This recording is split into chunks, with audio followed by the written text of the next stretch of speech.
Hello. We'll go ahead and call the meeting to order. I want to welcome everybody coming down to the Planning Commission. I know there are a lot of folks here, so we do appreciate everybody coming down, and we want to make sure that everyone has the ability to speak when allowed. And I do want to remind everybody about a couple of things. First of all, Happy New Year to everybody, and hope that everybody is going to have a wonderful 2026. Next, if everybody would silent their phones just so that we can get through the meeting, that would be great too, so it doesn't interrupt anybody speaking while you're here. Also, I want to remind everybody, we always try to remind everyone, keep it professional. We're all volunteers up here on the commission. We're Nashvillians just like you guys are, and so keep it professional. It's not a protest, it's a public hearing. We want to hear from everyone here. So we really appreciate you guys coming down. Also, since there's so many people, try to keep a pathway out to the door per the fire marshal. We don't want, if anybody needs to get out, any medical reason or whatever, let's just try to keep at least a pathway.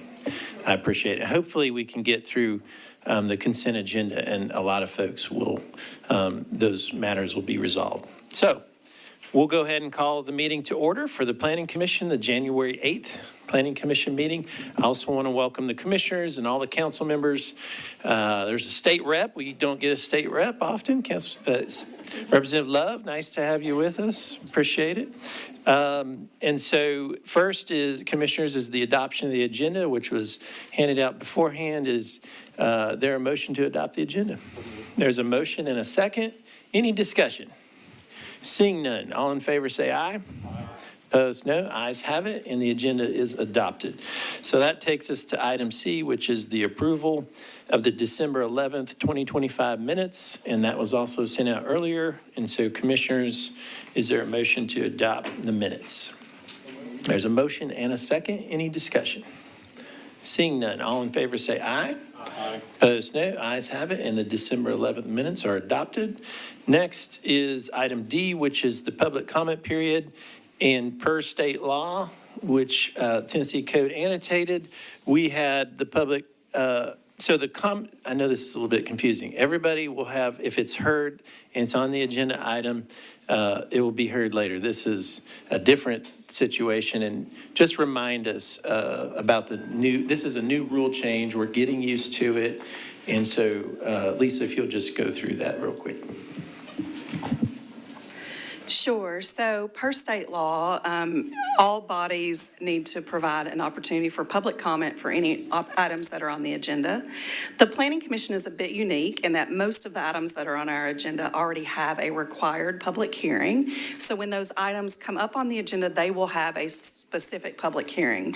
This comment period is only for those items that have already had a public hearing and it has been closed, or that do not otherwise have a required public hearing. So this is a limited, small number of things that fall under this category. So everything else on the agenda will have its own separate public hearing.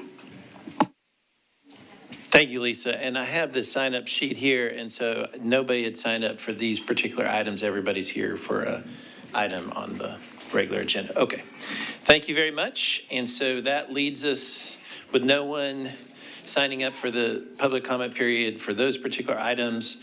We are now on to the recognition of the council members. And so we do have several council members on our list, and we always we love working with the council and the council members. And so I have 8 so far. But if the council members want to speak now, that's fine, or during the period, I'll ask each one as we go through them, and we take the council members as y'all come in. So we first saw Councilor Campbell. You'll wait for okay, perfect. Good to see you. Also, Councilor Campbell was on the Planning Commission for 2 years. We really appreciate her service, and thank you. All right, Councilor Johnston, do you want to go now, or? I will wait. You'll wait for the public. Perfect. Councilor Allen, welcome. Good to see you. And you have to turn the microphone on, I believe. Here to speak. Thank you. Thank you, commissioners, and thank you for your service. I know how hard you work, and I appreciate all the work that you do and the opportunity to address you today. I want to speak on two items. First is item 1, which is on consent, and I hopefully will stay there, and that is simply an expansion of legislation that we passed earlier that created a new EV charging zoning. This simply creates more specificity with regard to EV charging as a use, an accessory use to existing zoning. So it's just simply making sure that we didn't accidentally make it so that you couldn't have 4 EV charging stations at the Metro Planning Commission and in apartment complexes. So it provides just some good buffers and requirements like that, but says apartment buildings can have a small number of charging and it's not to be used commercially. So hopefully that's not controversial, and I think it's a good addition to what we've already done and would ask for your support for that. Hopefully it stays on consent. Secondly, item 9, I believe it is, which is the DADU overlay exclusion, or DADU exclusion overlay. And it would just simply add one piece of context for the boundaries that have been defined, and I think there's a proposed amendment that would change that again. So as you're reflecting on that, I just throw out one other option. When we created the DADU overlay to start with, there was a request from neighbors to ensure that it was a large enough area to sort of make sense and to make sure that it was neighborhood driven and not individual lots that did that. And so we agreed. We started with 20 lots, and the neighbors asked us to expand it to 30 lots. And then what I think was an important piece of that was to require that all the contiguous lots together sort of agreed as a covenant, because they all back up to or are adjacent to each other. We agreed that this is something we want to do in that case, or in this case, don't want to do. So that the boundaries would, to me, most logically be a group of streets that define all the people who back up to each other or adjacent, as opposed to a single block face, because then everybody behind you can still build something that you've decided you think is an impediment to your quality of life. So I would just throw that out as another alternative to discuss, that as you talk about where those boundaries might be, that you might look at an entire area encompassed by streets. And with that, I just say thank you again, and hope you don't stay up too late tonight. Thank you. We hope not either. Thank you, Council Lady. We appreciate it. All right, we're getting a little feedback on the.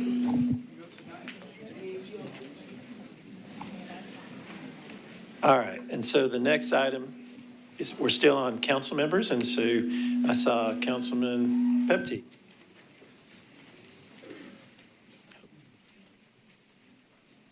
Good evening, Commissioners. Jeff Prepti, Council District 25.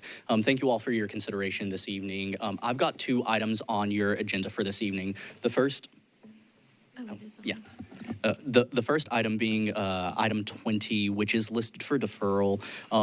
Particularly, I'm respectfully requesting that this item be deferred and for your consideration until April, just to provide further opportunity for broader community engagement and ensuring that every single person in the community has a free and fair opportunity to weigh in on this particular historic zoning overlay.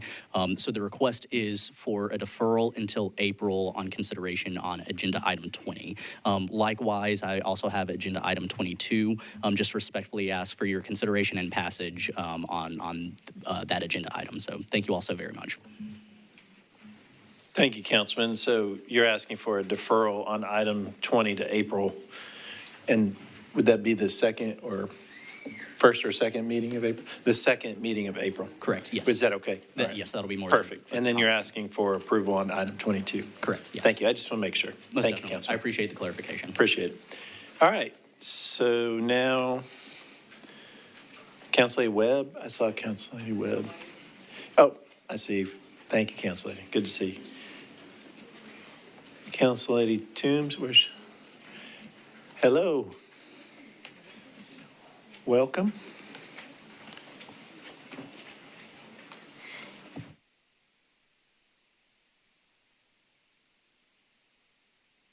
Here we go.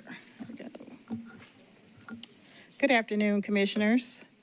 I do have a couple of District 2 items on your agenda, 7 and 15. 7, I believe the recommendation is deferral, which I'm fine with, and then there's a recommendation of approval on 15, which I'm also fine with that. Because I see the number of folks here, I wanted to go ahead and speak on 17 and 18, which is the commercial compatibility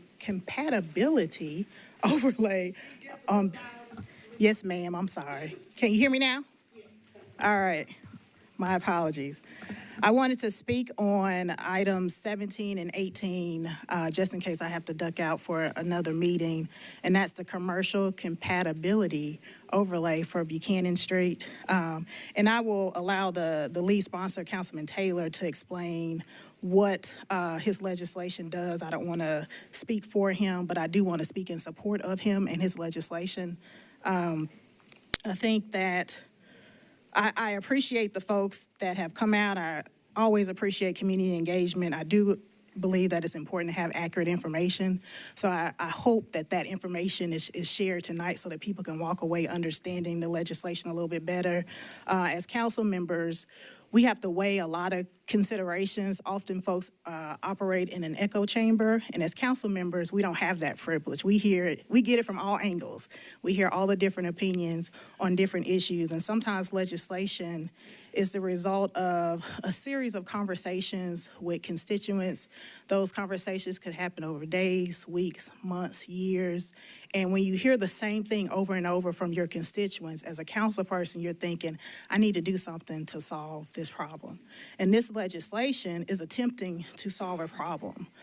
You have an area that is growing economically, which everybody wants to see, particularly as a district council person. You want to see your district grow economically, particularly when you have an area that has historically been neglected. But you also want to take into account the folks who live there, the folks who have been living there. And with District 2, I represent District 2 for the viewing audience, and District 21, we border in North Nashville. So both Councilman Taylor and I, along with other council members as well, represent North Nashville. And we have to weigh our longtime residents who are still majority black area, contrary to some people's opinion, it is still a majority black area, made up of residents who've been there for a very long time, before there was this economic boom in Nashville, and they've been neglected for a very long time, and they felt like they haven't had a voice for a very long time. And so you have to weigh their interests against this with this economic development and trying to decide what is best for the area.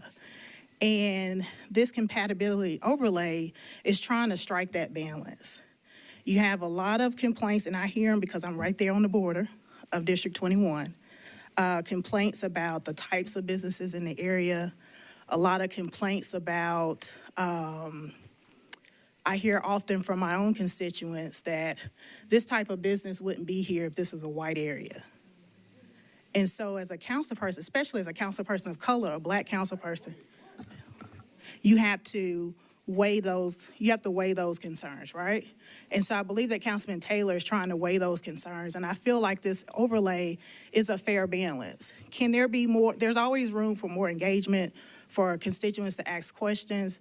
I've never known Councilman Taylor to not be a council person that doesn't value engagement, that doesn't listen to the residents that live in his district. So I think there's always... All right. So here's the deal, guys. So we talked about being professional at the beginning of the meeting. And so it's not a protest, it's a public hearing. And so when one person is speaking, they have the microphone. So if we continue to have outbursts, then we'll ask everybody to leave, and then we'll have it one by one, we'll come in and speak. And so I know everybody doesn't want to do that. So let's keep it professional, we're Nashvillians, we all love each other. And so go ahead, Council Lady. I know we do. Okay. Go ahead, Council Lady. Thank you, Chairman. All right. So just as a council person, you have to balance all these interests. Oftentimes, I will say that people will say or not say things publicly, but say something else to their council member privately, and we still have to weigh those interests and take the heat if those interests are the consensus in the area. And that's what we're willing to do and stand up to do as council members. And I feel like this overlay is striking a balance between those longtime residents who want a quiet residential neighborhood, but then those interests of wanting to see economic development in the area. And I'm in support of the legislation, and I ask that you all vote in support of it as well. Thank you. Thank you, Council Lady. Council Lady Vogt, I saw you next. Welcome.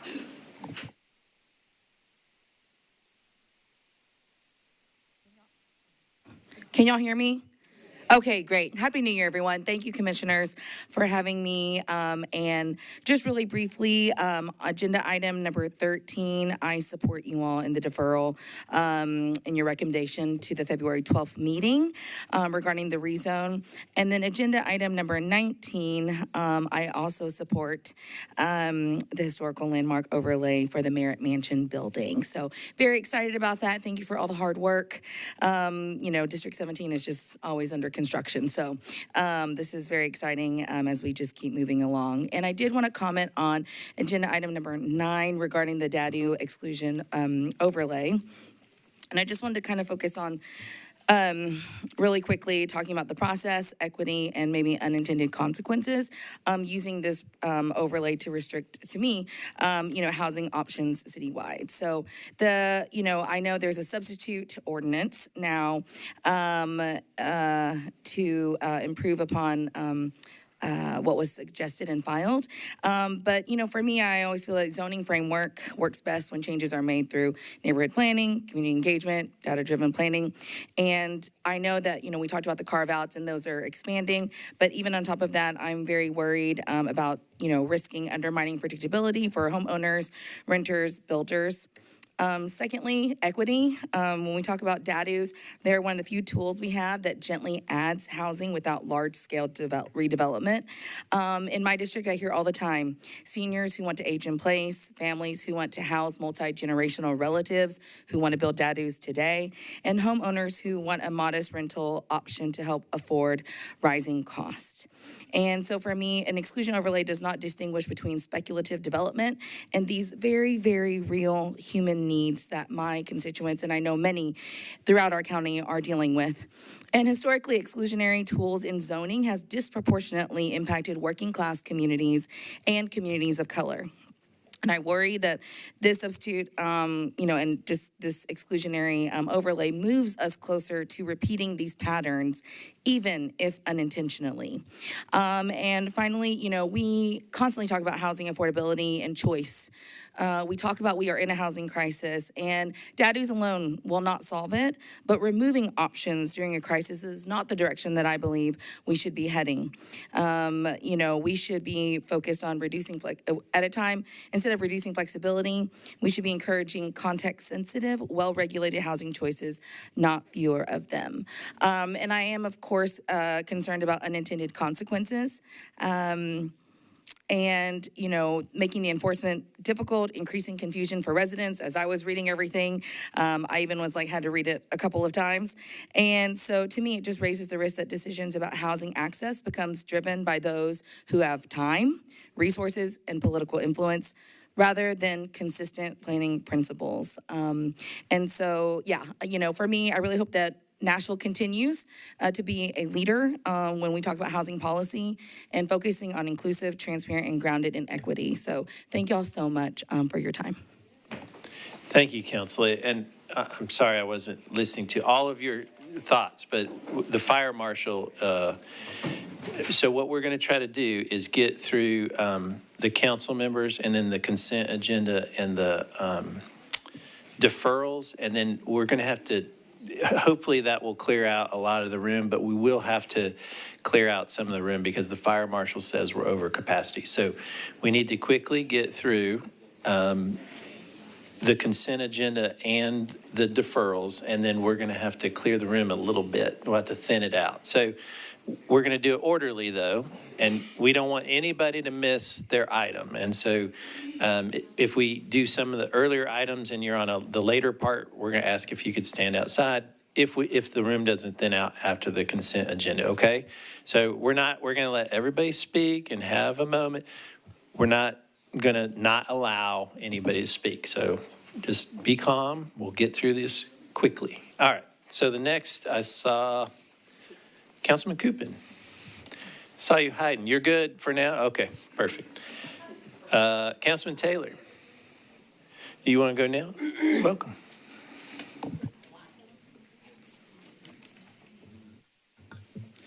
Happy New Year, everyone. So I'm here to talk about items 17 and 18, the Buchanan Street Compatibility Overlay. I've come to you before to talk about this, and so I think this is an opportunity to respond directly to the concerns of my constituents along the Buchanan corridor and in similar areas across the county. For several years, I've been hearing a consistent message from residents and business owners alike. We want growth, but we want it to be more compatible. As Nashville continues to grow, we're seeing more commercial and entertainment usages pushing closer and closer to residential neighborhoods. And that creates real challenges when those uses aren't designed with context in mind, right? Before I go any further, one thing I do want to be very clear on, existing businesses are not impacted by this overlay. I've heard through that people feel that their businesses may be going to close with the passage of this. That will not happen. Those businesses can continue to operate the way that they're operating today in perpetuity.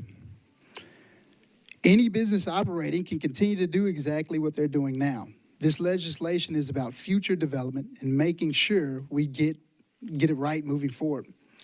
The commercial compatibility overlay is a targeted tool. It's not anti-business, and it's not a blanket restriction on corridors. Instead, it helps manage how certain commercial uses operate when they are immediately adjacent to homes. Through spacing, buffering, screening, and reasonable operation standards and hours. It strikes the right balance. It protects neighborhoods' quality of life while preserving commercial vitality rather than eliminating uses outright. It focuses on preventing overconcentration and mitigating impacts so businesses can continue to grow without creating conflicts that push residents and investments away. This overlay is intentionally narrow. It applies along local and collector streets. So this cannot be applied along Jefferson Street, Clarksville Highway, or other arterial corridors. In my district, this approach matters, and it matters a lot. I've heard from commercial property owners and prospective business owners who say that if we can manage these conflicts, they are ready to invest, but they haven't. So I've also heard from existing businesses who believe this will help stabilize the corridor and keep successful long term. So I fully support the ordinance in this overlay as written, and it receives a positive and unanimous recommendation from the group today. And I know that there's many people here, and I'm happy that they're here. I appreciate that they had a chance to come out, and I want to make sure that we get to every single person that wants to communicate on this. Also, if anybody wants to talk with me directly, I'm in the room all night. Looks like we're going to be here for a while, so we can have some conversation. So thank you, guys.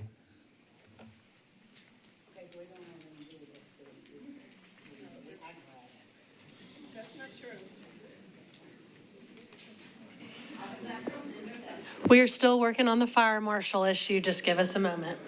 Yeah, because, hold on, everybody. So potentially, and commissioners, let's do this first. So thank you, Councilman. I appreciate it. Instead of doing we're going to do, the next thing on the agenda is the items for deferral withdrawal. And then we'll do that first, try to get through that, see how many people we can clear out, and then we'll go item to item. We may ask some folks, if they're not on that particular item, to step out temporarily and then come back in. So just bear with us. The room it's too small, and because if the fire marshal, if he comes over here, we're all going to have to leave the building. So we don't want that. All right. Go ahead with items for withdrawal, deferral.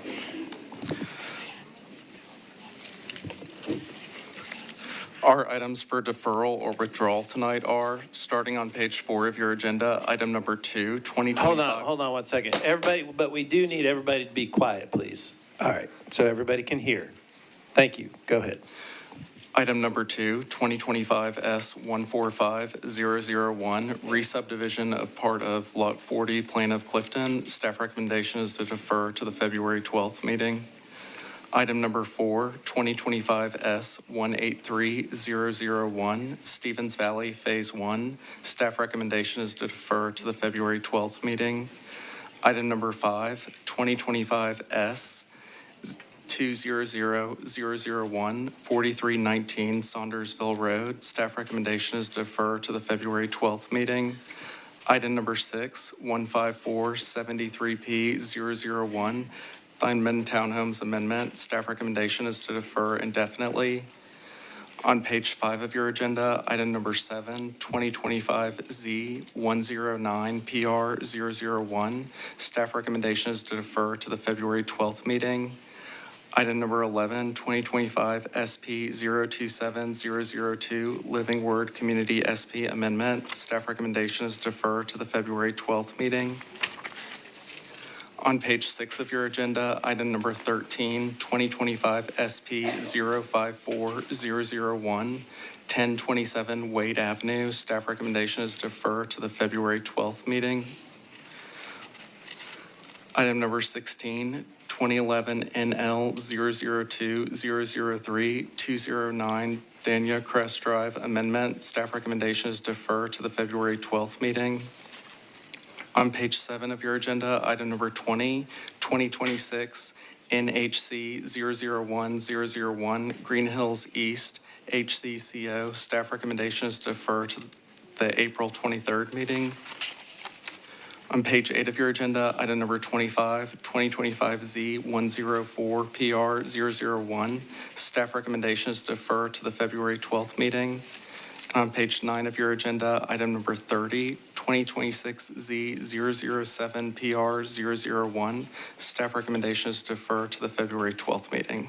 And that concludes the items for deferral or withdrawal. Thank you. And so, Commissioners, make sure we get this right. The items for deferral withdrawal are the following. Items number 2, 4, 5, 6, 7, 11, 13, 16, 20, 25, and 30. Is that correct? That is correct. All right, Commissioners, you've heard the items for deferral withdrawal. Is there a motion? There's a motion and a second. Any other discussion? Seeing none, all in favor say aye. Opposed, no. Ayes have it. All right, and then give us 1 second. We're going to do the consent agenda next, but give me 1 second.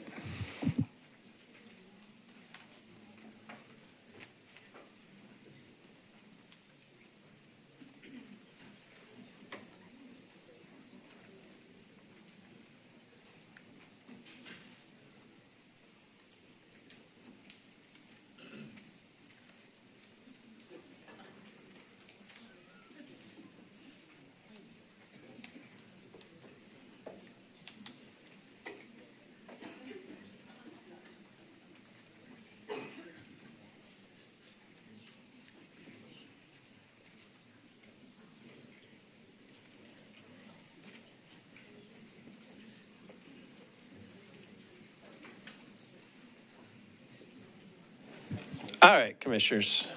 And so since we have so many folks here, we're on the consent agenda, and all of these particular items we go through, we pass these. There are some folks that are not in the room and are not allowed to object. And so what we're going to do is we're going to go through these items slowly, and then we're going to check and see if anybody objects to them outside as well. I know that it's hard to do, but we're going to make it happen. I apologize, but we want to make sure legally that we have all of our bases covered. And I believe our counselor, would that be okay if we did that process to make sure, asking folks outside, and if they object, then we can put it back? Yes, absolutely, that works. Okay. All right, it's a go. All right, go ahead. Okay, consent agenda items. Items noted on tentative on consent will be read aloud at the beginning of the meeting to determine if there is opposition present.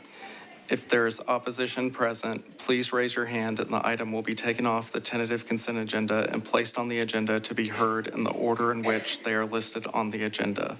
If no opposition is present, the item will be placed on the consent agenda. As noticed to the public, items on the consent agenda will be voted on at a single time. No individual public hearing will be held, nor will the commission debate these items unless a member of the audience or the commission requests that the item be removed from the consent agenda.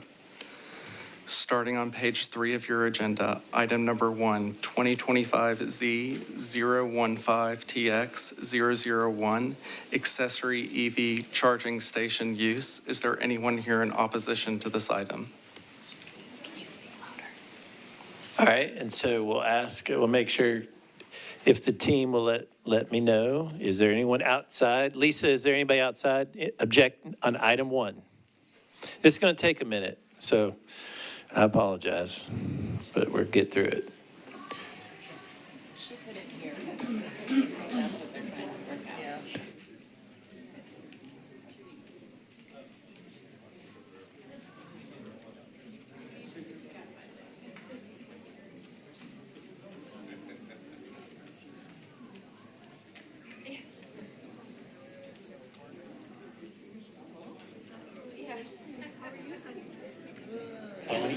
All right, so since we're not built with walkie-talkies, what we're going to do is,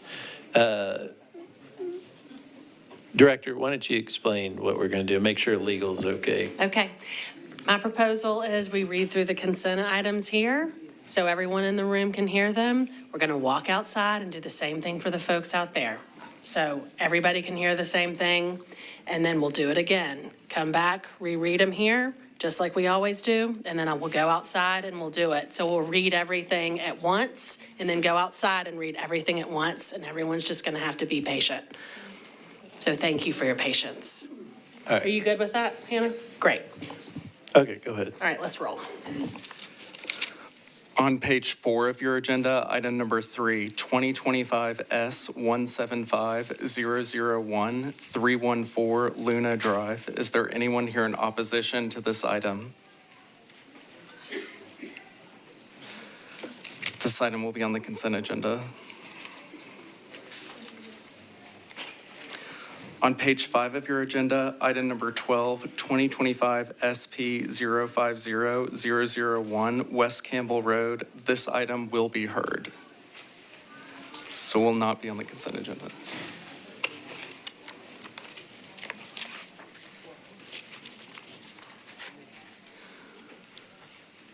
On page 6 of your agenda, item number 14, 2026 SP001001, 2003 Straightway Avenue. Is there anyone here in opposition to this item?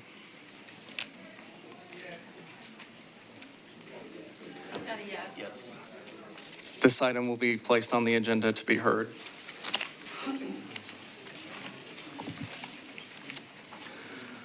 Item number 15, 2026 SP005001, Fern and Lucille Avenue, SP. Is there anyone here in opposition to this item?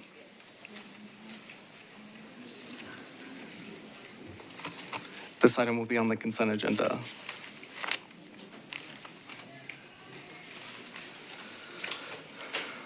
Item number 17, 2026 CCO001001, Buchanan Street Commercial Compatibility Overlay. This item will be heard.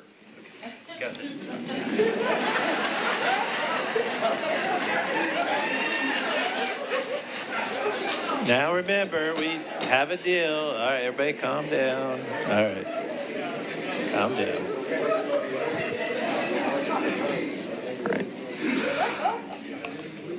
On page 7 of your agenda, item number 18, 2026 CC0002-001, Buchanan Street Commercial Compatibility Overlay. This item will also be heard. Item number 19, 2026 HL001001, Merritt Mansion Historical Overlay. Is there anyone here in opposition to this item?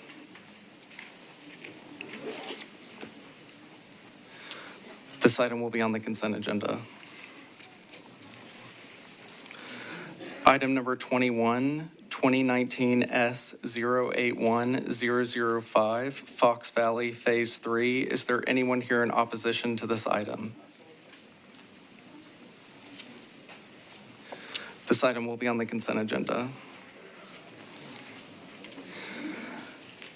Item number 22, 2025 S131001, 1820 Warfield Drive. Is there anyone here in opposition to this item?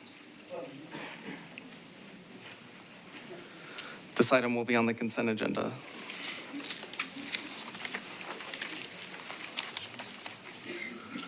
On page 8 of your agenda, item number 23, 2025 S192001, 728 Summerlee Drive. Is there anyone here in opposition to this item? This item will be on the agenda to be heard. Item number 24, 2026 S011001, Cedars at Cane Ridge, Phase 2. Is there anyone here in opposition to this item?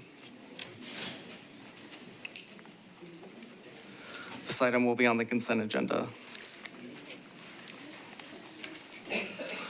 Item number 26, 2025 Z106PR001. Is there anyone here in opposition to this item? This item will be on the consent agenda. Item number 27, 2026 Z003PR001. Is there anyone here in opposition to this item? This item will be on the consent agenda. Item number 28, 2026 Z004PR001. Is there anyone here in opposition to this item? This item will be on the consent agenda. On page 9 of your agenda, item number 29, 2026 Z006PR001. Is there anyone here in opposition to this item? This item will be on the consent agenda.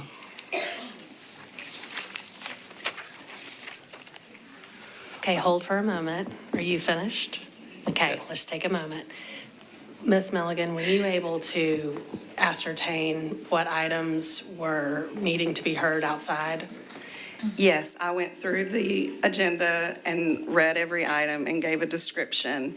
And the items requested to be heard are ones that we understand that there's opposition from. There were no new items. Okay, so what I would ask you to do Yes. is, once we read through the consent items here, listen and determine whether or not there are any items that weren't mentioned.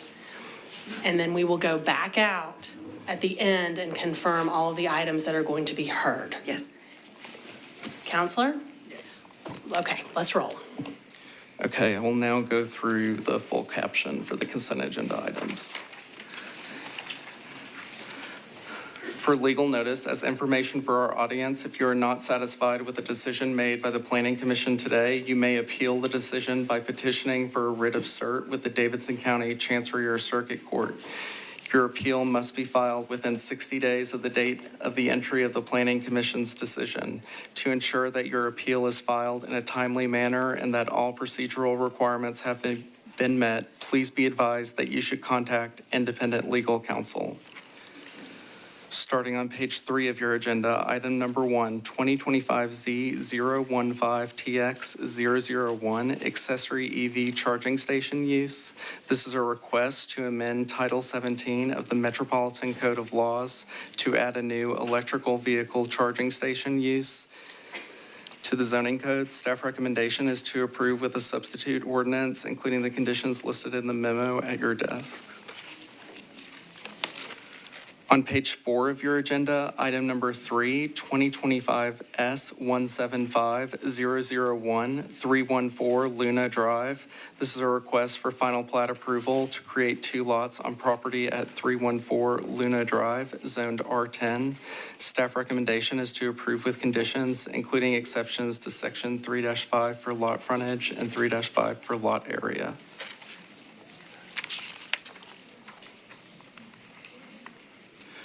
On page 6 of your agenda, item number 15, 2026 SP 005-001, Fern and Lucille Avenue SP. This is a request to rezone from RM20A to SP zoning for properties located along Fern Avenue and Elmhurst Avenue to permit all uses of the RM20A zoning district and not owner-occupied short-term rentals. Staff recommendation is to approve with conditions and disapprove without all conditions. On page 7 of your agenda, item number 19, 2026 HL 001-001, Merritt Mansion Historic Overlay. This is a request to apply a historic landmark overlay district on property located at 253 Leon Loop. Staff recommendation is to approve. Item number 21, 2019 S 081-005, Fox Valley Phase 3. This is a request for final plat approval to create 33 cluster lots on property located at 1201 Neely's Bend Road, zoned RS10. Staff recommendation is to approve with conditions. Item number 22, 2025 S 131-001, 1820 Warfield Drive. This is a request for final plat approval to create 2 lots on properties located at 1820 and 1900 Warfield Drive, zoned R10. Staff recommendation is to approve with conditions, including an exception to section 3-5 for lot frontage. On page 8 of your agenda, item number 24, 2026 S 011-001, Cedars at Cane Ridge, Phase 2. This is a request for final plat approval for properties located at Pettis Road numbered to create 66 lots, zoned SP. Staff recommendation is to approve with conditions. Item number 26, 2025 Z 106-001. This is a request to rezone from RS10 to R10 zoning for property located at 2707 Alhambra Circle. Staff recommendation is to approve. Item number 27, 2026 Z 003PR001. This is a request to rezone from RS 7.5 to R6A for property located at 524 High Street. Staff recommendation is to approve. Item number 28, 2026 Z 004PR001. This is a request to rezone from RS5 to R6A zoning for property located at 109 Alberta Street. Staff recommendation is to approve. On page 9 of your agenda, item number 29, 2026 Z 006PR001.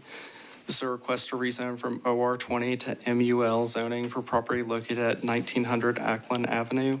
Staff recommendation is to approve. And under I, other business, item number 34, accept the director's report and approve administrative items. And that concludes the consent agenda. Chairman, with your concurrence, I'm going to jump in here out of order. I think the items that are on consent, and Lisa, if you'll take note, I'm going to ask you to go outside and list these out, are 1, 3, 15, 19, 21, 22, 24, 26, 27, 28, 29, and 34. Is that correct? That is correct. Okay, we're going to take a 30-second pause. Lisa, head out.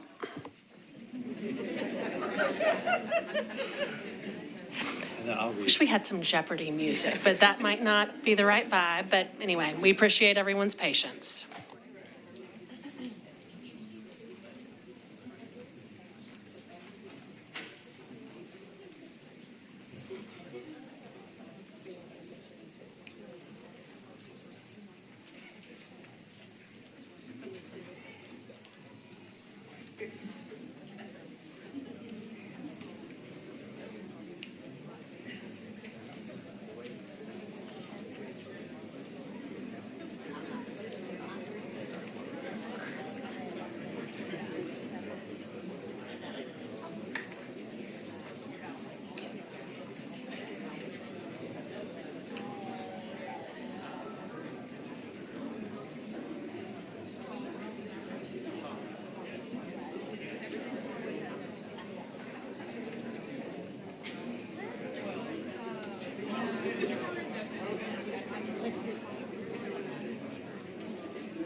I can get everybody's attention again, and so, Lisa, if you checked outside, if you'll read that into the record that.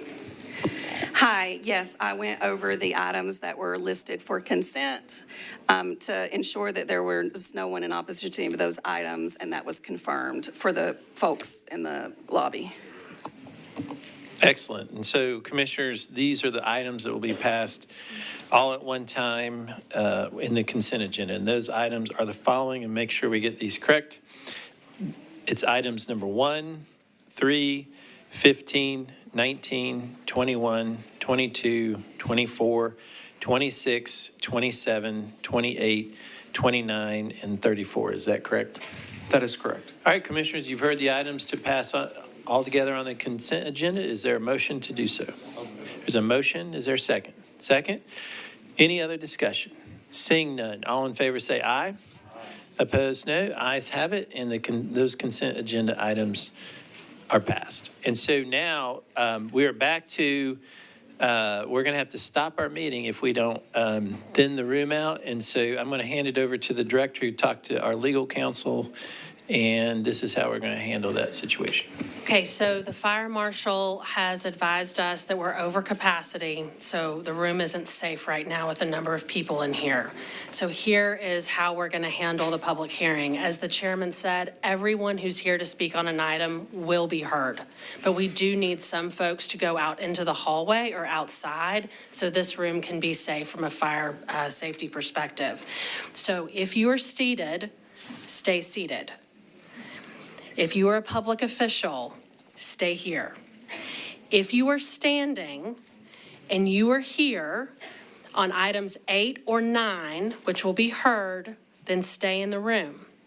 The rest of the items that we have to hear tonight include items 10, 11, 12, 14, 17, 18, and 23.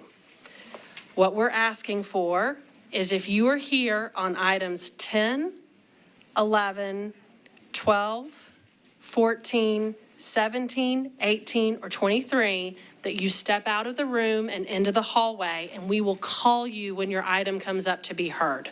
That will help us be able to proceed with the meeting. Items 8 and 9, stay here, and let's see if the fire marshal's satisfied. And everyone stay seated. If you're seated. All right, hold on, I'll take it. Yes, ma'am. So if I ask a question, though, if you pretty much can see that everybody, majority of the people here are here for 17, 18.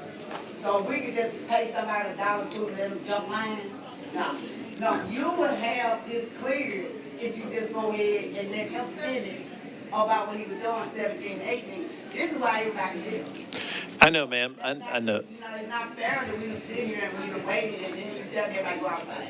I understand the fire marshal. Believe me, I get it. We don't want to get in trouble with the fire marshal. Y'all understand the community concern that y'all ain't had this room back like this in a while. We will wait as long as you all need us to. We have business on the weekend, so we will wait as long as you need us to. Yeah. Thank you. So, So anyone standing, when we won't come, we can't come back in. What if they still speak up, that's on me. So I will always speak up, whether I give it or not. and there are some chairs available. So if there's a chair available, please, if you would sit down, there's a chair up front. There's some chairs in the middle. So can I just go find some people and get some chairs? Ma'am, the chairs are set up in a safe way.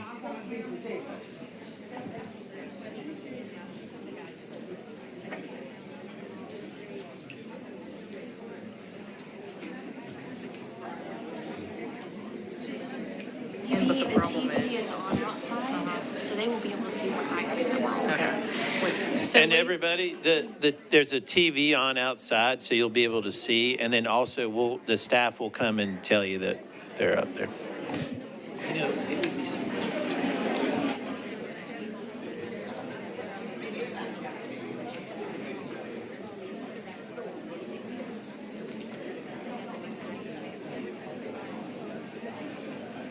Folks here, and I think they may need to.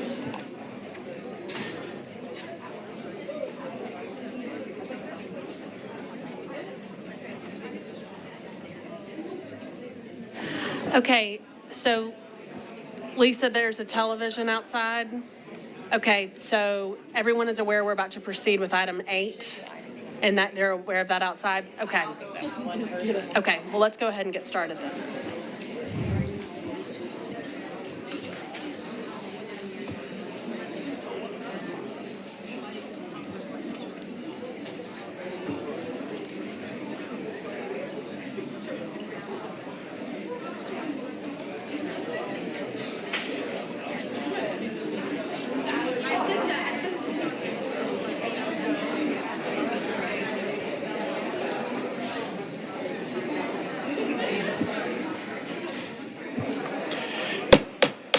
All right, we're going to go ahead and get started with item 8. If you would please, if you're not here for items number 8 or 9 and you're standing up, then if you could please, and then we're going to start with item number 8. Go ahead. Okay, Dustin Shane, staff planner. Item 8 is a more housekeeping amendment to the code related to signs. So the purpose is to reorganize, clarify, and modernize some of the language. Current code has some overlapping provisions and inconsistent organization, which can make navigation difficult. So it streamlines some of the definitions, mostly relating to temporary and window signs. It leaves the existing exemptions in place. Temporary signs are consolidated into one section, and general temporary signs are kind of standardized in how they're treated. Election signage is updated to align with state law. We worked with legal on that to make sure that we were in alignment on that. Prohibited signs have been expanded somewhat. Lighting standards modernized to lumens. We've got more standards now for window signs. Electronic signs have stayed the same but moved to their own section. So this is primarily, as I said, a cleanup and a reorganization, not a substantive change. It consolidates regulations, improves ease of navigation. There are slight updates to lighting, election, and window signage, but the result is just a simpler, clearer, more enforceable sign code. So we recommend approval with a substitute, and then this will need to be deferred to February 12th, and then the council public hearing scheduled for March 3rd. Thank you. Thank you, sir. And we'll open this item for public hearing. Who's the applicant on it, Shane? Is that, we are, the commission. All right, and so is there anyone wishing to speak on this particular item? Anyone wishing to speak? Seeing none, I don't see anybody here wishing to speak, and so we'll declare the public hearing closed. And commissioners, any discussion? Councilman, you want to go first on this item?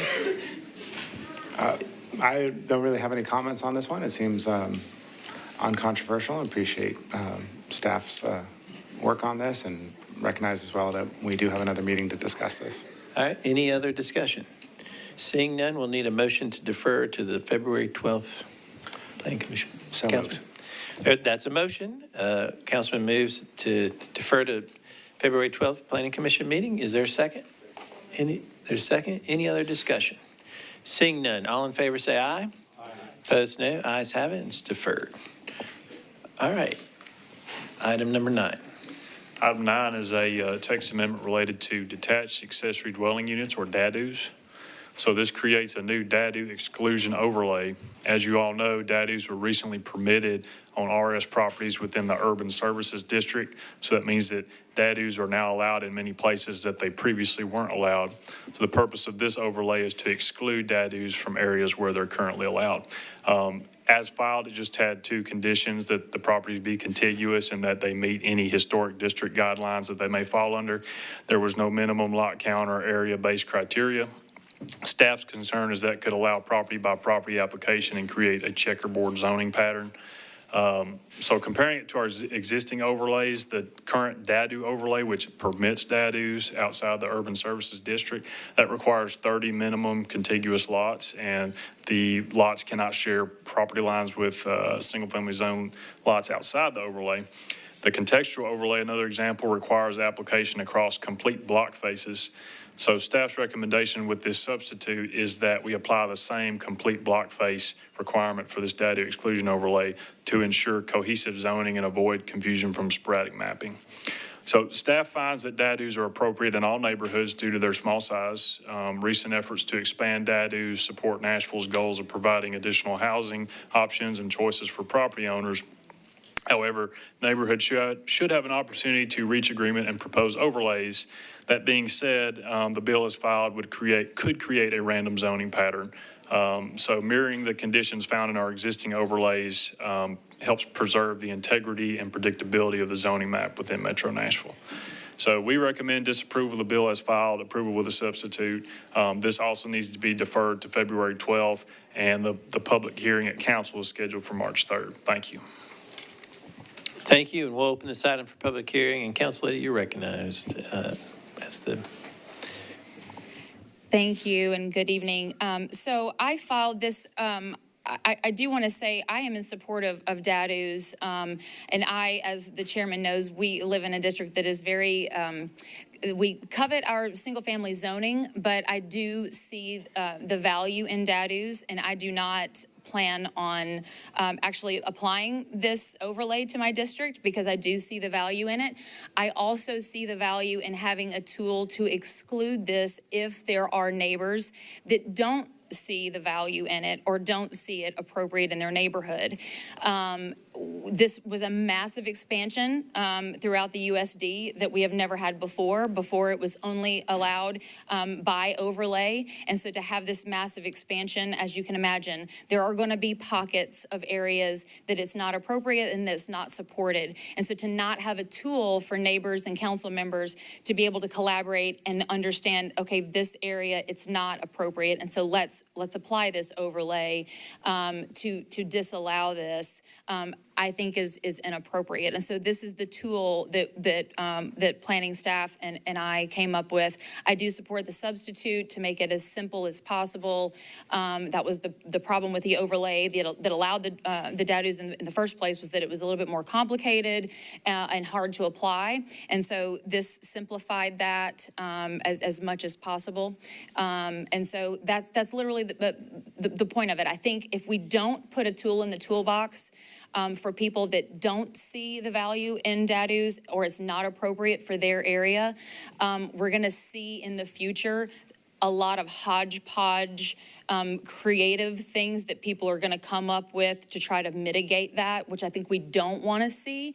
And so provide the tool for folks that they can work with their neighbors and work with their council member to apply this overlay to exclude. So I'm happy to answer questions or not.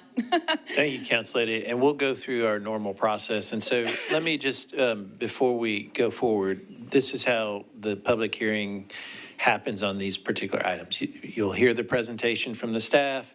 We'll open the public hearing. The applicant will come up and speak, and the Council Lady is really the applicant here. And then after that, anyone wishing to speak will line up behind the podium and can speak on the item. That's the public hearing portion. Everybody has 2 minutes. There's a clock right here that shows your 2 minutes so you can know. Then we'll have the rebuttal from the applicant if needed, and then the council person will close it out on all public hearing items. And then we'll close the public hearing, and that's when the commission deliberates, and then we'll take a vote. So I just want to explain the process. And so we just heard from the applicant, which is really the council lady. And so now, is there anyone wishing to speak on this particular item? We used to, per our new rules, we used to do opponents and then folks that support. We just, everyone all together, you line up at the podium. There was a question in the back room. Sir, did you? Are you here to speak? Oh, come on up. So anyone wishing to speak, come on up. You have to state your name, and you have 2 minutes. And so get the timer ready. Welcome. Hi there. My name is Andy Wildman. I live in District 7, zip code 37216. I'm here in opposition. Of any sort of exclusionary overlays. Planning has identified a need for more housing in Nashville, and now we are proposing a tool to put in the toolbox of people who would like to exclude more neighbors from being able to build homes on their properties in Nashville. There are already a bunch of restrictions on DADUs. You can't short-term rent them out, or you can't short-term rent out new DADUs. You have to have the owner living on the property in order to have somebody else living in a DADU. There are so many limitations on square footage, including from the council lady with the last council where this got passed, to restrict the size of this. DADUs are a useful tool, and now we're proposing a tool to restrict that tool's usage. Planning would be working against their stated agenda of increasing the opportunity for more housing in Nashville if they allow this tool to go into the toolbox of council, of neighbors who would like to further exclude other neighbors and further increase the housing shortage in Nashville. I appreciate your time. Thank you so much. Thank you. Remember, look, guys, we talked about clapping and all that. This is not the appropriate place to do that. Okay. If everybody be quiet. All right. Because we want everybody to have the ability to speak. All right, go ahead. Welcome. Thank you, Chairman Atkins.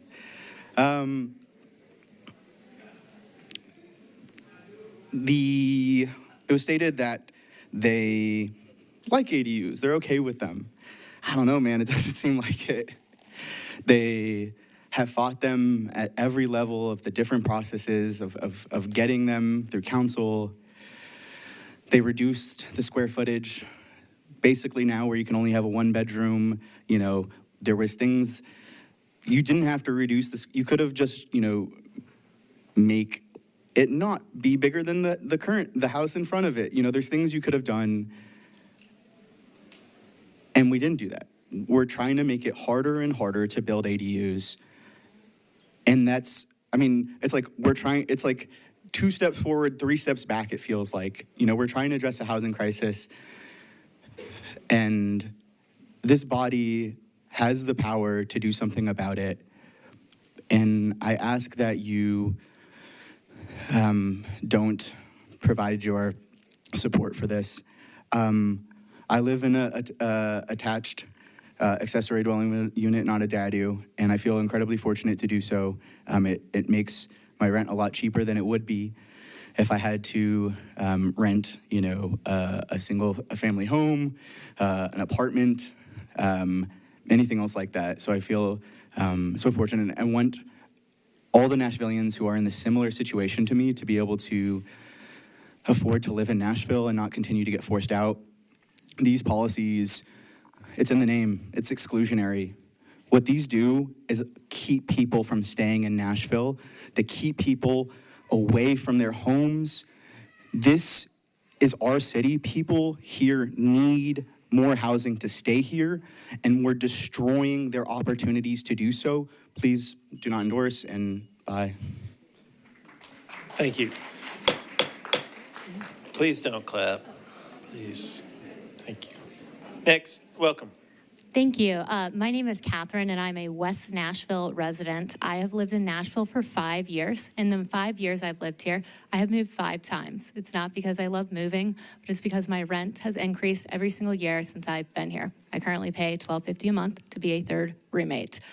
The council recently passed DADUs, allowing them countywide. Before I moved to Nashville, I lived in a DADU. It allowed me to live, I used to work in TV news in Huntsville, allowed me to live 15 minutes from my job and live in a very walkable, great neighborhood. When we're allowing exclusionary tools, and that's what this is, it's literally called an exclusion overlay, we're saying that the character of Nashville neighborhoods is exclusionary and that we do not want housing types that are affordable. Right now in Nashville, it's, find 2 other people like me to rent a home with and have, multiple roommates, or it's rent a luxury apartment. DADUs give people like me the option to stay here. And when we allow exclusionary overlays like this, we're saying we're going to allow wealthy neighborhoods to say, hey, we don't want you here. We don't want like renters and what they perceive as people who are beneath them. So I would ask that the body use the tool that you guys passed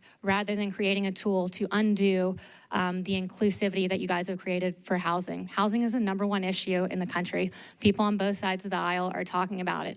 And everybody talks about, hey, we need to make housing more affordable and things of that nature. But then every time we try to do something, we walk it back.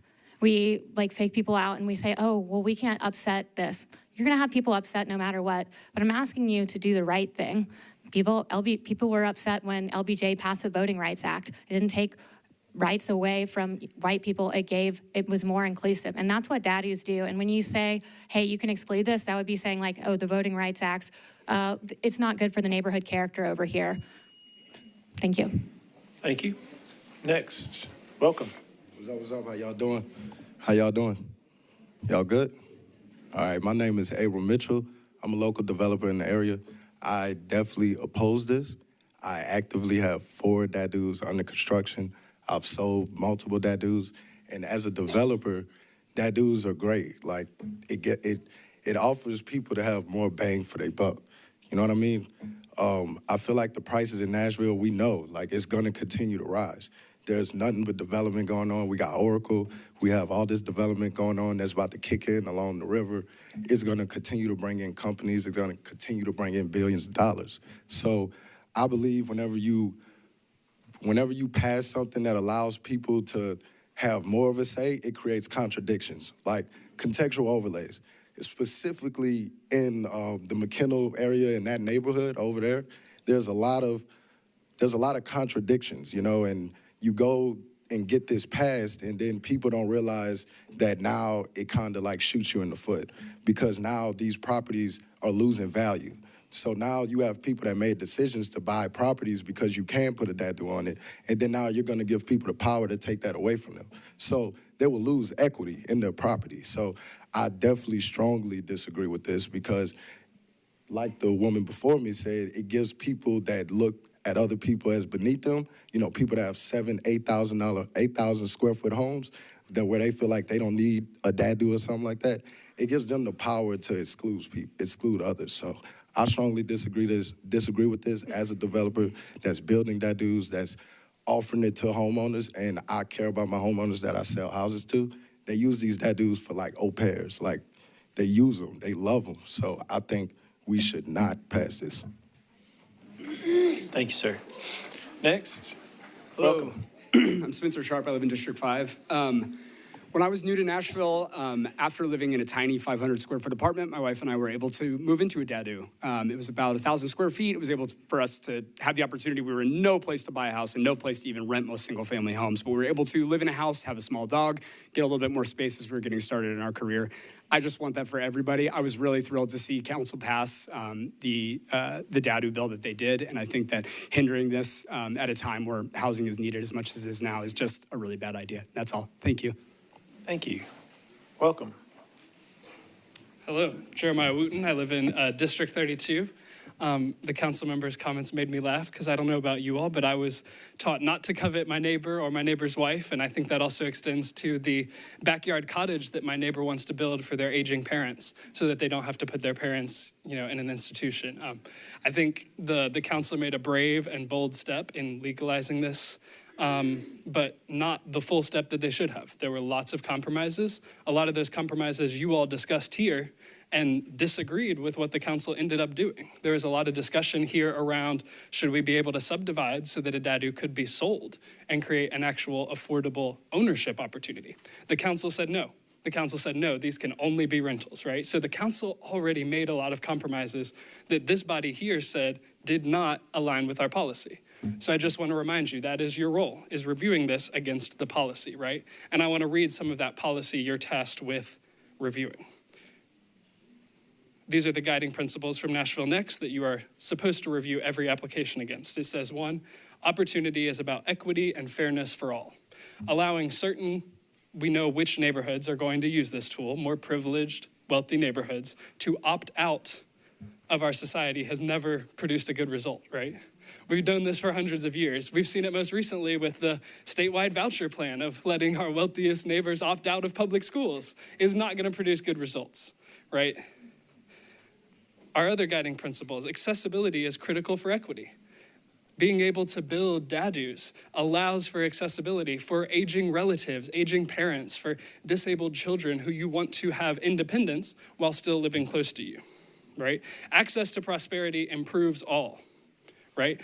Creating more affordable small housing allows more access to prosperity for all. And I don't have time to read the rest of your guiding principles, but I'd encourage you to think about what you're supposed to review these against.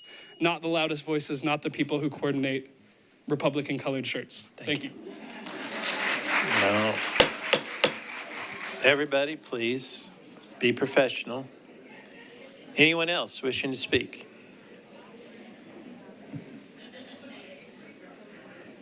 Seeing none, Council Lady, rebuttal? Council Lady Johnson, you're good? All right.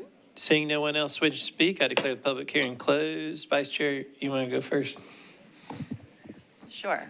I have to say that I am, I appreciate the comments that were shared, and I think we just passed this DADU opportunity last meeting, 2 meetings ago, really recently. I don't think we've seen how the DADU expansion is really going to work countywide. And my preference right now is not to make any changes. I'd rather give it some time to sort of see how, what we see in terms of additional DADU development before we start carving out where it doesn't work. I did have one question, I guess, for staff. So if a neighborhood came together and said, we want to put in place one of these exclusion overlays, I know we're talking about the possibility, I liked what Council Lady Allen suggested, that we would actually think about this using contiguous streets versus just one block face, because I think she's right. If you're building in the back, you could well be building something that your neighbor behind you doesn't want. So I do think the boundary thing, if this does go forward, is something we need to talk about. But then my question is, I don't remember what the requirement is in terms of how many property owners need to agree. So if you had 3 property owners that came and filed for this for the block face, could they go forward with it, even if 10 owners didn't really want it? Sure. So let me ask the second thing that you. Yeah. Let me answer the second thing that you asked first. Yeah. So this is a zone change. It is an overlay. It is a zoning change. I could not file as an owner of property, I could not file a rezoning for my neighbor's property. Mm-hmm. So if a block got together and all of those owners signed onto an application, then they could file the application. But 3 owners could not sign an application and file it for the entire block. Okay. Now, a council member could file an application for an entire block without having signatures of all of the owners. Does that make sense? So per the zoning code, the people that can ask for zoning changes of properties are an individual property owner for their own property, a council member for properties, and Metro Planning can propose rezonings of property as well.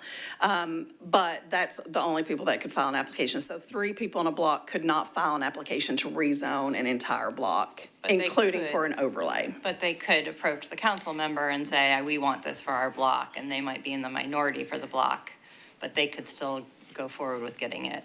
At least the process started. They could go forward and talk to the council member about getting it started, and that happens frequently. Yeah. With historic overlays or and all of the council members have different ways that they handle applications like that.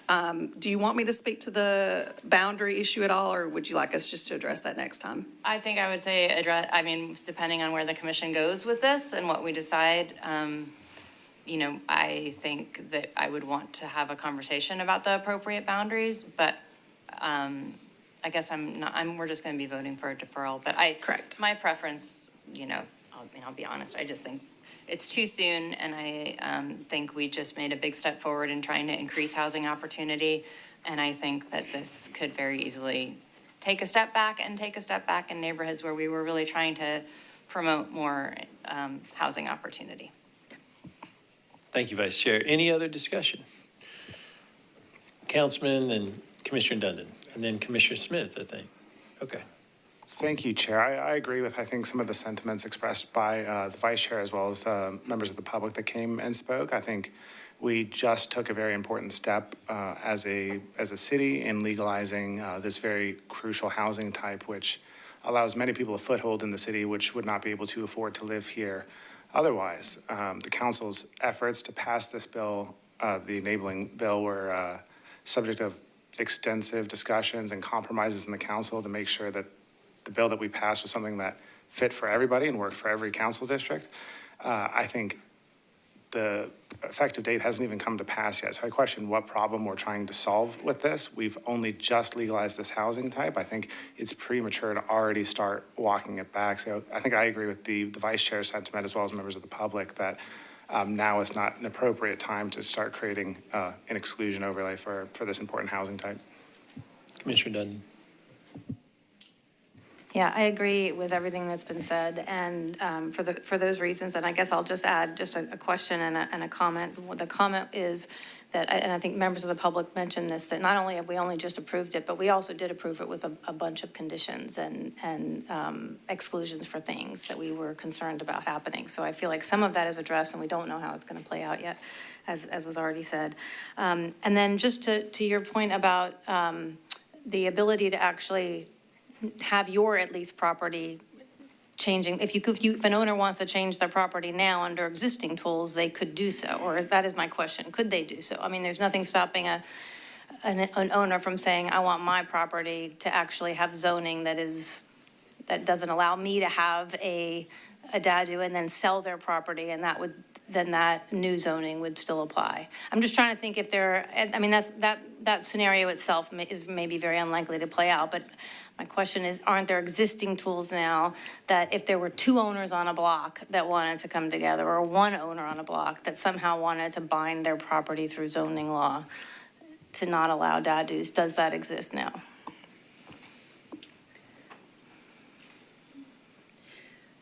Okay, I think I understand, but let me know if I'm not quite answering this correctly. With the legislation that you all made a recommendation on and that passed council allows for DADUs within RS single-family zoned zoning districts and R zoning districts within the USD, the Urban Services District. So if someone is zoned, let's say RS 20 within the urban zoning district, and they wanted to change their own zoning so that a DADU would not be allowed, there is SP might be the only way to do that right now. That's exactly what I was thinking. Like, Did I get to the right thing? Okay. Yeah, I just wanted to, is there anything stopping an SP right now on one lot or two lots or three lots or? Sorry, I stepped, Yeah, no, I was please. out and I heard the latter part of your question. I mean, council is responsible for zoning, and council members may propose zoning of many different types to allow many different kinds of uses. And so Yeah, there, so it seems like a nuclear option to handle something if we think that there may be one or two people or one block even. Anyway, I think it's an unlikely scenario. if you look at how DADUs were allowed just over the last 10 years, you had a variety of different kinds of tools and overlays that council members proposed over time, and they were different. And so part of what we care about is sanity in the zoning code and wanting to, if you are going to get proposals, making sure that they follow some kind of well-understood process. Otherwise, we think you would get ad hoc recommendations, and the commission reviews all of those individually, whatever form they come in. If they came in as under this overlay, if council adopts this, or any other kind of random overlay or exclusion, whatever is ad hoc is proposed, we would review all of those against the policy. All right, thank you. Commissioner Smith, were you next? Did you raise your hand? Okay, Commissioner Smith. I think I'm in concurrence with the last few people who spoke. I just want to point out, and again, this goes from most of the items here, zoning, really a political decision, and it does go to council who actually gets to make that decision.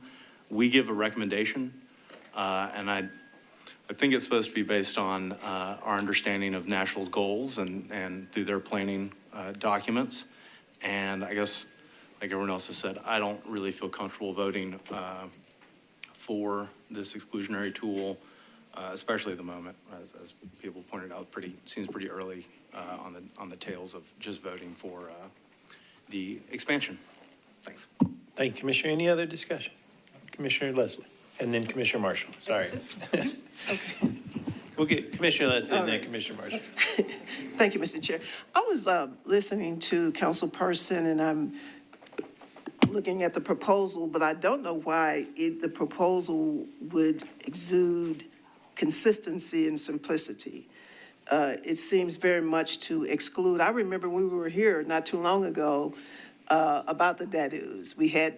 I wanted certain things and other people, so we did an extensive talk about it. So I think that I agree with my colleagues here. I think it would be premature to try to, well, I don't know if it's premature. I think it excludes. It seems like we went 2 steps and we're stepping back. And so I just agree with my colleagues here. Commissioner Marshall. Sure, thank you. No, I would echo the same sentiment as well. I think it is a little bit premature to make changes, especially after all of the discussion we went through about it. And I think it was very well vetted out. So I would agree with all the comments that has been made so far by the commissioners. I would not do it. Thank you. Any other discussion? Seeing none, we'll need a motion. Commissioner Marshall, you want to make a motion per rule, to defer to the February 12th? Yes, I'd like to make the motion that we defer this particular until the next meeting. February 12th meeting? That's a proper motion. Is there a second? Any other discussion? Seeing none, all in favor of deferral, say aye. Opposed, no. Ayes have it. The item is deferred February 12th. Thank you, Council Lady. Appreciate you coming down.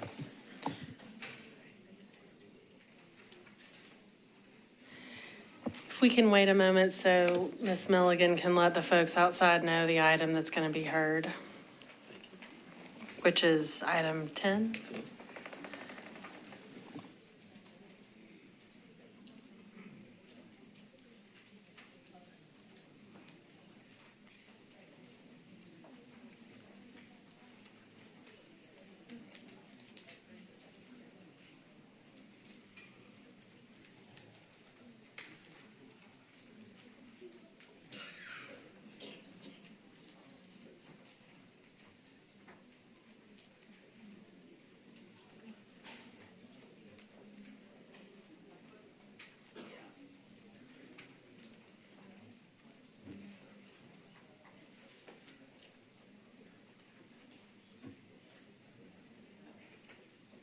All right, so we're good. Everybody's in the room that is concerned with item number 10. And it's starting to thin out a little bit, so we'll do the staff presentation for item 10.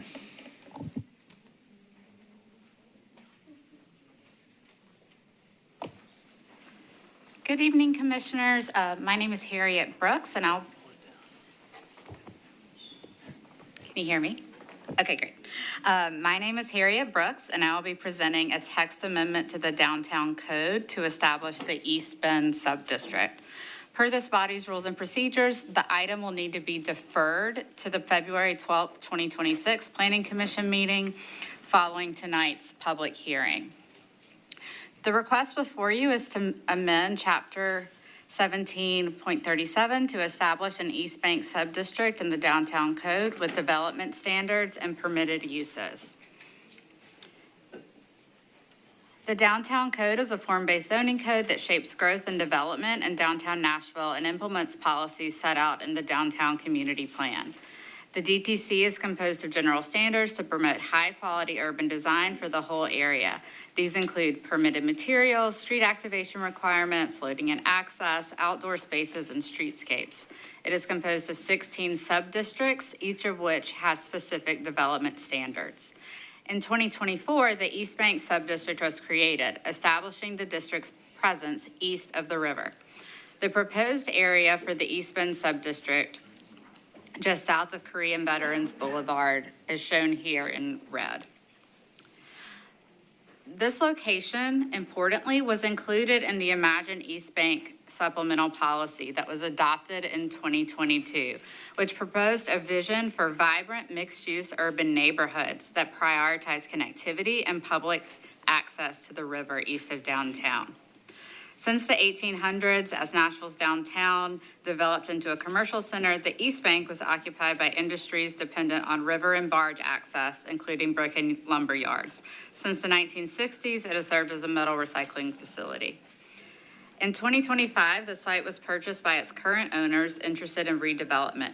Given that the industrial uses no longer align with the policy and vision for the area, and importantly, the site does not have the infrastructure, primarily roads and water, needed to enable that transformation, staff began a process of working with the ownership team and other Metro departments to draft appropriate entitlements and standards to enable the transformation of the site to align with the vision of Imagine East Bank.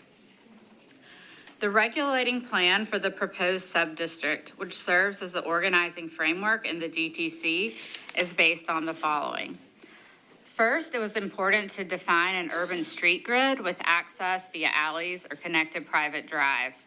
And this will allow for more urban scale parcels consistent with downtown. Right now, these parcels are very large.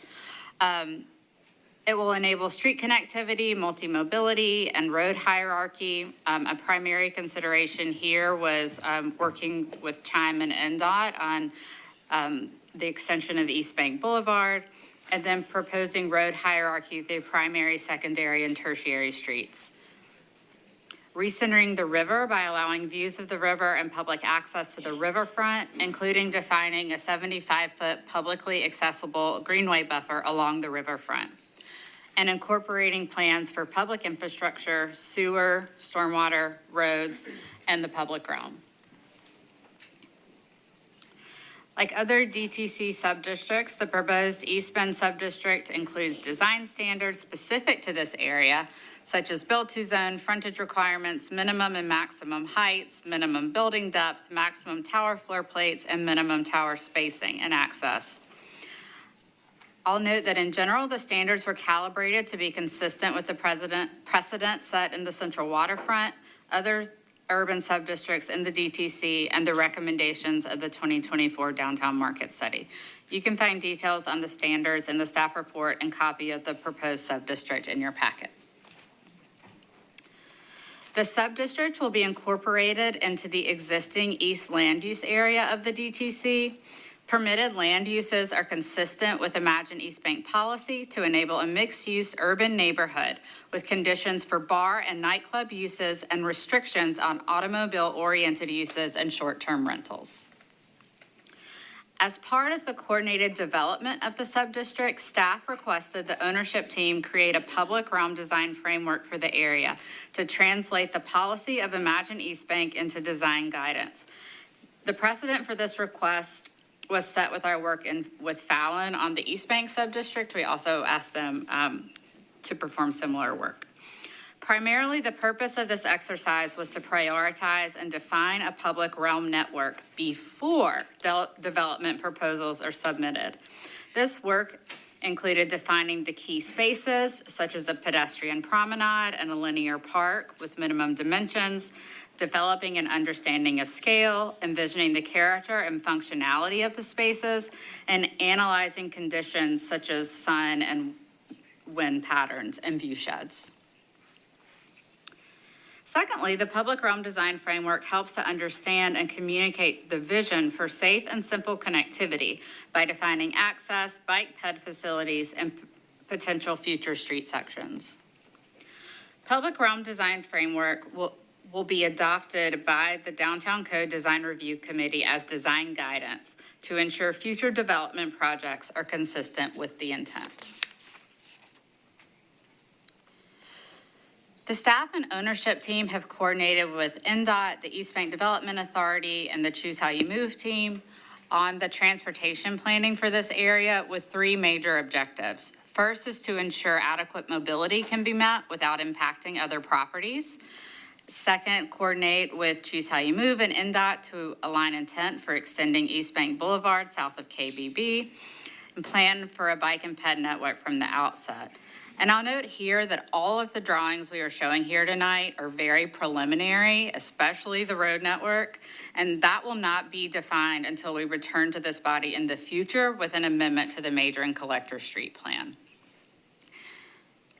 And we will be working on that in the coming months. In addition to mobility infrastructure, significant storm and sewer infrastructure upgrades are needed to meet future demand and comply with a 2009 EPA consent decree with Metro regarding combined sewer overflow. The property owner team continues to collaborate with Metro Water, East Bank Development Authority, Metro Legal, and Metro Planning staff on a utility plan to satisfy these requirements. In conclusion, staff supports the text amendment because it provides a path for transforming this significant, complex, and highly visible site into a public amenity that aligns with the vision set out in Imagine East Bank. It provides a framework for improving outdated and inadequate infrastructure to meet the needs of a future urban neighborhood, and it provides mechanisms for ensuring that future development meets appropriate design standards. Staff recommends approval of the bill with conditions. These conditions can be found in your packet, and this item will need to be deferred to the February 12th, 2026 Planning Commission meeting following the public hearing. Thank you. Very good information. Appreciate that. So commissioners will open this item for public hearing, and the commission is the applicant for this particular item. And so is there anyone, with that being said, is there anyone wishing to speak on this item? Please come to the podium, state your name. Appreciate everybody coming down. Welcome. Thank you. Doug Sloan, 6354 Torrington Road.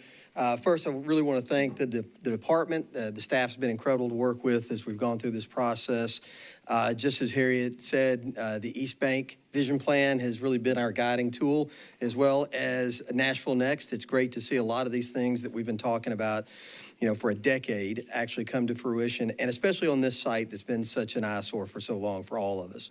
The other thing that I would point out that's been very unique is the fact that we've had great collaboration between all the departments in Metro. That's Metro Water Services, NDOT, Choose How You Move, Planning, East Bank Authority, but also TDEC, We've had a lot of state organizations that have also been very, very helpful with us. The Corps of Engineers, FEMA. You can imagine at this site the various levels of government bodies that we've been dealing with that have all honestly grabbed the rope and pulled in the same direction. So we very much appreciate that. I could sit here for hours and talk about it, but I'm not. I'll turn it over to David Byerly. David Byerly, 1614 17th Avenue South. Nice to see you guys. Happy New Year. I decided at 16 I would do real estate for a living and music because I loved it. And to date, that's exactly what I've done. I played my first recording session here back in 1983, and I fell in love with the city. 15 years later, I moved to town and raised my 4 children here. And so for the last 4 years, we have worked very hard to wrestle this piece of property to the ground. And it wasn't me that did it. It was an entire group of mostly Nashvillians and great Tennesseans that determined we'd lock arms and see it happen. And I just want to say that from the mayor all the way through planning, every person we've encountered in the process has been fantastic to work with, and we are absolutely excited about the future of our community, for our community, and I appreciate you very much for your consideration. Thank you, sir. Appreciate y'all coming down. Anyone else wishing to speak on this, on item number 10? Need to make sure we get everybody. All right, seeing none, Planning Commission does not have a rebuttal, so, and any council members want to speak? All right, seeing none. Seeing no one else wishing to speak, I declare the public hearing closed. I think Commissioner Smith's turn. I don't have a whole lot to add. Thank you for the presentation. I think it's clearly been well thought out by, I can't imagine the number of people involved in this. So I'm thrilled about the redevelopment going there and looked through it and nothing jumped out to me, and I'm gonna trust the planning department. Thank you, Commissioner. Any other discussion? Commissioner, then we'll get Commissioner Dundon next, and Commissioner Henley. Thank you, Chair. I want to echo the sentiments of my fellow commissioner. I know an immense amount of work has taken place in a very small period of time, and you don't get there without a lot of collaboration. And being very familiar with the East Bank and the amount of work that it takes to get to this point, I want to, extend a sincere thanks for taking on a challenge this big. You mentioned wrestling it. I know that was not something that was an overstatement. I wanted to just compliment a few things that I saw at this point. I know things are preliminary as they've been presented, especially thinking about the pedestrian thoroughfare, thinking about facing the river. I only had two questions that came out as I was reviewing the information. One of them was related to some of the parcels. Obviously, this is not the final grid network and grid system, but there are some very uniquely shaped, kind of smaller parcels, triangles, and maybe other shapes I don't have the words to describe. But I remember as far as the IDA, there was some specific emphasis on kind of the relationship to the river, kind of, and addressing heights and other access. And it looks like there's some kind of dash lines here to represent pedestrian flow there, but also the orientation along KVB and some of those other things. And so is there a kind of a guiding principle that was used or some correlation between the IDA that was done? I know we also now have, one of our newest towers in town, albeit it's on the western side with Peabody Union, but it does relate to the river. It's up on a bluff, so there's some differences there. But I'm just wondering how that context played into evaluation for some of these smaller and unique parcels. And Harriet, can you remind everyone what the IDA is? Because we have some commissioners who were here when that was negotiated and some maybe who came after. Absolutely. The IDA is the initial development area, which is the first, I think, 35 or so acres of Metro-owned property that's being developed by the Fallon Company as part of the Central Waterfront District. So that is just north of this area on the north side of Korean Veterans Boulevard. Thank you, Commissioner, for your question. I'll try to answer it, but please let me know if I don't explain everything. So I'll start by saying the real fundamental component of Imagine East Bank was to recenter the river as a visible and publicly accessible natural resource for downtown. And so that was, I would say, really fundamental in how we were looking at that. And I think the two or three actually largest components of the public realm design framework is one is a pedestrian promenade that will go pretty close to the stadium, the proposed stadium with a line towards the riverfront. And then the linear park is also running kind of perpendicular to the riverfront. And then there's a 75-foot buffer along the riverfront for public access. And the real intent there was to provide both view corridors of the river so that you always knew where it is, but also provide that public accessibility. And that was very similar to the intent with the Central Waterfront, with a few differences.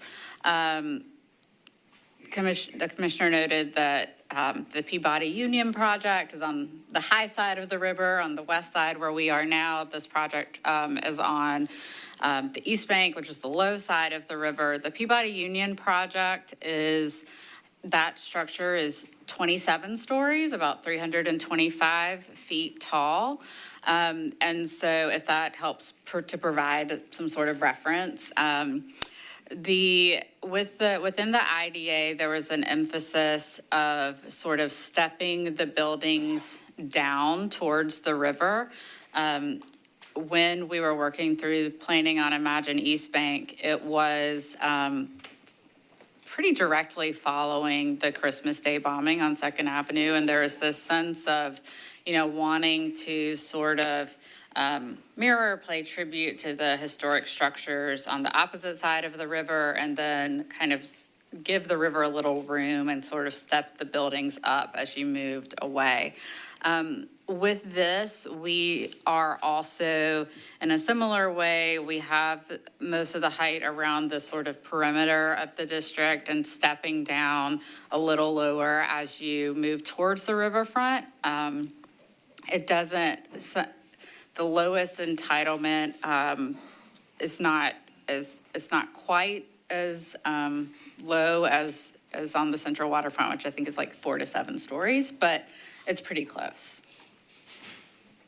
No, that's helpful, and I think the reason I asked and the point I wanted to make is, part of, I think, the overall objective is to, again, create and stitch together, Nashville's next new great urban neighborhoods. And so thinking about how the downtown code is spreading across the river, how are we looking at those things in context?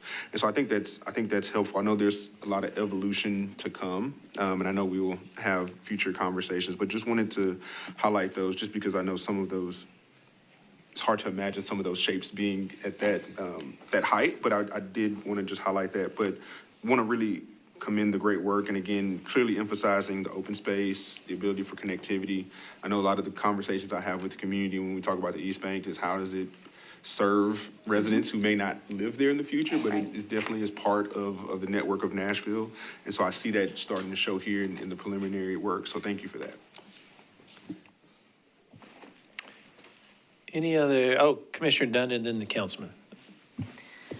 This is exciting. I've been in Nashville for most of my life since 1976, give or take a few years. And that area was definitely industrial, just an industrial part of my childhood background. So it's nice to know that there's going to be a whole new population with a different background in their childhood growing up here. And I think you've addressed some of these questions, but it sounds like there is an articulated vision for the river beyond just development, but as being a part of the community and looking at environment and recreation and community health, even opportunities. And you spoke to some of that, and I think that's an important piece of this.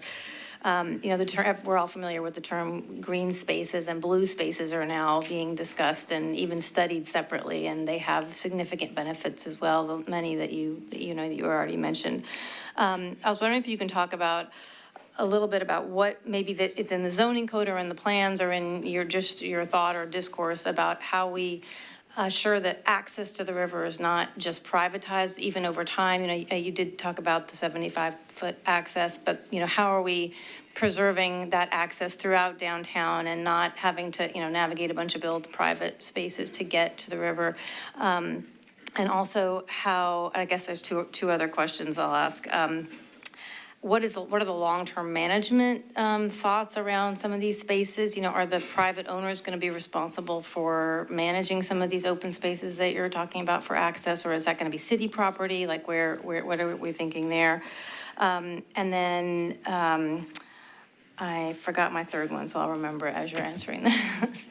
Okay, those are great questions. As a landscape architect, I really appreciate all of those questions because they're things that I think are also very, very significant.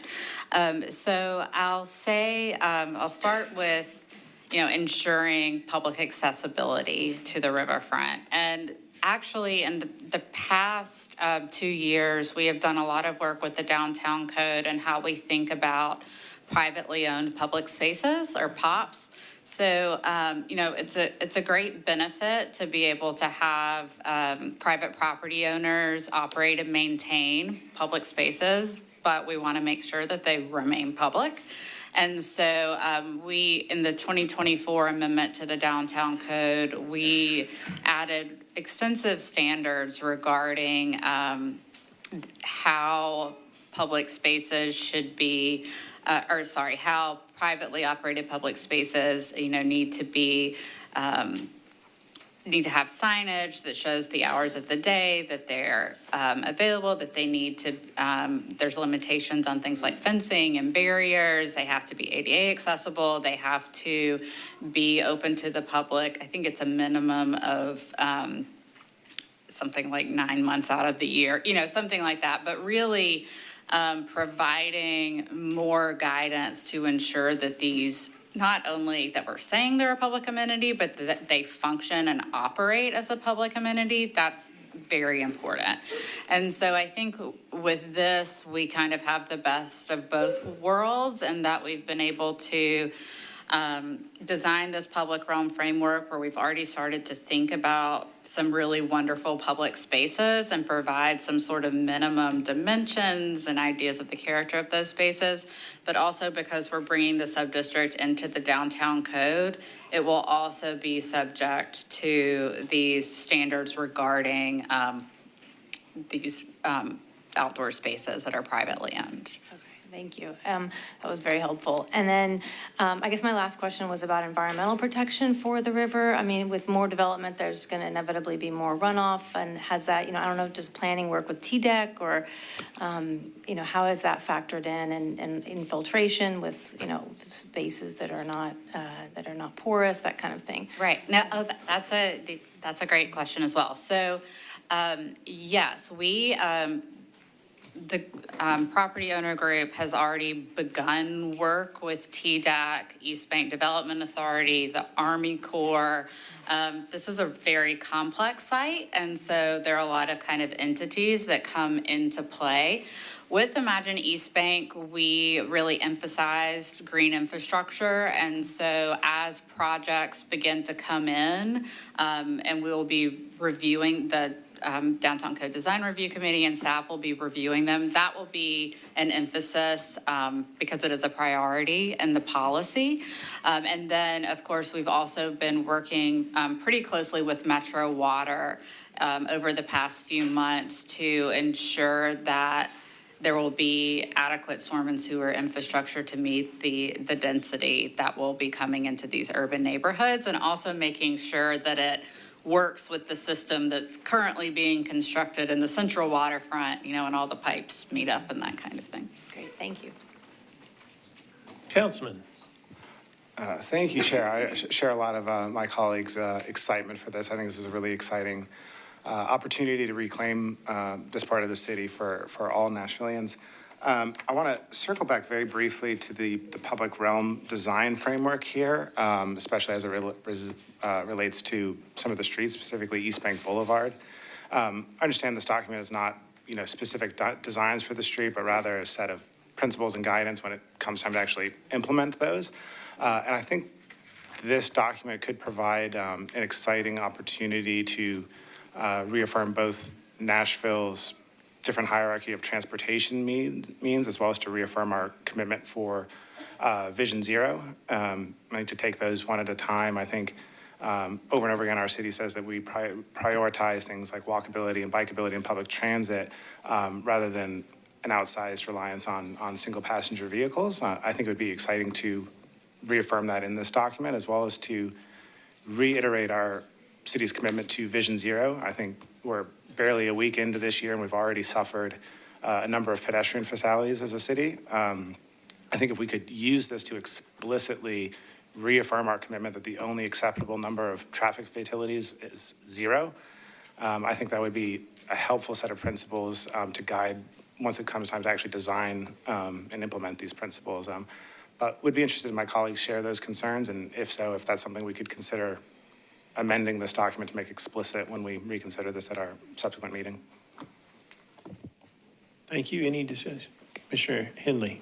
No, Chair, thanks for the recognition again. I want to just add to what Commissioner Horton said, because that reminded me. I think one thing that's really important is, I won't restate what was just said, because I absolutely agree with it. But I noticed, and my comments earlier addressed the connectivity to the river and obviously through what will be the East Bend community as it develops in the future. But again, I mentioned stitching downtown Nashville together and thinking about crossing Korean Veterans Boulevard. And while we do have a pedestrian bridge, we think about how people walk and how people commute. And when you're in this community, in what will be East Bend, that is a pretty significant detour away. And so I think really thinking about KVB and the pedestrian crossing there and how it intersects specifically at the different height planes will be really important. I know there's some emphasis in the first amendment that was related to the East Point area, the IDA, whatever we want to call it over there. But it did focus on like some plaza spaces, and again, had an emphasis on the pedestrian safety. And I think, again, a great opportunity for that to be a stronger emphasis here as that evolved. I would recommend it. It's really thinking about the Korean Veterans Boulevard. The lining there is that will probably be the way pedestrians, bicyclists, other modes of transportation will look to traverse back and forth across the river until maybe there's something else that allows them to do so. So I think we should really lean into that analysis heavy here. Thank you, Chair. Thank you. Any other Vice Chair, and then Commissioner Dang after that, Vice Chair. Thank you. Yeah, I'm very excited to see this. I drove by the scrapyard every day, multiple times a day. And it will be amazing to see East Nashville with this new gateway. I wanted to ask a few questions about the building heights and just sort of how, I don't know exactly what the building heights look like on the main part, on the other side of KVB, but was a little surprised to see up to 40 stories right along the river. So I just kind of wanted to see if you could share some thoughts about the height, right, I thought we were going lower by the river, not higher. So thoughts on that. And then some of the other just, height configurations throughout the area. Harriet, can you put the exhibit up, perhaps? And I would ask, I was just getting a reminder to have the commissioners speak up a little bit. Okay. Some of the folks in the back are having trouble hearing. Okay. And I guess a follow-up to that question is just how does this align with the other side of KVB? Sure. So a couple of notes about height. So we had many conversations about height, as you can imagine, and I think there are many different ways you could sort of think about it. Imagine East Bank does envision this as a mixed-use urban neighborhood, so we knew it was going to be dense.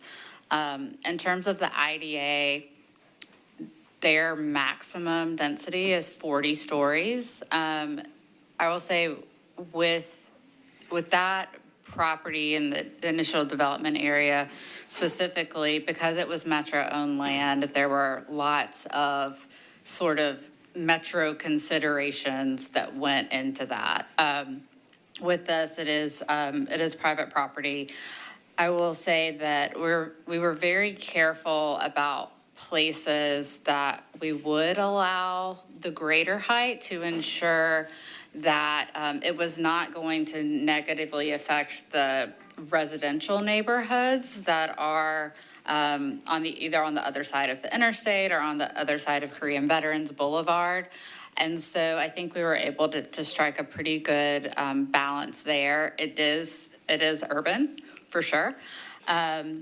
The one parcel that I think you were referencing, which is the one that allows 40, that's kind of at the intersection of KBB and Davidson, closer to the river.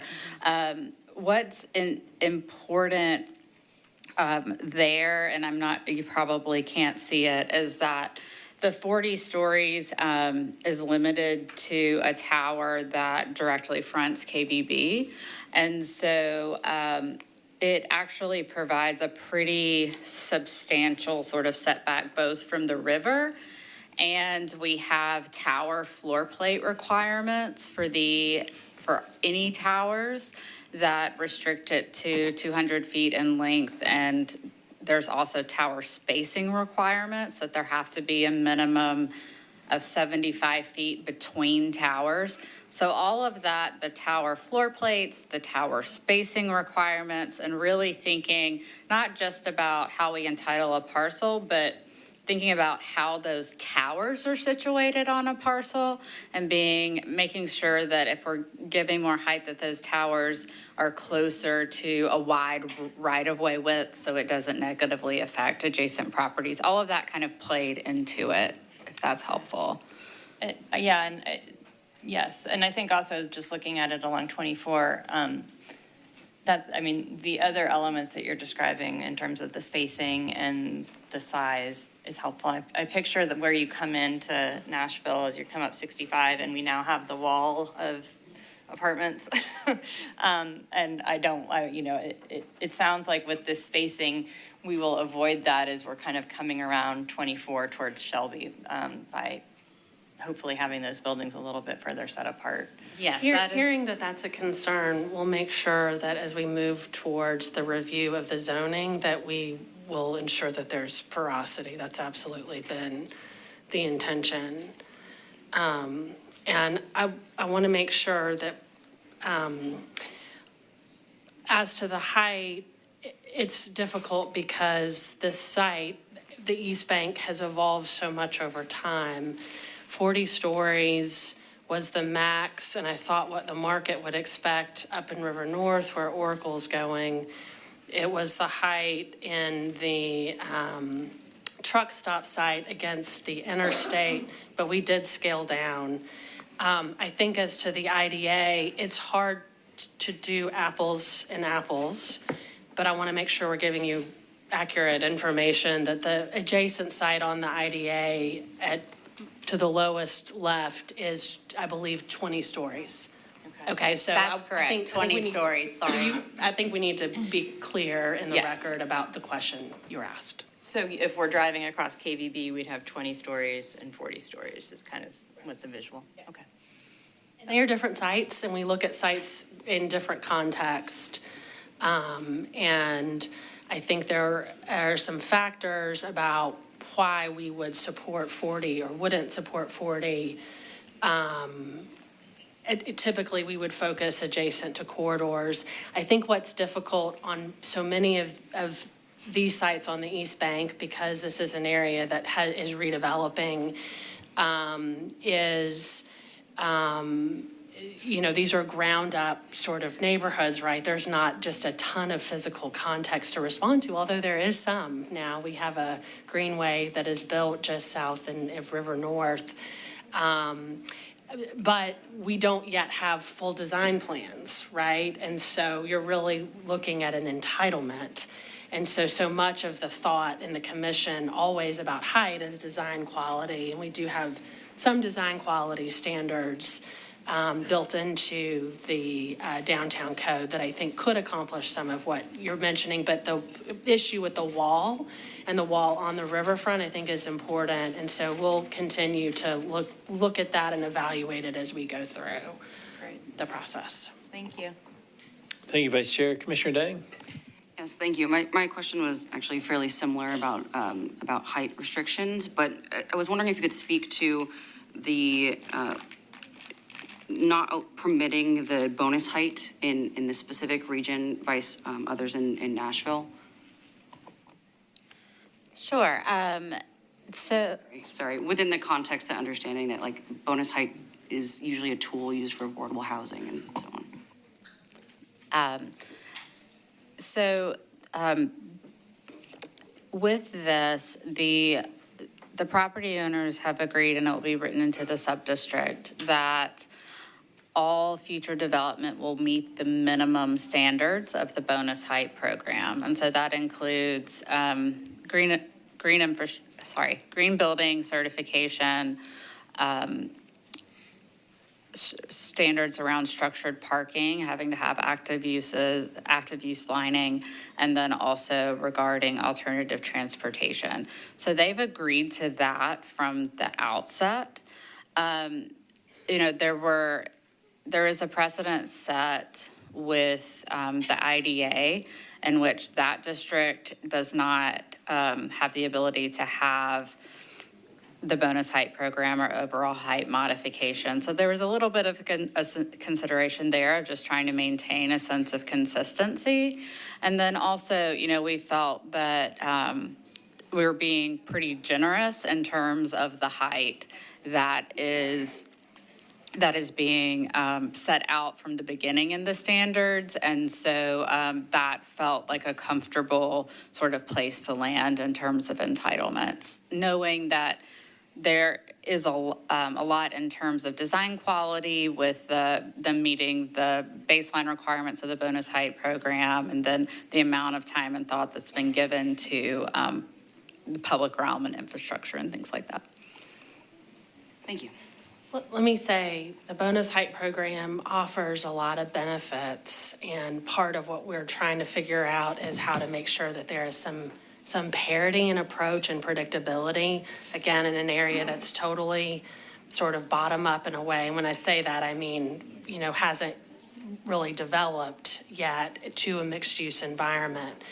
And so it may be that bonus height or that kind of structure is something we should consider in the future. I think this first step is really about entitling the property in a way that is different from industrial. And so what's the right way to do that, express our goals, but have design quality as we're at it? Thank you, Director. Any other discussion? Seeing none, we'll need a motion.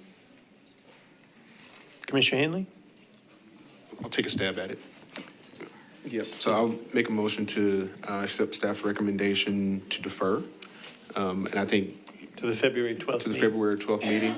And if appropriate, I'm kind of looking at council to highlight the points of emphasis that were made by our commissioners. And so if I'll try to get these correct, but specifically to access for pedestrian and multimodal, emphasizing pedestrian safety and mobility throughout the neighborhood. I heard height considerations, I'll say throughout, consistency with adjacency now that we do have some precedent set with the other downtown code on the East Bank. And then I emphasize the Korean Veterans Boulevard as a significant corridor for commute to this community. That's a proper motion. Is there a second? Second. Any other discussion? Seeing none, all in favor of the deferral, say aye. Aye. Opposed, no. Ayes have it. It's deferred to February 12th. So, Vice Chair, that leads us to, we have finished item 10, and so we have 5 remaining items. We've been here about an hour and a half, two and a half hours, and generally, after that amount of time, folks have to use the restroom, and so, Vice Chair, I think it would probably be good for us, for the commissioners to take it. I know this is not great, but we can't, as commissioners, we can't leave the hearing legally, and so until we take a break. So we probably need to take a restroom break, take about a 10-minute break or so, and then we'll re-adjourn. We'll come back in about 10 minutes. So we'll take a break.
Thank you for your patience. We'll go ahead and get started. And we are on item number 12. If everybody would try to, there are a lot of seats up front and in the middle. If everybody could try to get a seat, that would be great. I know we've been here a long time, but we want everybody to speak. I appreciate everybody coming down. And so we're going to hear the staff presentation on item 12. Thank you. My name is Savannah Garland, and this is item 12 on the agenda tonight. This request is to rezone from RS20 to SP to permit 19 single-family lots and 19 multifamily residential units. Staff recommends to approve with conditions and disapprove without all conditions. This request is approximately 12.91 acres and is on the west side of West Campbell Road. This site has been zoned RS20 since 1998, and the surrounding zonings include single-family residential, office residential, and agricultural residential. The proposed SP would permit a total of 19 multifamily residential units and 19 single-family lots. The plan includes two types. One is the detached cottages, which is referred to as a multifamily, and the single-family. The plan includes a proposed public road, the extension of Woodshire Drive on the west side of the development, running east and connecting to West Campbell Road. The proposed single-family lots are shown off both sides of the Woodshire Drive extension, and these lots are front-loaded. This public road also has a private alley that runs north and it ends in a hammerhead terminus, which is where the multifamily units are. The private alley serves as rear-loaded multifamily units, and the preservation portion is shown in green on the site. There's also a TVA tower on the northeastern corner of the site. This site is located in the Conservation and T3 NM policy. The Suburban Neighborhood Maintenance Policy is intended to maintain the general character of developed suburban residential neighborhoods. The Conservation Policy is intended to preserve environmental sensitive land features through protection and remediation, and there is a stream identified through the northern end of this site. Like I mentioned, the conservation policy area on the subject site is located where the stream is on the northern end of the site. The conservation policy does not reflect areas of existing tree canopy or forested areas, but the remainder of the northern portion of the site, while not in the conservation policy, is heavily wooded and is intended to be preserved, which is consistent with the conservation policy. This area is roughly 5.3 acres or 41% of the site. In our review, we looked at the T3 NM infill policy guidance for larger vacant lots that are underdeveloped and found in the site to fit the criteria for infill development. The infill policy supports a wide range of unit types with transitions being met. The single-family lots are located along Woodshire Drive, continuing the detached single-family residential land use pattern along Woodshire Drive. This makes for a transition from the already established single-family neighborhood to the west. These lots are smaller than the surrounding single-family lots in the broader area. However, in order to balance preservation of the environmental features and improve connectivity, flexibility in the lot sizes may be appropriate. However, staff has added conditions to approval to aid with the transition from the existing development pattern to the west to create larger lot sizes and reduce number of single-family lots to 17.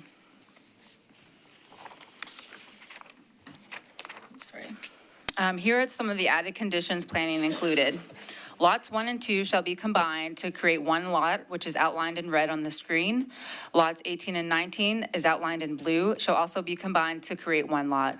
No reductions to the lot sizes or frontages for the remaining lots shall be permitted. This results in a maximum of 17 single-family lots and 19 multifamily residential units. Another condition is to extend the 20-foot Type B landscape buffer along the eastern property line of Lot 10, which is where the yellow arrow is pointed. This extension of the buffer will align with the rest of the 20-foot Type B landscape buffer that is already shown on West Campbell. Therefore, staff does recommend to approve with conditions and disapprove without all conditions. Thank you. Thank you, and we'll open this item for public hearing, commissioners. And is the applicant in the room? Come on up. Welcome. You have 8 minutes and state your name, and then you can save 2 of the 8 minutes if you don't use it all. All right. Good evening, commissioners. Thank you for having me. My name is Christian Macari. I'm with Summit Development. We are the applicant and developer here. I do plan to reserve 2 minutes for rebuttal of public comments. Just wanted to give you an overview of, I guess, our perspective on the project, the process that we've run to get to tonight, and then what our intent has been all along. So one thing I do want to make you aware of, you are going to hear from our landowner, property owner tonight. The land has been in their family for 100 years. They inherited it about 25 years ago, and they've been trying to sell it for quite some time. So we're probably the fourth developer on this piece of property at this point. You know, we have taken about a year to get here, and really appreciate the professionalism. And, you know, Councilmember Campbell, she's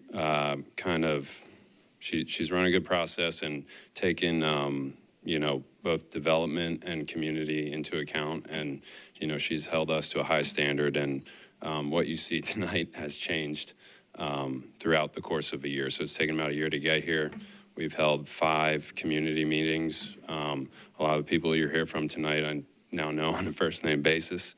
And we joke with one another, even though we're, you know, both trying to do different things here. You know, like Savannah said, we have 40% open space. It's going to remain natural. We do have type A and type B buffers. We're going to preserve existing trees along West Campbell.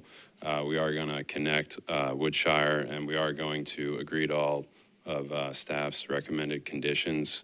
So it will go down to 36 lots.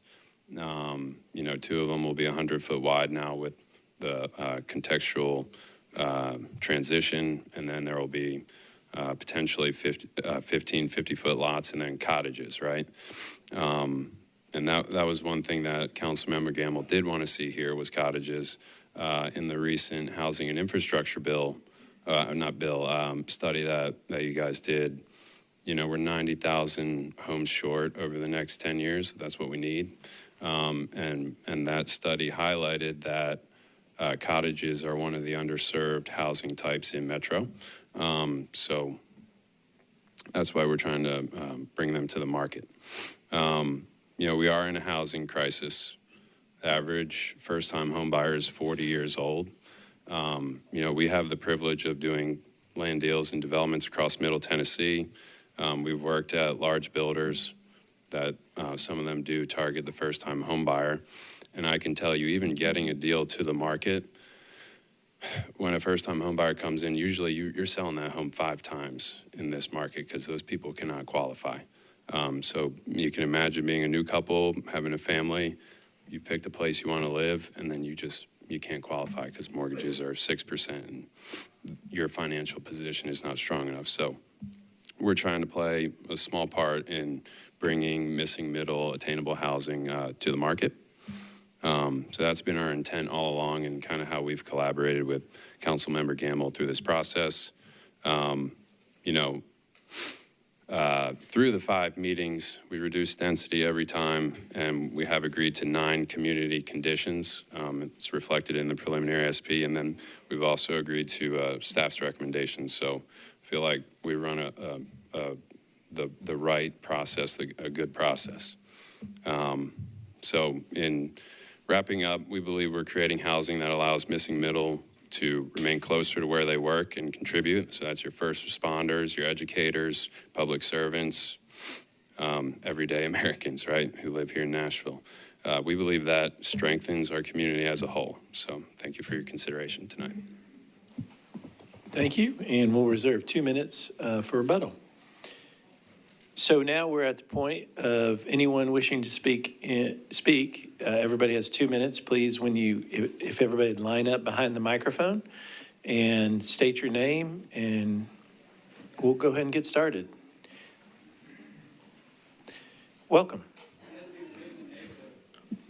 Oh, is there a neighborhood? Hold on. Okay, I'll be crystal clear. This is not being professional. So we don't yell out. Everybody gets their 2 minutes, nobody claps, or we'll just kick everybody out and everybody can come in here one at a time and we'll have an empty room. So that's the deal. If not, we'll stop the meeting. We'll get everybody out of the room. We'll do it one at a time. Is that clear? Okay. Go ahead. And I'm being serious. So there's been a lot of disruption tonight. I usually use a lot of leeway, but this is not acceptable. Go ahead. So I'm in support of this. I used to live at 1629 Good Day Court, which is not too far from this area. Unfortunately, I had to move. I was a renter, and my rent kept going up and up, and wasn't able to stay in the area. I enjoyed living in Jennifer Gamble's district. It's a really beautiful district. There's incredible trees and environment.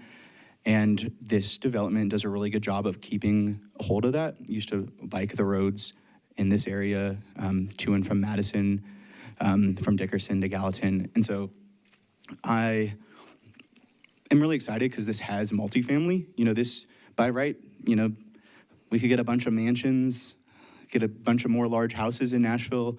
And that's not what we need right now. That's not what Nashvillians can afford and what the people that are already here need to be able to stay.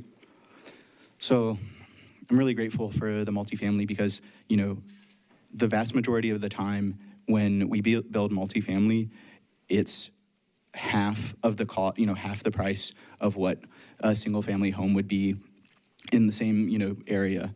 And so this does a great job to build a housing that's more attainable for Nashvillians.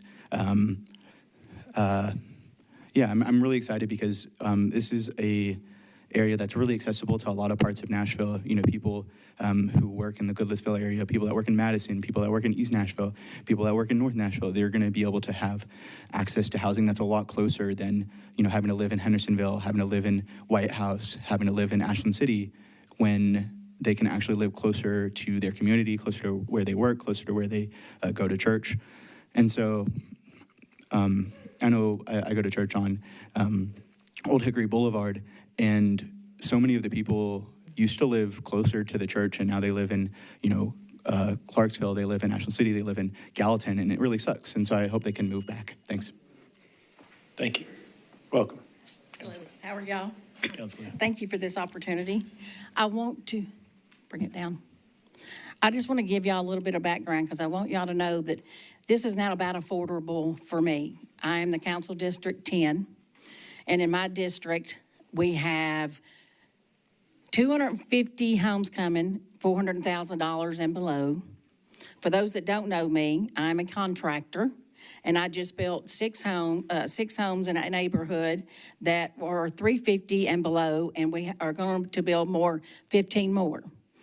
The irony of this is I also have a lot off of Campbell that is an acre lot, and I requested for 2 homes and got denied. The same side of the other street, okay? So I'm just trying to think, you know, what is the rationale of what we're doing for Nashville? I don't know if y'all know about the redevelopment of Rivergate, but in that, we have a affordable coming for the elderly. You have to be 65 and above, but that's coming to the Rivergate area that I just put together. So this is not about affordable. And why am I here speaking against Jennifer Gamble's district? Because it outlies my district, and this neighborhood is the neighborhood I grew up in. My house that I grew up in was the first house in this subdivision. So I wish they were in my area and we wouldn't even have to be going through this, but unfortunately, I got the other side and she got one side. This does not fit with Nashville Next in the context of this area. Most of the houses in this area are on an acre, and they're $700,000 homes, and now we're putting a cluster of affordable homes on the other side. But like I said, this is not about affordable. It is about the quality of life. I put in for a red light coming off of Campbell last year because of all the wrecks and got denied. But yet we're getting ready to add all this traffic coming off of, and all this is on record. We're getting ready to add more houses to this neighborhood. It is a very large scale for what I think in that area. And I know I don't want this to be about a Jennifer Gamble thing or a Jennifer Webb thing. I want this to be about the people that we represent. We get voted in to represent the people, and all I want y'all to agree to is that y'all will listen to the homeowners that live in this area. That's all I want you to do, is listen to them, because you never know. I don't know where any of y'all live, but it could be y'all's area next. So my daddy taught me a thing a long time ago. When you go to make a decision, think about how it really affects the people, because you never know when you might be put in to that situation. And that's what I've always tried to do. I've always tried to find middle with everybody on the council. I try to find middle in my district. I have a low-income area that I try to support and do what I can for, and then I have area to the north that is higher income. But I feel like in life, there can be a middle. A lot of what we're doing right now is separating us, but I hope, like I said, I hope y'all listening to the people. And remember, these people didn't buy in when they moved to this area, and most of these people that are my age, their mom and dads owned those homes when I was walking those streets when I was a little girl. That's how long, these are generational homes, and I just feel like they should be listened to what they want. And they didn't buy into SP zoning, they bought into RS zoning when they moved to that neighborhood. And all I'm saying, I just want y'all to really, this is a tough one, and I just want y'all to really, really weigh the people and what they say. Thank you. Thank you, Council Lady. And just for the record, we allow the council members as much time as they need. So thank you as a courtesy, just so people know. All right, welcome. I'm Ron Johnson. I live on West Campbell Road. I'm asking you to keep the current zoning designation as it is. I've talked to Ms. Campbell a lot. I think she is much more concerned about the quantity of life in the area than the quality of life. She's trying to put more people in an area that's not designed for it. In the light of the recent T3 NM suburban maintenance overlay policy change, it's clear that the zoning change that Ms. Campbell has proposed should be denied. If it is approved, our area is going to change substantially. I live across the road from the proposed development. I live in District 10. I, in fact, live in Ms. Webb's district. I'm concerned about the water flow if this development goes through. Although the developers claim that they have conducted studies about the environment and the hydrology of the area, I don't think they are aware of the sinkholes and streams on the property they want to develop. I have 2 underground springs on my property located across the street from the proposed development. I am sure one of them is fed from the property that we are discussing today. In that area that we're looking to rezone, there's a drop in elevation from 613 feet at the top of the hill to 512 feet at the creek that runs through the property. That's over 100 feet change in elevation. If this development goes through, the water flow will be affected and cause more runoff on my property and in the creeks that feed Dry Creek area.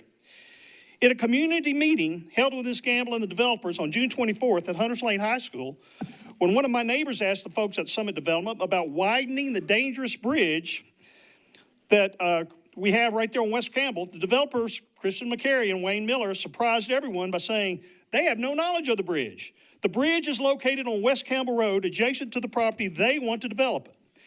It was clear also that Ms. Campbell didn't know about the bridges.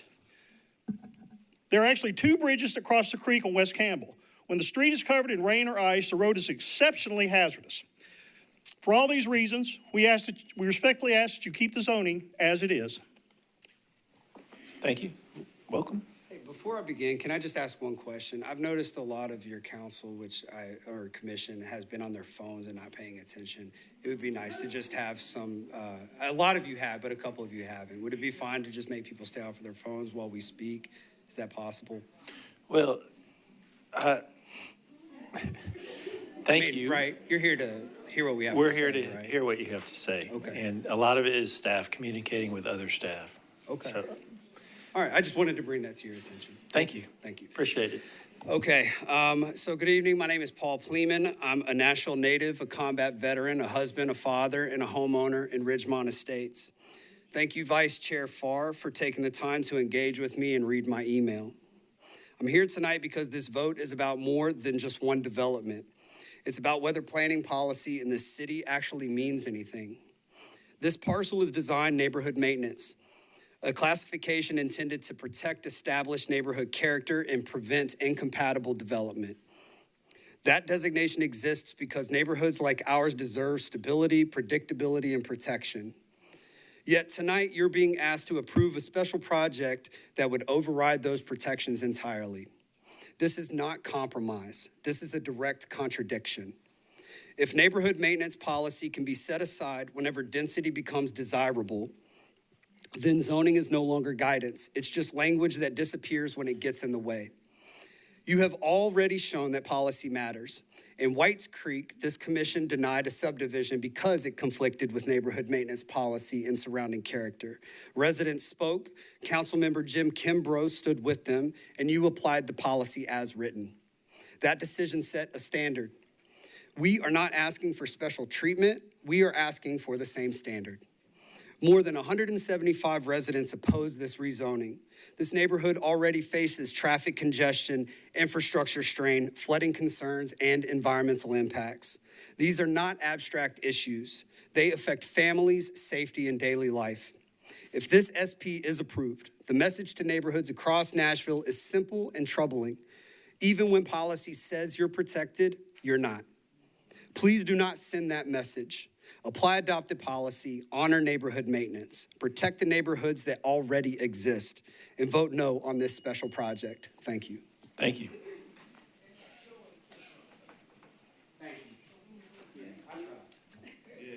Welcome. My name is Beverly Keene. I live on Woodshire. I am strongly opposed to this rezoning for the SP project. I, along with neighbors, have signed a petition bearing 178 names. That said, I wish to bring to your attention alarming discrepancies of the plan's description. Number one, the application. 22 residential single family and 18 cottage dwellings. Number two, the development tracker. 19 single family lots and 19 multi-family lots. Number three, the mailed notice. 19 single family lots and 19 multifamily. The plan, 19 detached cottages and 19 single family. The plan's notes, the purpose of the SB is to permit the construction of 19 multifamily detached cottages and 19 single family lots. Councilmember Gamble's newsletter and the multiple meetings, we were always told 22 detached single family and 18 detached. None of these descriptions are aligned with the application's description. There is no mention of multifamily units within the application. This is indicative of incompetent administration on the part of Summit Development, Thomas & Hutton, and Metro. Thank you. Thank you. Welcome.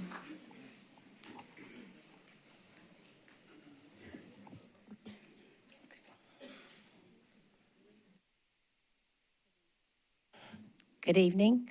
My name is Jessica Kennedy, and I live on Trevor Drive. I am a resident impacted by the proposed development. I want to be clear that I do oppose the rezoning for this SP.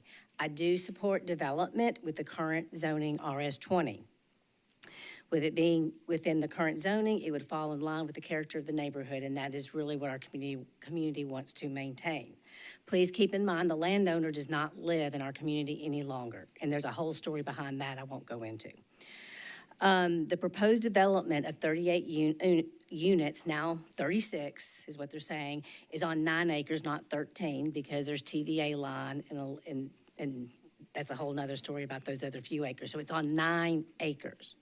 Not 13. And that definitely is not in character with the rest of the neighborhood. It just looks high density. Something else that is very concerning is the infrastructure as it currently stands is lacking on West Campbell. It's already been mentioned that the West Campbell Road gets backed up. It stops certain parts of the neighborhood from being able to exit. There's wrecks at the Dickerson West Campbell Road, and this has been concerning for the neighborhood for quite some time, many years. It is a dangerous issue. And then when you talk about the additional volume of cars with that 36, 38 units, that is just very concerning. Other development in the area has displaced wildlife greatly. I always have considered myself an environmentalist and very thoughtful in maintaining my yard and creating the best space I can for the wildlife. I've been in this neighborhood almost 30 years, and I've watched just the displacement, the herds of deer now going through the neighborhood that weren't there previously, the skunks, the little groundhogs, the coyotes. I mean, they're just all being pushed out of their natural habitat. So for any of those that really care, that is a concerning point. Thank you for your time. Thank you. Welcome. Hey, thank you so much. First, a thank you to Savannah Garland. She answered several questions for us, and I appreciate that. I know this has not been an easy job for her. I'm Lindy Ferris, and I live at 600 Woodshire. My husband and I have been at my home for 28 years. Except for the time that my husband was active duty in the Marine Corps. I have lived in Davidson County, a mile from here, or in this home for 60 years. I'm a fifth generation Nashvilleian, and I'm speaking not only behalf of myself, but my neighbors. We have a lot of elderly neighbors. I know Ms. Vo spoke earlier, Councilwoman Vo spoke earlier about not displacing those. We have 85 and 90 and 95-year-old neighbors that are still living in the homes that they built. They worked at Peterbilt, they worked at DuPont, they worked at Ford Glass Plant. We are not a ritzy neighborhood, but we care about those that are around us, and we do not want to see them displaced. I don't think that they did not purchase, and we did not purchase to be in a construction zone. We are not opposed to them building. Keep it. If they build the 20 homes that would be allowed on that acreage, nobody would have a problem with that, and there would still be 20 homes that people could live in. This is the land. All of these people have either called me, come to me, or I've spoken with as I'm walking on the streets every day. This is a church. One person, these two belong to this piece of land. One neighbor is in favor of this. This neighbor speaks very little English and is afraid to go either way. But I am telling you, by looking at this, you can tell that our neighborhood is not wanting this change. We are not opposed to building. We are not opposed to 20 homes. We are opposed to double that amount, which it is right now. And again, if you're bargaining with somebody, you're going to go for the highest number and come down. That it's still over building. Thank you very much. Welcome. Hello, my name is Mariah Horn, and I live at 207 Northwind Drive and lived there since 2020. I am here on behalf of the children of the neighborhood and on behalf of my father, Todd Horn. Since my family has moved here, there have been multiple instances where the traffic density has risked the safety of my life and, as I've seen, my neighbors. I believe that rezoning for the property on West Campbell Road will multiply the safety risks of an already dangerous road. The high-density housing that Councilwoman Campbell plans to do with this rezoning would ruin the environment and the character of the neighborhood. Rezoning wouldn't create virtuous environment for the residents, including the elders and kids and everyone in between. It would eliminate critical forest habitats, which would displace the natural wildlife, causing a safety risk with traffic.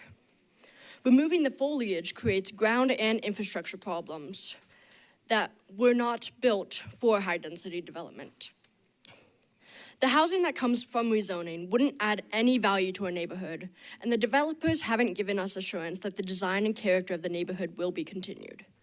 People like my family have moved to this neighborhood for spacious lots, privacy, noise buffers and green buffers, and the distance from downtown, and personally from how close it is to my school. Rezoning would do more harm to the existing neighborhood than whatever good is intended for the new neighbors.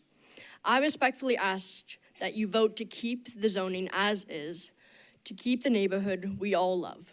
Thank you. Thank you. Welcome. Oh, is it working? Oh, good afternoon. My name is Sojourner Franklin, and I reside at 406 Cuniff Parkway. And I'm a 2025 graduate of Hume Fogg Academic High School, and I've lived in this community for a little over 3 years. I'm here today on behalf of my mother, Tanae Franklin, and my family. Our family's moved from North Nashville near Buchanan Street to this neighborhood specifically for the natural surroundings and quieter environment. Although we appreciate the work of our council member and her need to balance competing requests, we feel that there needs to be a better appreciation of our concerns in accordance to equitable and smart growth at 0 West Campbell Road. She has publicly stated her support for Summit Development LLC and the rezoning request for 0 West Campbell Road. At a June 2025 community meeting, a representative from Summit Development stated that they would not make a profit from this project and that it was intended to provide affordable housing. These claims do not align with the business model of the private developers. If there's no profit, why are the developers pursuing rezoning? And why is our council member standing so firmly with the for-profit development company instead of her own constituents? The overwhelming majority of residents in our neighborhood oppose rezoning. Petitions, yard signs, and door-to-door conversations show near universal concern. We want to maintain the current zoning because it preserves the neighborhood character and prevents harm, such as dangerous traffic patterns, pedestrian and bike safety risks, and infrastructure strain, and environmental change. In addition, the new construction borders Cuniff Parkway and Apple Valley Road. Based on how new construction has impacted other parts of the city, such as North Nashville, the new development may actually harm affordability. I'm speaking particularly about the east end of Apple Valley Road, where more economically vulnerable residents and renters and homeowners live. The new construction may disrupt the existing housing market and spill over into adjacent neighborhoods, thus raising rental and housing prices beyond the reach of long-term residents. We support responsible development. We're not anti-development. We're asking to keep the current zoning because it maintains balance, protects public health, and respects the people who already live here. We respectfully ask that you vote to keep the zoning as is to maintain the character of the neighborhood. Thank you. Thank you. Listen, excuse me. I know you're passionate about the issue. We're all passionate about these issues. I know they're controversial, but we have to maintain professionalism. And that's the clapping. Ma'am?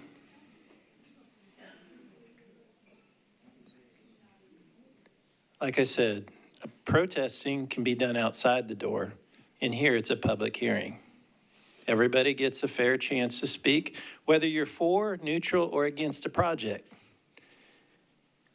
Keep it professional.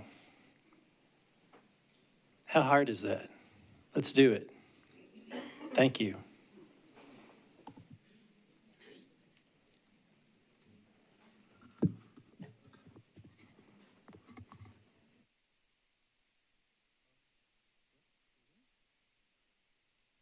Okay, there we go. All right, my name is Aaron Coleman, and I live on West Campbell Road, and I want to thank this committee for giving us the opportunity to speak. Thank my neighbors for supporting us here today. Thank you to Councilmember Campbell and Councilmember Frinsley Webb for voicing their concerns. I want to start by saying I was born to military parents overseas in Germany and lived in military housing most of my life until I moved to Nashville, met my wife, a Nashville native, where we moved to East Nashville and spent a good deal of our youth. But as prices rose, we of course moved as far away from downtown as we could to our current neighborhood to enjoy the natural scenery and to appreciate the quality of life there. I am not opposed to affordable housing and want that lot to be filled with affordable housing, but I want it to be done with the zoning in place because I think that it would send a very strong message not only to our city, but to the nation at large, that Nashville stands for treating everyone the same, whether you're a large developer, a small landowner, or a large corporation. And so with that, I very much hope that this committee votes no to rezone this lot across from my house, mainly because this is the dream that I had when I was living in those military housing. Every house looked exactly the same. There was not that beautiful scenery that we have now. When I lived in East Nashville, all I saw was housing going up, tall and skinnies, all these houses coming up around me. And I assumed in this neighborhood, when I saw the zoning that said you had large lots, I thought I finally found a place where I could raise my daughter and my daughter to come in a nice, safe environment. And so with that, please vote no. And furthermore, I would hope that there can be continued improvements to the neighborhood because there has been work on the traffic in our neighborhood. So I'm hoping that no matter what happens from this, that we have more focus on our infrastructure. Thank you. Thank you. Welcome. Good evening, Commissioners. Thank you for the chance to Ma'am, speak. if you'll just pull the sorry. microphone down. Pull. short. There you go. Yeah, just, there Okay. you go. Thank you. I am a resident of 511 Cunniff Court. My name is Michelle Cyrus. I am a historic preservationist, and I used to work for Washtenaw County Planning and Environment in Michigan. I am opposed to the rezoning. We are not opposed to building within the current zoning.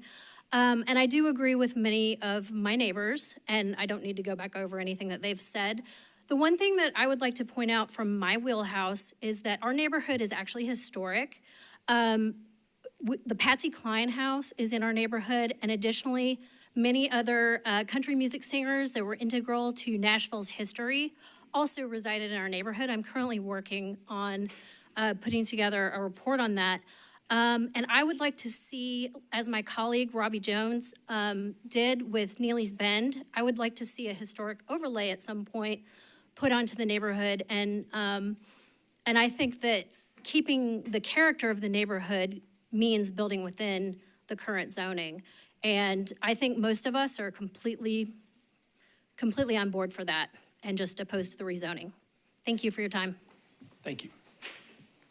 Welcome. Good evening. My name is Teresa Vidito. I and my brother, who will speak next behind me, are the owners of the property. I just want to mention that as the owners, we have the legal right to sell the land and have it developed as long as certain standards that's required are met. We've heard the neighbors' concerns. We've read their letters. We've read their emails, and we've seen the petition. We respect their feelings, and we understand where they're coming from. It's change. Change is hard. It's unsettling, and sometimes it's hard to accept. This is not about disrespecting the community, but it's about allowing reasonable use of our property. Our developers have worked tirelessly to make changes, to address concerns, and they've taken steps to minimize the impact to the community. We respectfully ask that this plan and rezoning be approved based on the facts and efforts made to address concerns, and we move forward. Thank you so much for your time and consideration. Thank you. Welcome. Hello. My name's Perry Day. I'm one of the owners. I'd just like to say that this land has been in our family for over 100 years. So we pay taxes for over 100 years. And my grandparents gave up property so they could build Campbell Road all the way through from one end to the other end of the property. Then my father had to give up property for TVA to come through. TVA come through there, and that messed up things as far as being able to build barns or anything else. And then it's changed the law to where we couldn't raise cattle anymore. And they told us that if lightning struck our cows and all our cows died, we didn't have a right to replace the cows. So if we ever got rid of cows, we couldn't do it. So my father got so old that he had to get rid of them. And now I've got the land, but I can't put cows on it. So I'm having to just basically pay taxes every year, and I can't even use it. So I'd appreciate it if y'all would approve this. Thank you. Thank you. Welcome. Well, I wasn't going to come up, and I certainly didn't know I was going to be in this place in the queue. My name's Brenda Staggs. I live at Trevor Drive. I used to be an elementary teacher. I do much better with little ones than grown-ups, so I apologize. One reason I came up, we've been there since '84. We bought that house when we got out of the military. We raised our 3 kids there. And Like they said, it's larger lot. They had room to play. We have deer in our backyard. And it's very safe. Everybody walks the community and so forth. The problem is, as they mentioned, multiple people have mentioned, West Campbell Road is a 2-lane road. And it goes like this. It's not straight. It has a little bridge over the creek. You can only get into our subdivision by coming in Caniff or West Campbell Road. And anytime you're trying to get back to Dickerson Road, now you can circle back to get to Gallatin, but anytime you go out there, especially if it's traffic time, school time, you name it, they are lined halfway down West Campbell Road trying to get out on Dickerson Road. Tuesday night, my husband and I, and he's 80, I'm 78, went to Dickerson Road and we're headed out to go get some dinner. He tried to get at the end of the traffic, so he waited an hour or so. It was dark. Obviously, we have a stop sign, as the other commissioner said, or council person said, at the end of Campbell Road onto Dickerson. My husband hadn't had a wreck in a decade or more. He looked and there was still traffic there, but there was nobody in the right lane. He pulls out of his car and here comes a black truck, no lights, hits him in the front left fender, knocked us into the auto lot, which got 4 other cars and left. And the Goodlettsville police came. We were not injured except nervousness, I guess, and so forth. And he's got a little swelling and all. So we're grateful for that. Thank God for that. But he's gone. And when the Goodlettsville police, the offender, when the Goodlettsville police came, they said, and I quote, "They do this all the time on Dickerson Road. We have trucks and cars that drive with their lights off. They don't have a license. They've got a warrant out." Your 2 minutes is finished. I'm sorry. So if you'll complete your thought. We just need to have, there's no light there. As she said, she tried to get it. The traffic is already horrible and wrecks are happening all the time. Thank you, So ma'am. we suggest you vote no. Thank you. Thank you. Welcome. Hello, my name is Patty Johnson. I live on West Campbell. I've been there for 25 years. And I want to say that I do not want this development to go through. We have a lovely community. And I know Mr. Day, Perry Day, I've met him several times. He's passed away. He passed away in 2015. The people that own the property now no longer live in Davidson County. But I know if this thing falls through, which I'm praying that it will, that there's a group of us that would be interested in buying the property. And we could make a park out of it or something like that. That would really, really benefit our neighborhood because there's nowhere to walk. There's no sidewalks, no nothing. We have to go to the church and walk the parking lot at the Parkway Church. So, I mean, I just want to give my 2 cents. And like I said, like the lady said, from Gallatin Road, it's a cut through to Dickerson Road. And if there's an interstate accident or an accident on Dickerson Road, it cuts through our street. And I've seen it several times, bumper to bumper on our street. So that's what I have to say. Thank you. Thank you. Welcome. Hi, my name is Abby Ferris. I live on Woodshire Drive. I want to first thank you all for giving us the opportunity to speak. I respectfully request that you all do not approve this rezoning for many reasons that others have touched on, but I would like to touch on the infrastructure issue. One, like she's mentioned, the roadways. We do walk. We have an active neighborhood that likes to get outside and exercise. But the roadways that's connecting the Caniff and Campbell, we don't have adequate shoulder space. We also don't have adequate traffic measures in place. We did see an improvement on utilizing these speed cushions. However, people do speed significantly through those, and they avoid those by going around them. We ask that we make some efforts in improving infrastructure, traffic, like water, as well as power. So I work actually in the power industry. My job is to plan power. And I'm unable most days to work from home because our power company, local power company, does not always have reliable power for our neighbors. We have dips, sags, we have little pieces here and there, momentary interruptions where they cut our power and our Wi-Fi goes down and I have to go in the office, which is all good. But I ask that we make a big effort to improve our infrastructure and really implement some changes before we consider such a significant change. I also want to mention that we are not against building out this development, but that we do so with the current zoning in place. Thank you all for your time. Thank you. Welcome. Hi, I'm Alicia Ferris. I also live on Woodshire Drive. I just kind of want to echo what my other neighbors have said. We're not necessarily against development or building, but we just want it to stay within the current zoning. We don't want to change the character of our neighborhood. We have a great neighborhood. And we just, if they do develop and they do build, we just want it to stay within the character of our neighborhood. Thank you so much. Thank you. Anyone else wishing to speak? Got to get up. If you'd line up behind the podium, it would be great if you want to speak. It'd be great. Welcome. That good? Yeah, no, you're good. I'm talking about everybody else. Okay. So. My name's Bo Reese. I live on Kniff Parkway, which catches, we're a cut-through road between Dickerson Road and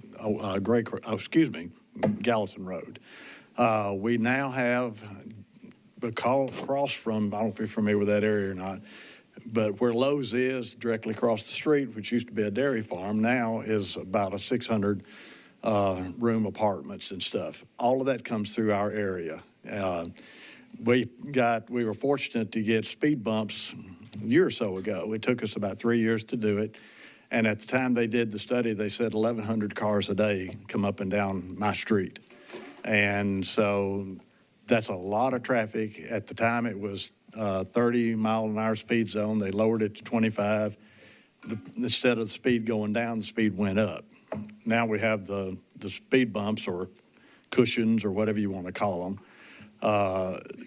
In between the cushions, most of the time they just fly right over them because it doesn't slow them down. And so in between now they'll get up to 40 miles an hour.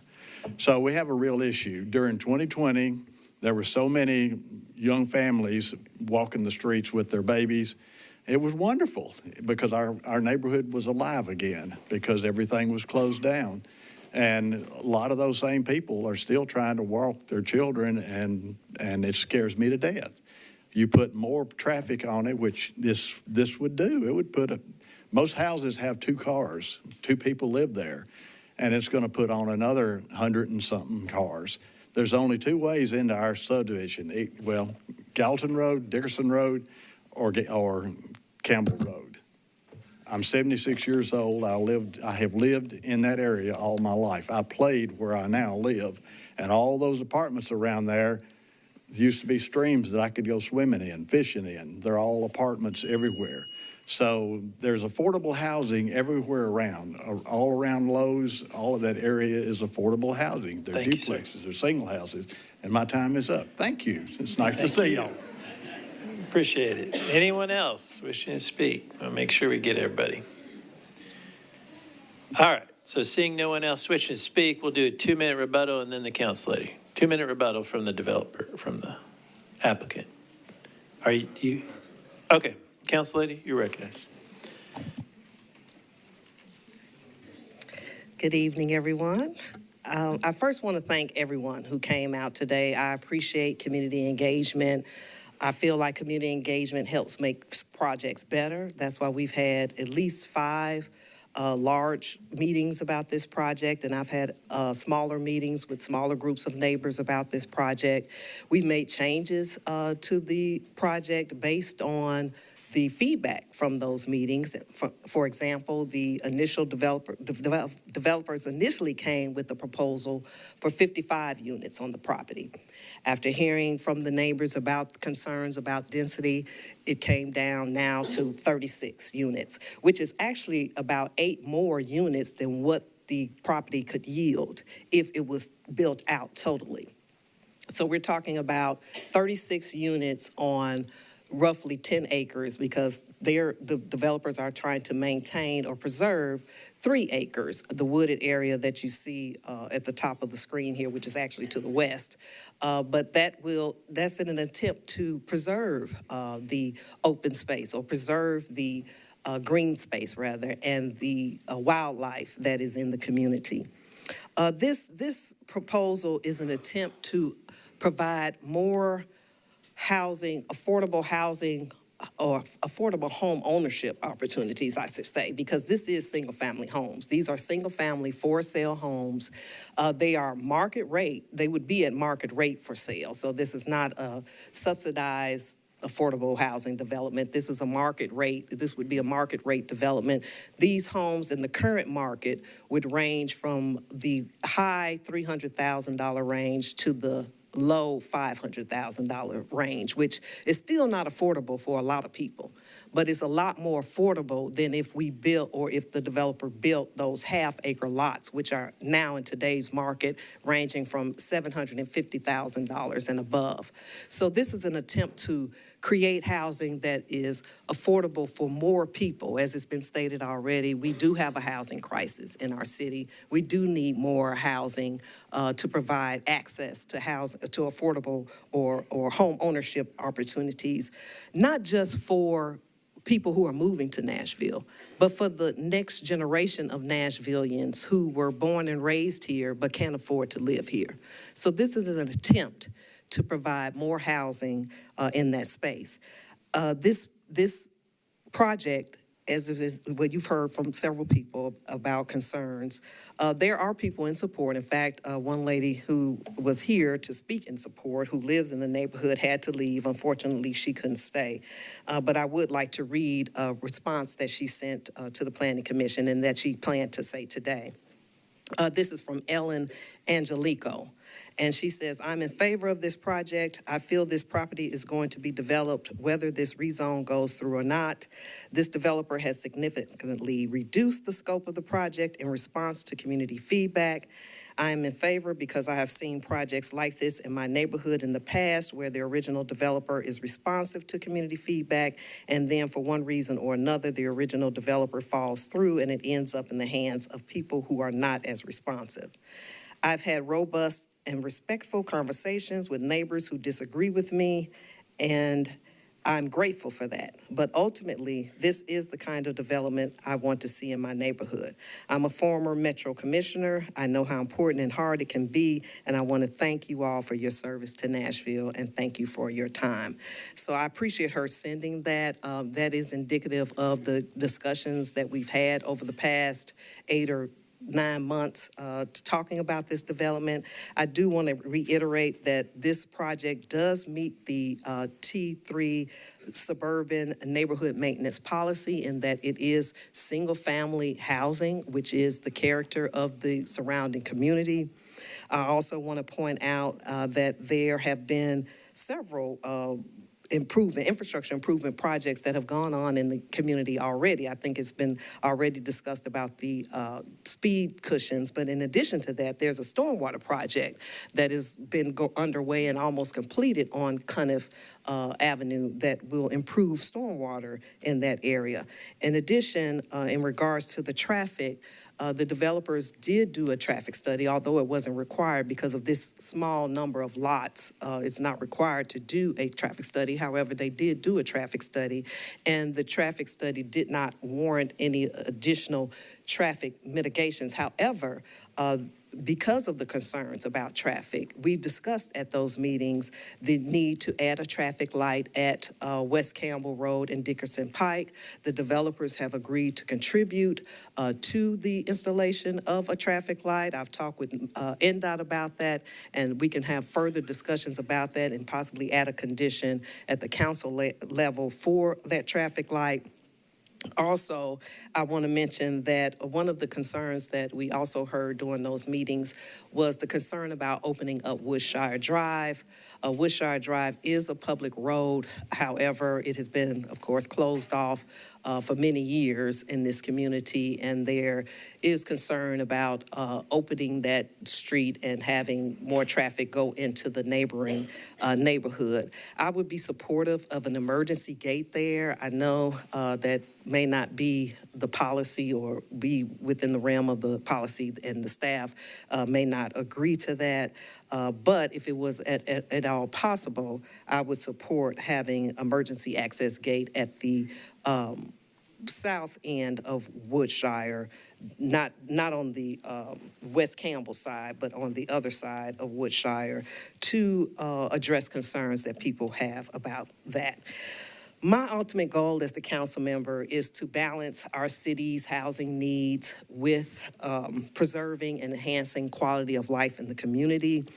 I feel like this project does that, and for those reasons, I ask for your support tonight.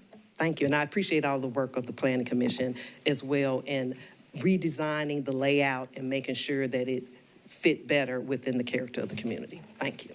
Thank you, Council Lady. And seeing no one else wishing to speak on this item, I declare the public hearing closed. And Commissioner Leslie, you want to go first?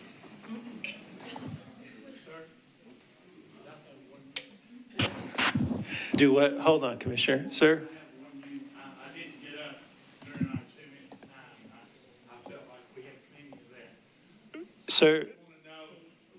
Sir, unfortunately, we have rules, and you missed your time. Council Lady's already spoke.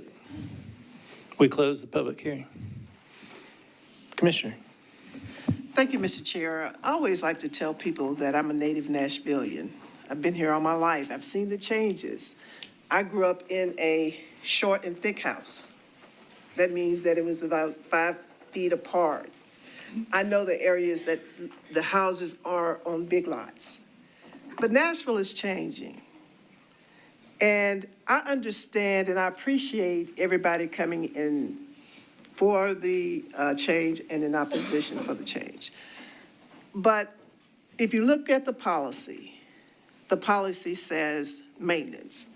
So when I talk to the staff, I believe most people say they like it, but they want to maintain the acreage. But we want to condense it a little bit. And I think they feel that because we want to increase the density, it does not comply with the policy. Can you address that? So kind of what I mentioned earlier in my presentation was that we looked at the infill policy guidance and the maintenance, and we found that this site, with it being large and vacant in the context of where it is, being close to Dickerson, and with the connectivity involved, that it would fall under the infill development for a maintenance policy. And especially with the connectivity proposed here at this site, we felt that it could handle more density under an SP zoning here. So the maintenance policy does not necessarily mean that when you do something in addition, it has to look like what was already there. That's correct. And so the policy that we have is that you're increasing it, you're putting 17 single-family lots, and that's part of the policy. And you're putting in multifamily. That's part of the policy. That's correct. So my position is that Nashville is changing. I see the change. Some things I like and some things I don't. There's a policy that has been implemented many years before I came here. And so in listening to the staff, thank you so much for your work. Listening to, I was getting ready to say the congregation, but I don't know why. But listening to everybody, I understand. I really do. I understand. I feel you. I understand that Nashville is changing, but it is changing. This policy, this development seems to be in line with the policy. And that's what we're here for, to uphold the policy and listen to the staff recommendation. We don't have to accept it.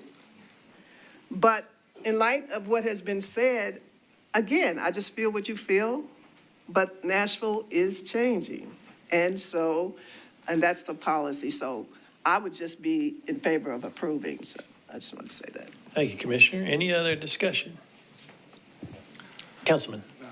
Thank you, Chair. I think it's important to recognize it's obvious how hard the council member worked here for extensive community engagement, and I think it's obvious here how hard she's worked to find common ground between competing priorities and interests. And I think, as staff noted, neighborhood maintenance doesn't mean no change. It means some small or gentle change while maintaining the general character of the developed area. And I think that's what this does. Question's not whether there's going to be any change at all. The site's currently developable now. Question is, as the council member said, do we want to see even larger, more expensive single-family homes, or provide a slightly more variety of homes that can provide a more affordable price point for people? And I think that's what this proposal does, while striking a good balance between the competing interests. So I think very happy to vote in favor of this here tonight. Thank you, Councilman. Any other discussion? Commissioner Dundon. I just wanted to echo that there was a lot of sincere concern and passion in the room, just like Commissioner Leslie shared. And these are difficult decisions, and we are applying the policy, but I wanted to just address a couple that jumped out at me. One is someone mentioned loss of ecosystems, and that is definitely true. I mean, when we're taking a wooded lot and building houses on it, you're losing some ecosystem services as well as habitat for animals. The flip side of that is that density usually results in less habitat destruction, because you're not building. If this developer or this lot had half the number of houses, we still need housing, so the other houses would end up on another lot. So that's sort of just the reality of balancing environmental protection and growth in a city. They sometimes feel conflicting, but often more density can protect ecosystems. Traffic is a really hard one that comes up a lot, and maybe planning can just confirm that. My understanding is that when traffic does a study, and I know they didn't need to do one here, but they did, they are taking into account anything that's approved in the area, even if it's not already built. So when they're doing a study, they don't just go out and look at, okay, what's actually physically out there. They're looking also at what's already been approved. So if there's things around that have been approved, they would take into account the additional traffic. Is that right? Yes, when NDOT scopes a new traffic study, or MMTA as we call them, they do include sort of background traffic from other developments in those traffic studies, and other known rezonings that, even if they haven't been built yet, if a rezoning has taken place, they also include that in the traffic study. Okay, thank you. And then I noticed one of the conditions that the staff included, number 6, was that any changes to the open space has to be reviewed and approved by planning staff. Does open space mean the wooded area that's being preserved, or the open space in the developed area? It just means that the wooded space and the area not within lots. We added conditions that required there to be larger lots on the western side, and we wanted to ensure that they didn't just make the other lots smaller or push into the open space and keep the same number of lots. We felt that there needed to be a transition in lot size as well, so that condition sort of came about because of the condition that required the transitional lots on the western side. So we didn't want them to push away the open space to get the larger lots. Okay, thank you, that makes sense. And then my last question is the removal of, or the making 2 lots out of 1 at the end of both number 1 and 2, and I guess that's 1829, I can't read the numbers, but was that a decision based on conservation issues or policy alignment, or both? Or neither? Sorry, state the question one more time. The decision, the maps that we have show like the lots 1 and 2 are separate, but I think the presentation said that you're actually requiring them to combine those into 1 lot. Is that right? So in other words, you've removed 2 lots from their. Yes. Yes. Yeah.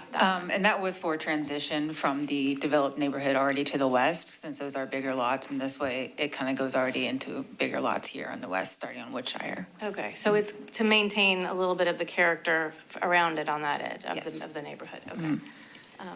Okay, I think that's all the questions I have. And I do think the density here seems to meet the infill policy. And I agree with my colleagues. Thank you, Commissioner. Any other discussion? Commissioner Henley. Thank you, Chair. Again, I won't echo my fellow commissioners too much, but I do want to thank everyone that's come out, and obviously thank the council member for the amount of work and effort that's went into engaging the community to bring this project forward. I think it is always tough, especially when we have projects that are like these where communities have seen, lots or one lot or multiple lots that have remained vacant for a period of time, and they're either near or adjacent to what I may consider as, less than ideal infrastructure situations. So often, we have people that come before our body, they speak, and I think as Commissioner Leslie said, we do understand the challenges that you're presenting to us. Unfortunately, our public realm has not, adopted and improved as quickly as private development has hit our city.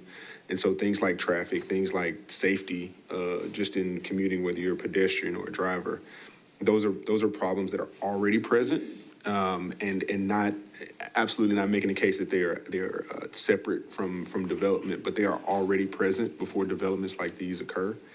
And so, when I see development like this presented, I like the council member, I sometimes lean in to try to be a little more creative, even though sometimes policy and best practice doesn't always align with that. I do think that the council member is a good steward for projects like these. I think if there's improvements to be had from today forward before it goes to council, I think she will take many efforts to try to make that happen. One of the things that came to my brain, obviously, was some type of traffic calming on Woodshire Drive, because it does become now a connecting thoroughfare, which means that that street, that community, many residents were here. I completely understand that is a different impact to your life specifically, because that has not been there before. So I would encourage some considerations on how to minimize, modify that. Gating may not be appropriate, whether it's more thoughtful ways to navigate that with some type of speed cushions or other deterrents. And I'll commend the developer for, at least in principle, willingness to contribute to a traffic signal, which is not something that projects of this scale typically are asked to do. And so thinking about going beyond the boundaries of the project for the betterment of the community is something I encourage every time I talk to a developer and when something comes before our body. So I think there are ways that a development like this, advocating strongly for housing has been something I've been doing for years. I know the council member has worked really hard for what's, kind of net 8 houses, which may sound small, but trust me, it's a big deal for future residents and current residents of Nashville that are looking for housing. So I commend that effort. And I encourage the neighborhood that no matter what the development shapes out to be, to welcome new neighbors. I mean, that's what, unfortunately or fortunately, whichever side of the fence you stand on, that's what Nashville is now. We've got to learn how to grow and do that with open arms. And sometimes we don't always get it exactly how we want it, but I do think this is a project that's working to get it really, really, really good, and take advantage of an opportunity for a piece of property that is developable now. It would likely see some development. I think this is a more curated approach, and I'm inclined to support it. Thank you, Commissioner. Any other discussion? Vice Chair. I don't think I can add much to what everyone has said. And in fact, I think you guys have sort of helped me come to terms with this. I didn't fully grasp the infill policy, and my initial reaction was that this really was not neighborhood maintenance. But I had, I understand it was also neighborhood evolving as of August of last year. Is that right? And this did to me feel more like neighborhood what I would have expected in neighborhood evolving, but the infill policy clarifies for me how this fits together. I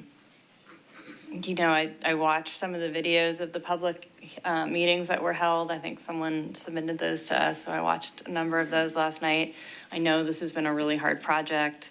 I do commend the developers. I mean, the meeting that I watched in June or August, it seemed like you had over 50 lots, if not more. Certainly the cottage unit, a lot more cottage units. There was a lot of here that just rubbed me the wrong way, but as I listened to the project and I watched the hearings and understand a little bit more about why this makes sense on this specific piece of property, I think I have come around. But I do really want to, I know a saying, how much we appreciate the input is hard when the decision's not going the way that you may want it to go. But, I really do want to support the neighborhood and say how much we appreciate your input and the time that you've taken providing letters and your thoughts. And, hopefully the developers will continue to engage with the neighborhood to try to limit the possible impact that this inevitably is going to have on the existing residents. That's it. Thank you, Vice Chair. We'll need a motion. A motion? I'll make a motion, Mr. Chair. I make a motion to approve the staff recommendation to approve with conditions and disapprove without all conditions. That's a proper motion. Is there a second? Second. Any other discussion? Seeing none, all in favor say aye. Opposed, no. Ayes have it, and it's adopted. We are now on to, so we'll let everybody kind of clear out for a second. And if everybody could please try to leave as quickly as possible. We still have a long meeting left, and so we appreciate everybody coming down. Thank you.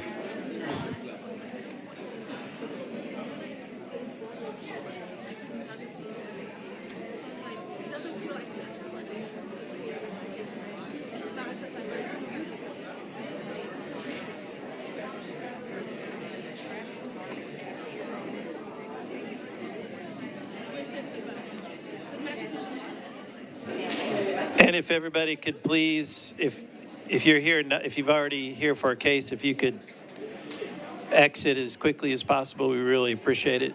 Thank you.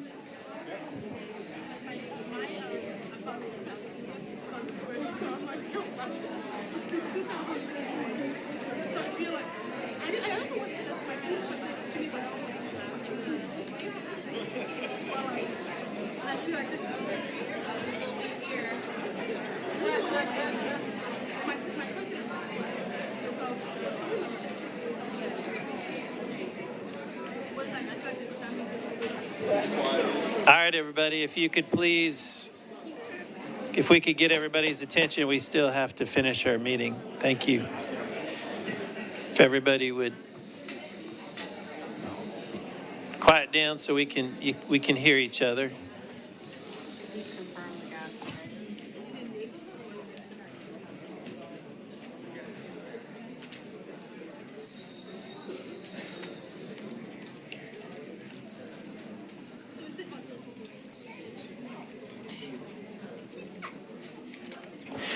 All right, so we are on item 14, but before we consider item 14, commissioners, all right, everybody, if I could please, if we could take the conversations outside the room, that'd be great. We want everybody to be heard, and so we appreciate that. All right, so we're on item 14, which was commissioners on the consent agenda, but I'm not certain if the opposition is still here, if the opposition is here. So on item number 14, is there anyone in the room in opposition to item number 14? Let me be clear. Chair, do you want me to describe what that project is? Yes, that would be perfect. Thank you. See, Lisa keeps me straight.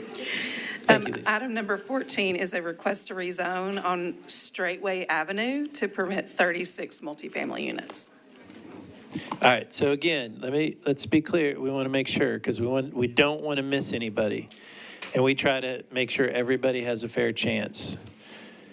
Is anyone in the room opposed to item number 14? All right, and George is going to check outside. Staff, let's make sure. All right, Commissioners, so item 14 was on the consent agenda. Ma'am, are you opposed to item 14? Okay. You want to hear the public hearing and speak? Okay. All right. Presentation. You're going to have to speak. Is that okay?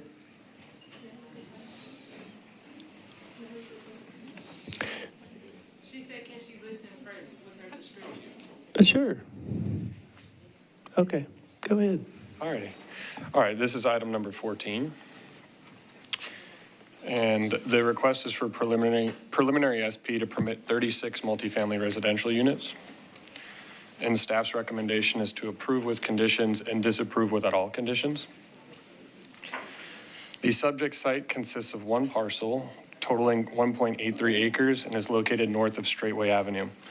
The property has been zoned R6 since 1974 and currently contains 3 apartment buildings with 20 multifamily residential units. One of the existing buildings fronts Straightway Avenue, while the other one fronts an internal surface parking lot. The surrounding properties are zoned 1 and 2 family residential and multifamily residential, and surrounding land uses include single-family residential, 2-family residential, and multifamily residential. And the site is currently accessed via Straightway Avenue. The site is within the urban neighborhood maintenance and conservation policy areas. The T4 urban neighborhood maintenance policy is intended to maintain the general characteristics of existing urban residential neighborhoods. And the conservation policy on the site is associated with a very small portion of moderate to steep slopes along the eastern boundary. The plan proposes 2 additional buildings at the rear of the site with 8 units each for a total of 16 units. The additional units plus the existing units would bring the total number of units on the site to 36. The proposed maximum building height is 2 stories and 35 feet. The 2 new buildings would utilize the existing access drive along the western boundary, and additional parking would be provided in the rear to serve the new units. Along the northern and a portion of the western property boundaries, there's an area for a 10-foot landscape buffer. In reviewing the plan, staff found that the proposed SP is consistent with the policy. The plan would allow for a total of 36 multifamily residential units at a density of approximately 19.8 units an acre. While this is on the higher end of density supported by the policy, 20 of the units exist currently in buildings that will remain, and the additional 16 units are proposed in the underutilized northern portion of the property. The proposed buildings are located on the eastern side of the property behind existing units and provide an appropriate transition from adjacent residential properties to the west and existing multifamily development to the east. Additionally, the plan meets the goals for building form and site design by providing moderate density residential development with proper building orientation and heights that are in keeping with existing buildings on site and is appropriate for the surrounding residential pattern. Lastly, I'll note that the plan meets the goals for consolidating access by utilizing existing private drive along the western property boundary. And overall, the proposed plan is consistent with policy, and we recommend approval with conditions and disapproval without all conditions. Thank you. Thank you. We'll open this item for public hearing.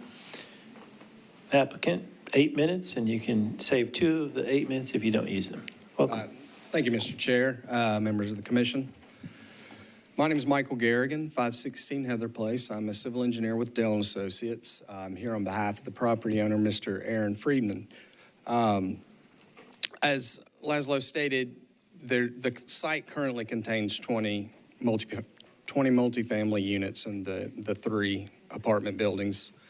To the east is an existing apartment complex, and to the west is single family. The site also has some terrain, falls fairly steep from east to west. So those were some very important factors we took into play here. My client's been talking to Councilmember Benedict probably for well over a year now, working with her on this. I believe you have a letter of support in your packet. What was critical for her was to buffer the neighbors, the single family to the west. And that's why we've got the 2 buildings furthest east. They're even further than the existing buildings. So they're probably about 125 feet from the shared lot lines with the single family homes. Secondly, the parking, it's probably 50 or 60 feet from that shared property line. And what we've done is we kind of went a little above and beyond on a preliminary standpoint is we went ahead and surveyed the topography, studied the topography, came up with a grading and drainage plan because we knew that was going to be critical than just looking at this in 2 dimensions. The design is to basically build the 2 buildings into the hillside so that if there's going to be any significant excavation, that happens as furthest away possible from the single family and next to the multifamily. So what that does is, A, it creates kind of a terrace there, and B, it results in any earthwork that's going to happen for that parking lot on the west side is in a field condition. So there's not ramming, blasting, anything like that to get that parking lot in. And at the end of the day, I know I've spoken to one neighbor who had concerns about wildlife and buffering were her two major concerns. And I think we've accomplished that. One, with as I described just a second ago with that grading plan, we're tying the slopes down right off that parking lot. So any vegetation between that parking lot and that shared property line stays existing. So call it a 50-foot buffer. And two, it keeps a fairly good chunk of this property as native green space. And it is an underutilized back section of the property. But we're trying to make some use of it with keeping that transition, because it is a maintenance policy, but it's also next to an apartment complex that's also in the maintenance policy. It's urban maintenance, which plays a little bit different than suburban maintenance. So we are in agreement with staff's recommendation as well as all their conditions. We ask for your support. Thank you. Thank you, and we'll reserve 2 minutes for rebuttal. Anyone in the room wishing to speak in opposition or not? Go ahead. Either way. Any time. We don't do support or opposition anymore. It's just everybody gets sorry. it. I like You, it. I welcome. like it. I like this is great, infill. I love that it's a 5-minute walk to the 4. It's a 10-minute walk to the 56. Obviously wish we didn't have to build more parking, but that's just is what it is. This will be, you already see like those apartments there are more naturally affordable than a lot of the apartments we build throughout Nashville, like the luxury buildings downtown and on the major corridors. So I'm excited for something that's going to allow more people to be a part of a neighborhood that's going to have access to, proximity to parks, proximity to, work. And I'm excited for more people to live in that part of town. Thanks. Thank you. Anyone else? Seeing none, do we want a rebuttal or no? Seeing no rebuttal, the council member's not here on this. So seeing no one else wishing to speak, I declare the public hearing closed. Commissioner Smith? Thank you, Chair. Seems like a good use of some underutilized land and it seems like it does fit in a little more with the T4 and looks like the surrounding multifamily to the east and north, and I'm inclined to support staff's recommendation. Thank you, Commissioner. Any other discussion? Seeing none, how about a motion, Commissioner Smith? I move on item 14 to approve with conditions and disapprove without all conditions. That's a proper motion. Is there a second? Second. Any other discussion? Seeing none, all in favor say aye. Opposed, no. Ayes have it, and item number 14 is adopted. So now that brings us to item 17, and so what we're going to do is, I'm told that we can hold the public hearing for items 17 and 18 together, and then we'll take 2 separate votes because it's the same subject matter. So we'll do the presentations.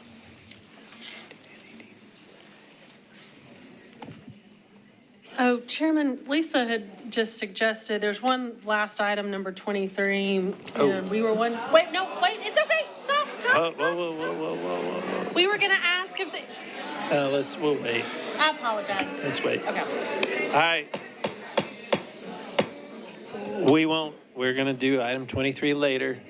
We're on 17 and 18,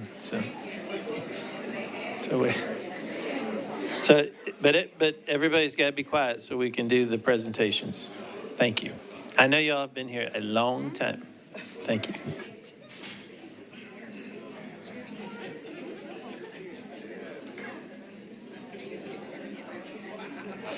Okay.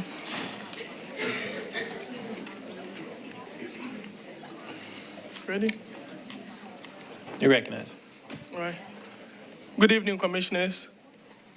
My name is Jeremiah Komi, and I will be presenting item 17 tonight. So I'll be presenting items 17 and 18 together since they relate to the same request but in different locations. However, the Commission will need to make separate motions on each item.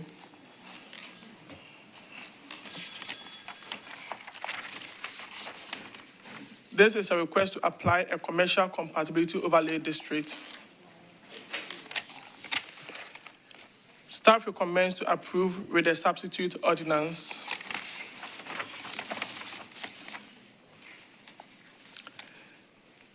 The parcels are zoned commercial and mixed use and located along Buchanan Street. Staff understands there is a misconception that the overlay is being applied to Jefferson Street. To clarify, this request pertains only to parcels along Buchanan Street. The CCO was created by Metro Council in 2025. The CCO provides prohibitions and regulations on certain non-residential uses along collector and local streets in close proximity to residential laws to create a commercial development pattern that is compatible and harmonious with adjacent residential neighborhoods. The CCO creates a distance requirement for automobile repair, car wash, and liquor sales, and also establishes operational standards for automobile convenience, automobile parking, automobile service, bar and nightclub, club and commercial amusement land uses. The range of land uses permitted within the overlay district are those allowed by the underlying zoning district, with the exception of alternative financial services and beer and cigarette markets, which are prohibited. For any existing land use in conflict with the application at the time of this overlay, the use will likely be considered legally non-conforming. Compliance with the CCO standards will not be required for legally non-conforming land uses.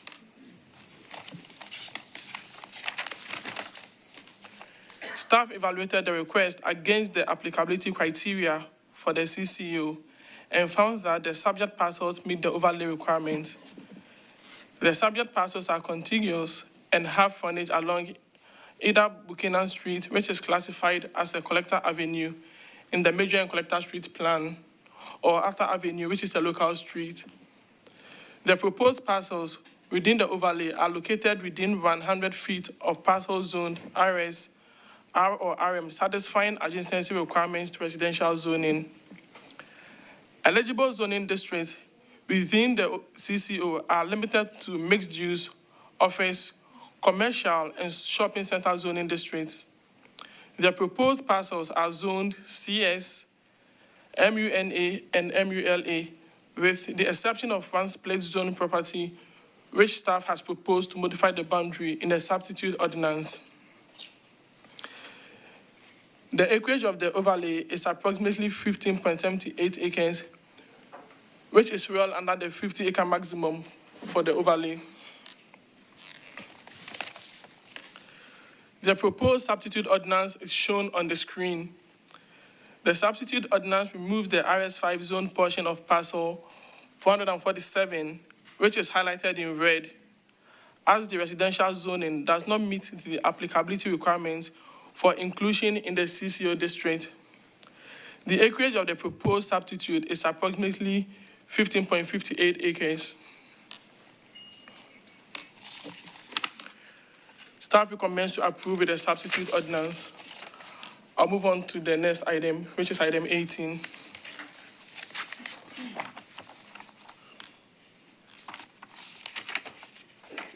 So this is also the same request to apply a commercial compatibility overlay district. And staff recommends to approve with a substitute ordinance. The existing zoning includes commercial service and mixed use. The parcels are located along Buchanan Street.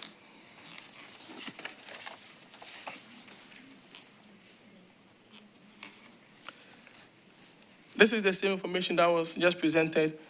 The CCO provides prohibitions and regulations on certain non-residential uses along collector and local streets in close proximity to residential lots.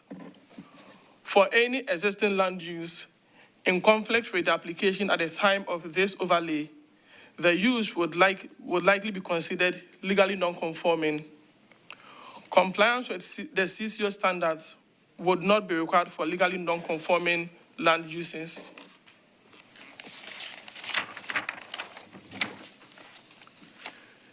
The same criteria is applicable to this request. The subject properties are contiguous and have frontage along either Buchanan Street, 22nd Avenue North, and 23rd Avenue North. The parcels are located within 100 feet of parcel zoned RS or RM. The proposed parcels are also zoned CS and MEL, with the exception of one parcel which is split zoned, and staff has proposed to modify the boundary of that parcel in the substitute ordinance. The total acreage is well below the 50-acre maximum. The proposed substitute ordinance is shown on the screen. The substitute ordinance removed the RS5 zone portion of parcel 291, which is also highlighted in red, as this residential zoning does not meet the applicability requirements for inclusion in the CCO district. The acreage of the proposed substitute is approximately 4.17 acres. Staff recommends to approve with the substitute ordinance. Thank you. Thank you. And so now we'll open the item, items 17 and 18 for public hearing. And then commissioners will vote on those particular items separately. And so the applicant in the room is the councilman. Where's the Councilman Taylor go? Councilman, you're really the applicant, and so if you want to start us off. I'll speak last. You speak last? Okay. All right, so anyone wishing to speak, just line up, and everybody's got 2 minutes. Just state your name for the record, and then we appreciate everybody coming down. And so you don't have to be for or against it. It's just we take everybody at the same time, and then the timer is right there. Welcome. Thank you. Pull this up. Don't start my timer yet. Go on and put me back because I haven't even started yet. I'm one of those people. No, really quick though, but both the Buchanan Arts District and the East Nashville entertainment areas including the areas around the 5 Spot, Rosemary, Beauty and Queen, and the Red Door, have entertainment venues operating in close proximity to residential neighborhoods. If the commercial Compatibility Overlay District has been applied to multiple entertainment districts across Nashville, then why does the Buchanan Art District face an 11 p.m. curfew while other overlay districts like East Nashville do not have the same time restrictions? This community has already lost over 300 homes, 24 churches, and 12 Black businesses due to the construction of I-40. As a comedian and actor, the venues in the Buchanan Art District are some of the few spaces in Nashville that actively book and support Black performers like myself. An 11 p.m. curfew would eliminate late night shows, which are standard in comedy and often the most profitable time, i.e. my bread and butter. Okay, and it hinders our DJs, our bar and wait staff, and everyone involved in a nightlife service. How does the city justify cutting off economic opportunities for Black artists and entertainers in one of the few districts that cater to us, while comedy clubs, music venues, and performance spaces in other parts of Nashville can operate without these restrictions? That doesn't just hurt business owners, it directly limits where Black performers like myself can work and build our careers. An 11 p.m. curfew in the Buchanan Arts District also impacts Tennessee State University students, particularly those in the TSU's nationally ranked commercial music program who need access to Nashville's nightclub and entertainment venues for their education and career development. TSU students, predominantly Black students at an HBCU, rely on entertainment districts like the Buchanan for internships, networking, and real-life experience in the music industry. My last statement: what justifies imposing stricter operational limitation on a historically Black business district that has already suffered disproportionate harm for city planning and decisions? Thank you. Thank you. Welcome. Hey, my name is Leon Luke. My name is Leon Luke. I'm the owner of Trap House Wings, so I'm a business owner on Buchanan. I don't support Councilman Taylor's I feel like it was in good. I feel like it was in good. It was in good intention, but it does. I feel like it'll cause harm to the businesses that's already there. Like Buchanan is not a blank slate, like full of abandoned buildings or whatever. Like it was that at that one point, but it's been historically underserved. It's one of those things where it's like those business owners, like while it was busy being ignored, we came in and we put our blood, sweat, and tears into this street because we believed in it. While everybody else, like the Gulch and all those other things where Nashville had their eyes on other things, we actually believed in that street, in that city. So growing up in Nashville, when you're actually being a part of that community and you actually believe in it, and to have something like this that restricts the hours of, and it's not only like with Trap House Wings, we became really popular in Nashville, and we generate we created a lot of jobs and a lot of opportunities for this area. So just to all of those changes is going to fall hard on the small business, and we're already running off of thin margins.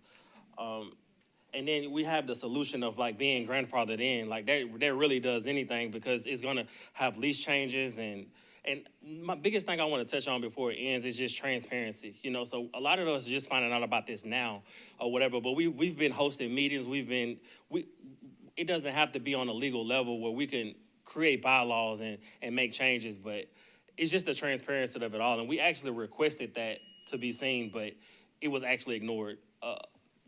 The whole reading before it's even submitted. But Thank you. Next, welcome.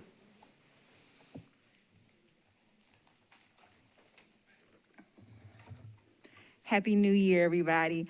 My name is Simone Boyd, and I live along the Buchanan Street corridor. And I'm here in support of CM Taylor's bill. But first, I want to tell you a story. February 7th, 2024 was a glorious day on Buchanan Street, because it was the day that I first noticed that trash cans had been installed.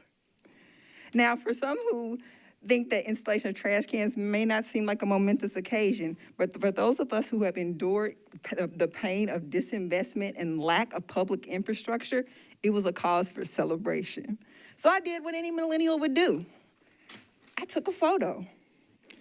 Now, while we do have new trash cans and they're being emptied on Buchanan, we do not have the public infrastructure like trash infrastructure or parking infrastructure to support robust nightlife. As rents continue to rise, businesses are being displaced from downtown Nashville. But like my neighbor says, we don't want to be a baby Broadway. There are two more reasons that I support CM Taylor's bill: civic exhaustion and protecting progress. CM Toombs touched on civic exhaustion in her comment. But lastly, I want to protect progress. Over the last 6 years, planning, NDOT, and the city of Nashville have invested millions of dollars in pedestrian signals, crosswalks, street paving, lighting, park upgrades, and even bike lanes. As a result, a dozen new businesses have opened. From my views, this bill will protect those businesses and keep them from cannibalization. Businesses like the Loading Dock, Crossroads Pets, a nonprofit that supports children aging out of foster care and giving them jobs, Teo Fun, Trap House Wings, Chandelier, Energy Juice and Yoga, and Bag Ladies, and 2 banks. We want that progress to continue by limiting the types of business that are allowed in the future and allowing the ones we have to thrive and operate in peace with our community. Thank you for your time. Thank you. Welcome. Good evening. My name is Jamiroquai Wynn, and I am a young homeowner in this neighborhood. I purchased my home at 2407 Scoville Street just 2 years ago in February.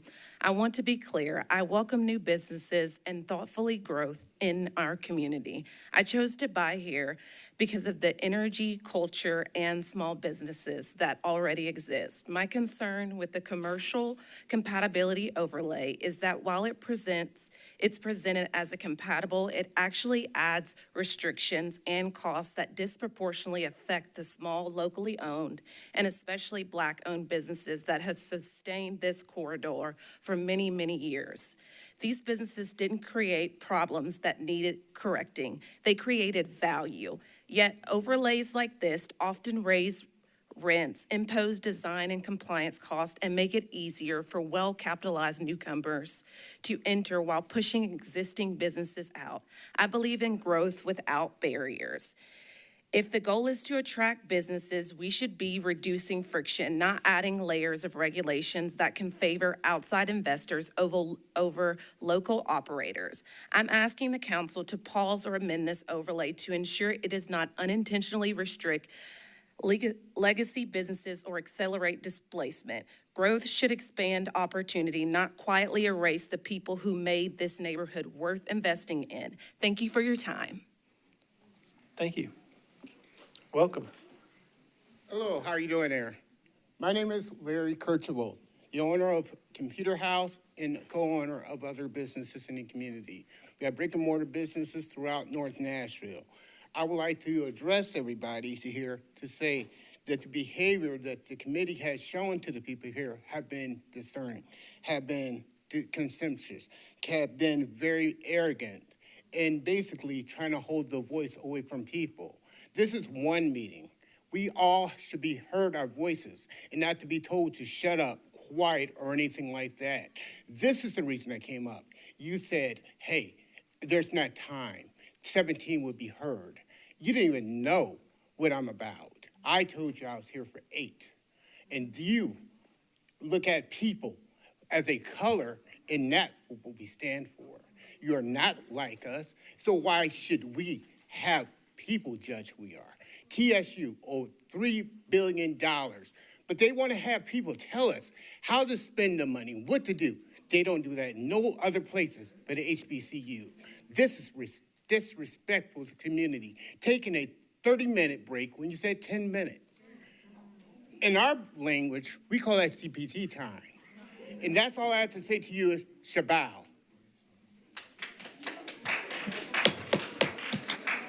Welcome. Hi, my name is Kenya McReynolds. I'm a resident of 10th Avenue North, where my family has existed for over 50 years. And if I'm being honest, the activity or the consequences that come after the late night clubs have let out is more disrespectful to the people who actually live there and pay a property tax. I truly believe that a lot of these business owners could think outside of the tip of a hookah pipe and lemon pepper wings and create something that is truly beneficial for the area. We don't have a small bodega. We don't have any small restaurants or even gas stations. So that's my 2 cents. Thank you. All right. Hold on a second. Please keep it professional. Everybody. All right. Go ahead. Hello, my name is Juan Vega Romero. I own the loading dock at 906 Buchanan Street. Signed our lease a little over a year ago. None of these restrictions are going to impact our business in a negative way. When we intentionally decided to move to this building, we walked the neighborhood with one of the owners, one of the 3 Black owners of that building, and we looked at the neighborhoods, the sidewalks, the trees, the schools, the elementary schools, the middle schools, the people walking up and down, and we said this is a neighborhood that could use a coffee shop, a third space, a sandwich shop, a place to have some late night meetings, between 6 and 9 p.m., something like that. We were welcomed with open arms. It's been a wonderful move. North Nashville deserves intentional, considerate growth to protect the people that live there, to the developers that want to build there, to the people that want to come there, to the students that go there.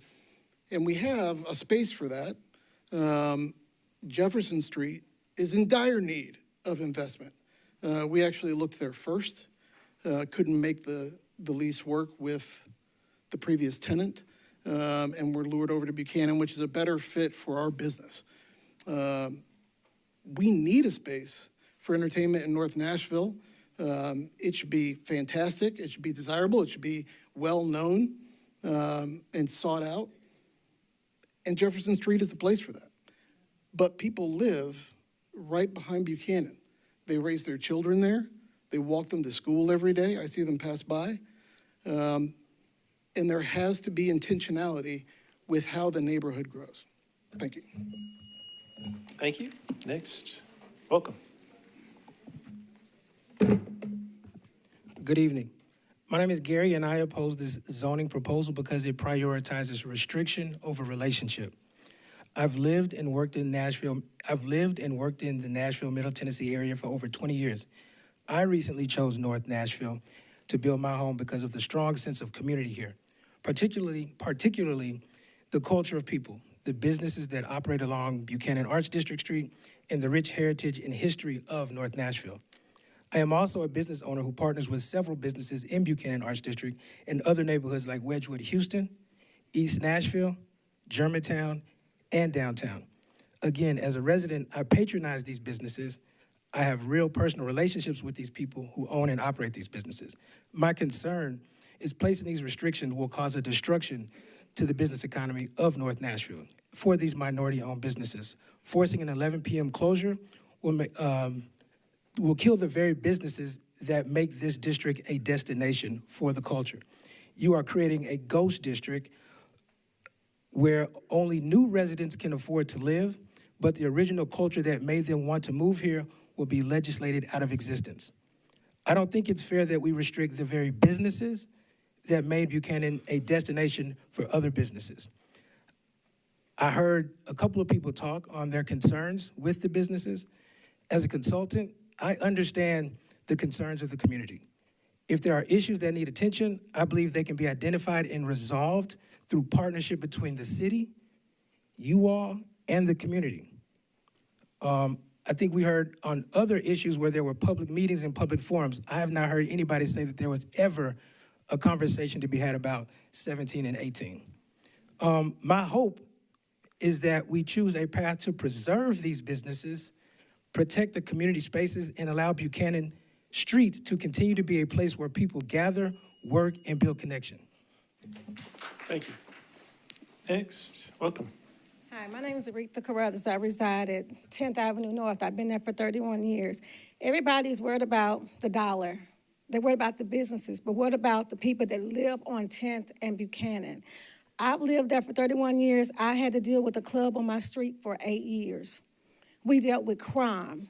We dealt with people got to be at work at 6 o'clock in the morning. Here you are. You can't go to sleep because you got your windows knocking because of the music.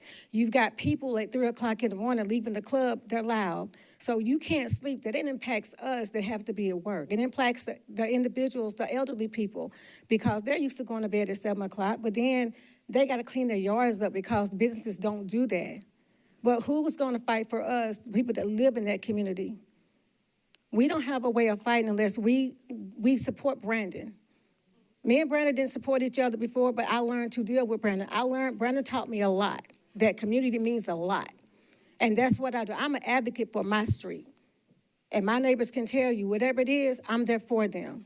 But we need structure. I have no problem with the club coming in, but why should we, the community, have to sit there and go with what they want, be pushed to deal with this club?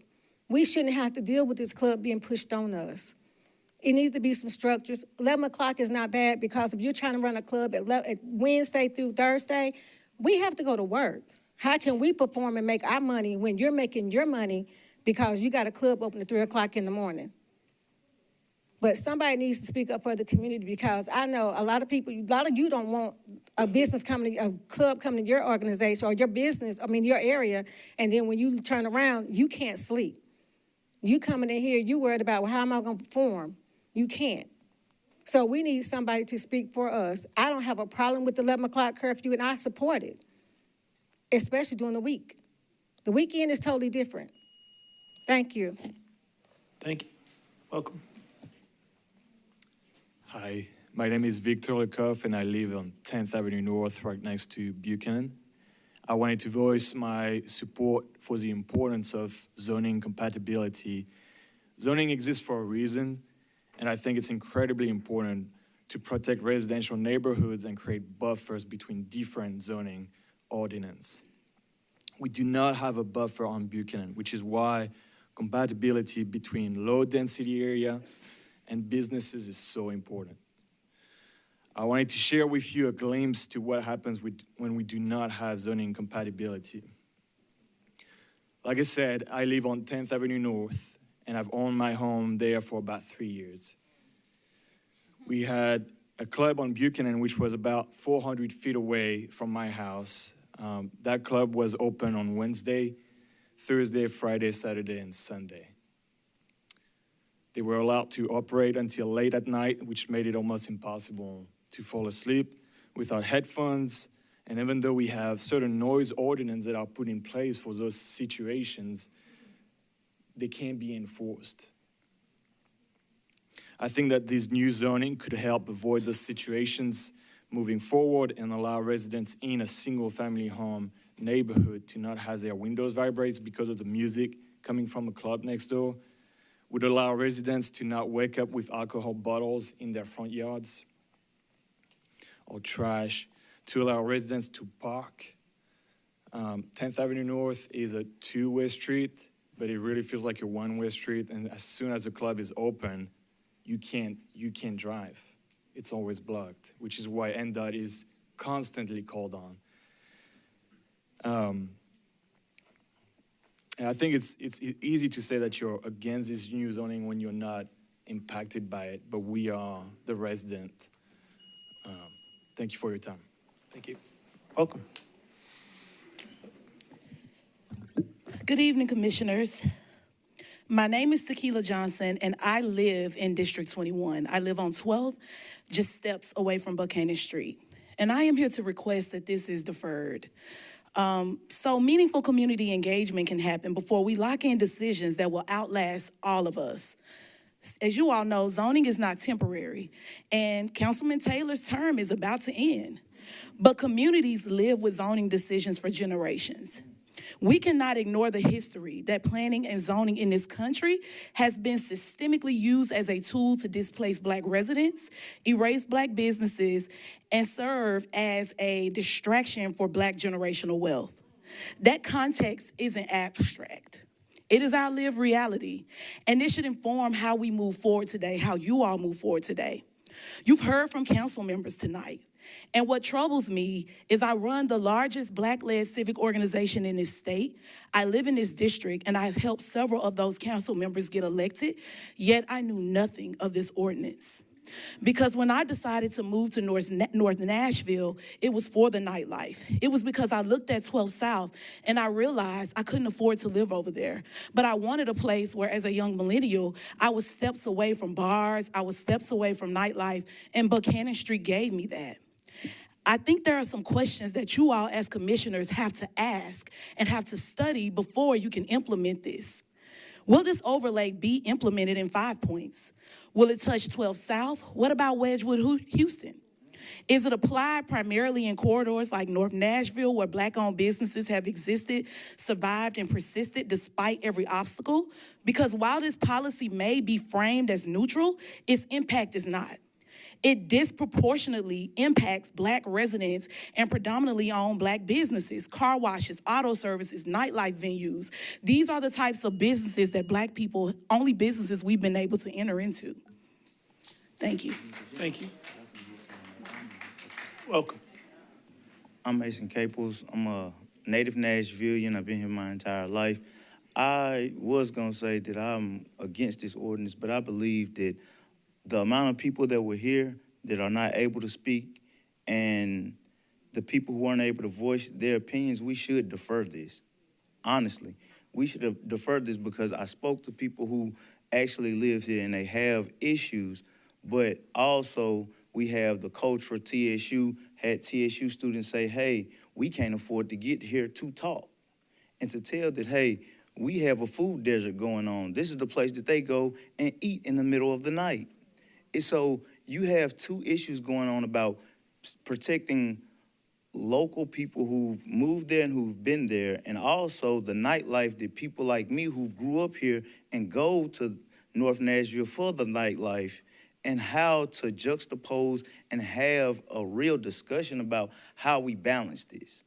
It's about balance, and we lean on you all to do this fairly. And having everyone pushed outside, and this is my own personal feelings, and then none of them come back in, or so few that we don't even know what side they stand on, I don't feel that it's fair. I don't feel that everybody who came here to voice their opinion, it should have been dealt with first. 17 and 18 should have been dealt with first, but to be honest, it's hard for us to build our community. Historically, Black anything in Nashville is not catered to. We don't have many places to go to. We don't have many places to, yes, y'all hate the boom, boom noise, but we love that in our cars. You move to the neighborhood. We're talking about safety. We're talking about one of the, statistically, the most dangerous neighborhoods since they started taking census. So when you're talking about crime and everything, thank y'all. We lean on y'all to do the right thing. Thank you, sir. Welcome. Welcome. Do I press here? Hello, my name is Christian Cohen. Born and raised in Nashville, very privileged to be taught about my city's history in public Nashville public schools. Buchanan Street isn't just a normal street. It has immense cultural significance. This is why all these people are here. It's one of the last living extensions of the legacy the Black Nashvillians have brought to the city. We've seen that Jefferson Street no longer reflects the character of the neighborhood that once made it this great city, this great district that people like to live in. We do not want a similar traction to happen with Buchanan Street. We know that Buchanan Street also, as someone who is from here, has been primarily one of the only Black nightlife districts that we've had. People don't resonate with Broadway. With Broadway, people are met with exclusion. And Buchanan Street, for generations, for decades, have been a place where people who share the same color as me can feel that nightlife and feel amongst community with art, with culture, with history. We've seen this throughout the Civil Rights Movement. We've seen this throughout the present. And consistently, this district, North Nashville, has persevered through segregation, through urban renewal that happened in the late 60s, and through the rapid gentrification that's happening in North Nashville that's ravaged. We already know Jefferson Street and how Chesapeake looks now. We need to preserve all aspects of Nashvilleian history, Nashvilleian culture. We cannot purport to support the growth of Nashville and to support the growth of business if we do not cultivate the things that have made Nashville Nashville and the reasons why people want to move here, including Black Nashville and our history. Thank you for your time. And with that, I urge it to be deferred, sorry. Urge it to be deferred. Thank you. Thank you. Hello, my name is India Green. The issues before you disproportionately affect areas that have long been home to Black-owned and Black-serving businesses when we weren't welcome anywhere else. At a time when commercial rental rates are already rising at unsustainable rates, these proposals threaten the very businesses and upcoming businesses that are helping our neighborhoods thrive. Buchanan and Jefferson Street has welcomed entrepreneurs for decades and should be able to continue to do so without stipulations. This could and would affect the growth of Black businesses in this area. These businesses are not temporary or expendable. They are longstanding staples in the Black and brown communities, providing jobs, culture, and economic stability. They have invested in this city through decades of change and deserve consideration, protection, and not additional barriers. Tourism in Nashville does not begin and end on Broadway. Areas such as Buchanan Street and Jefferson Street have been cultural and economic destinations for decades, long before many of us ever had a seat at these tables. These corridors represent history, resilience, and community and pride. I urge the council to recognize their value and ensure that growth in Nashville does not come at a cost of displacement. Thank you. Thank you. Welcome. Good evening. My name is Allison Simpson, and I'm here today as an employee of a business that will be directly impacted by decisions being discussed in this hearing. I also speak as a community member who has witnessed the long-standing role Black businesses play in Nashville. Commercial rent is already increasing at rates that make it difficult for small businesses to survive, even when they are thriving. The business I work for is not just a place of employment, it is a community staple that provides jobs, supports families, and serves residents who have relied on these spaces for decades. As my friend stated, tourism in Nashville doesn't end on Broadway.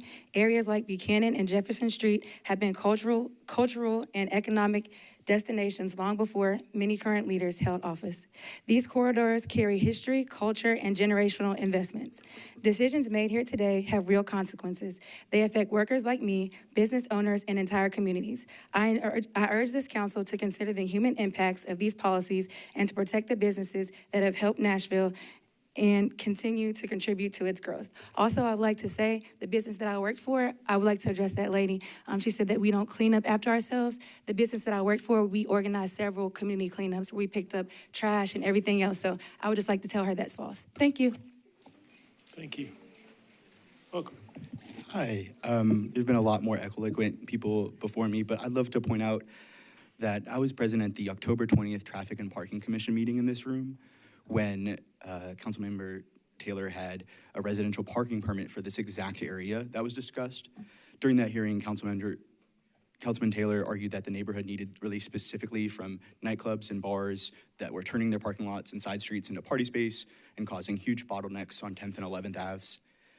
The Parking Commission did not grant that request. Instead, they deferred the item indefinitely because it lacked their legally required 75% of residents signed petitions and left many questions about the trade-off residents would face. Now we see this commercial compatibility overlay. It is not a coincidence that this overlay targets the exact same alleged businesses and behaviors described in that deferred parking meeting. By establishing operational standards for bars and nightclubs and automobile parking, this overlay appears to be a strategic end-around intended to achieve through zoning what the neighbors abandoned achieving through parking regulations. Using permanent zoning power to solve a traffic enforcement issue is dangerous precedent. It forces existing legal businesses into non-conforming status and stifles the economic and social viability of the Buchanan Street corridor. If this issue is noise and parking after 10 p.m., the solution is parking enforcement and parking reform, not a restrictive overlay that bypasses the residents' buy-in required by the Metro Code for parking permits. I ask this commission that this overlay be deferred or that it would be not recommended at all. Thank you. Thank you. Welcome. Hello, my name is Tiffany Capehart.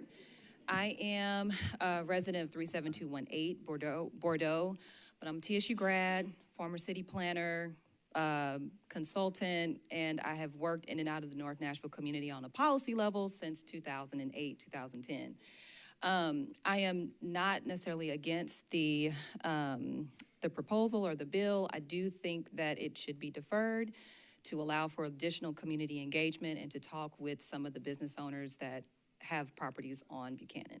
I'll speak from my heart. I've worked in these neighborhoods a long time, and a lot of the concerns that the people have are real.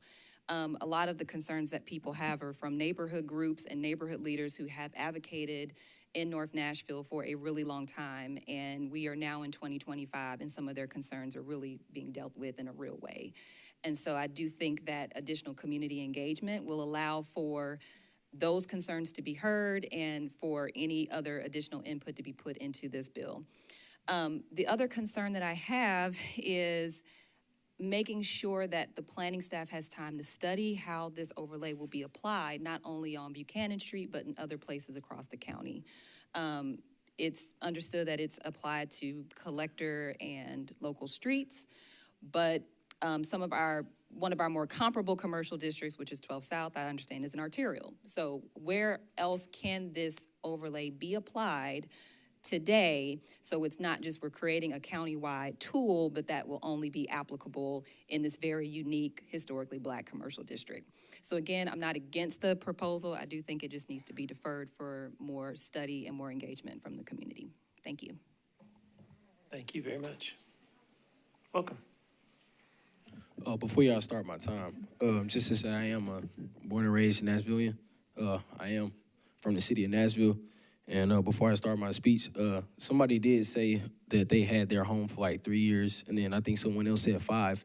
But if I'm not mistaken, the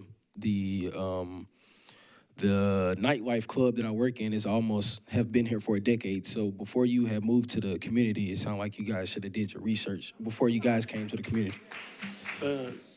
So I'm representing as an employer of 3 of the businesses on Buchanan. I want to be clear today. This is not an argument about nightlife behavior or late night experiences. This is an argument about economic survival, workforce opportunity, and equity. Restricting Black-owned businesses on Buchanan Street to an 11 o'clock p.m. curfew closing time does not simply change hours. It cuts the Black dollar at its strongest point of circulation. For nightlife lounges and event spaces, late night hour account for a significant portion of revenue that pays rent, utilities, insurance, and most importantly, payroll. These businesses do more than just make money. They employ people who often do not have fair access to corporate America, students navigating through school and work, individuals with long commutes, people rebuilding their lives after involvement in the criminal justice system, and community members who are too often denied second chances elsewhere. When these businesses lose revenue, jobs disappear, not just profits. We are asking for equitable compromise, not exemptions.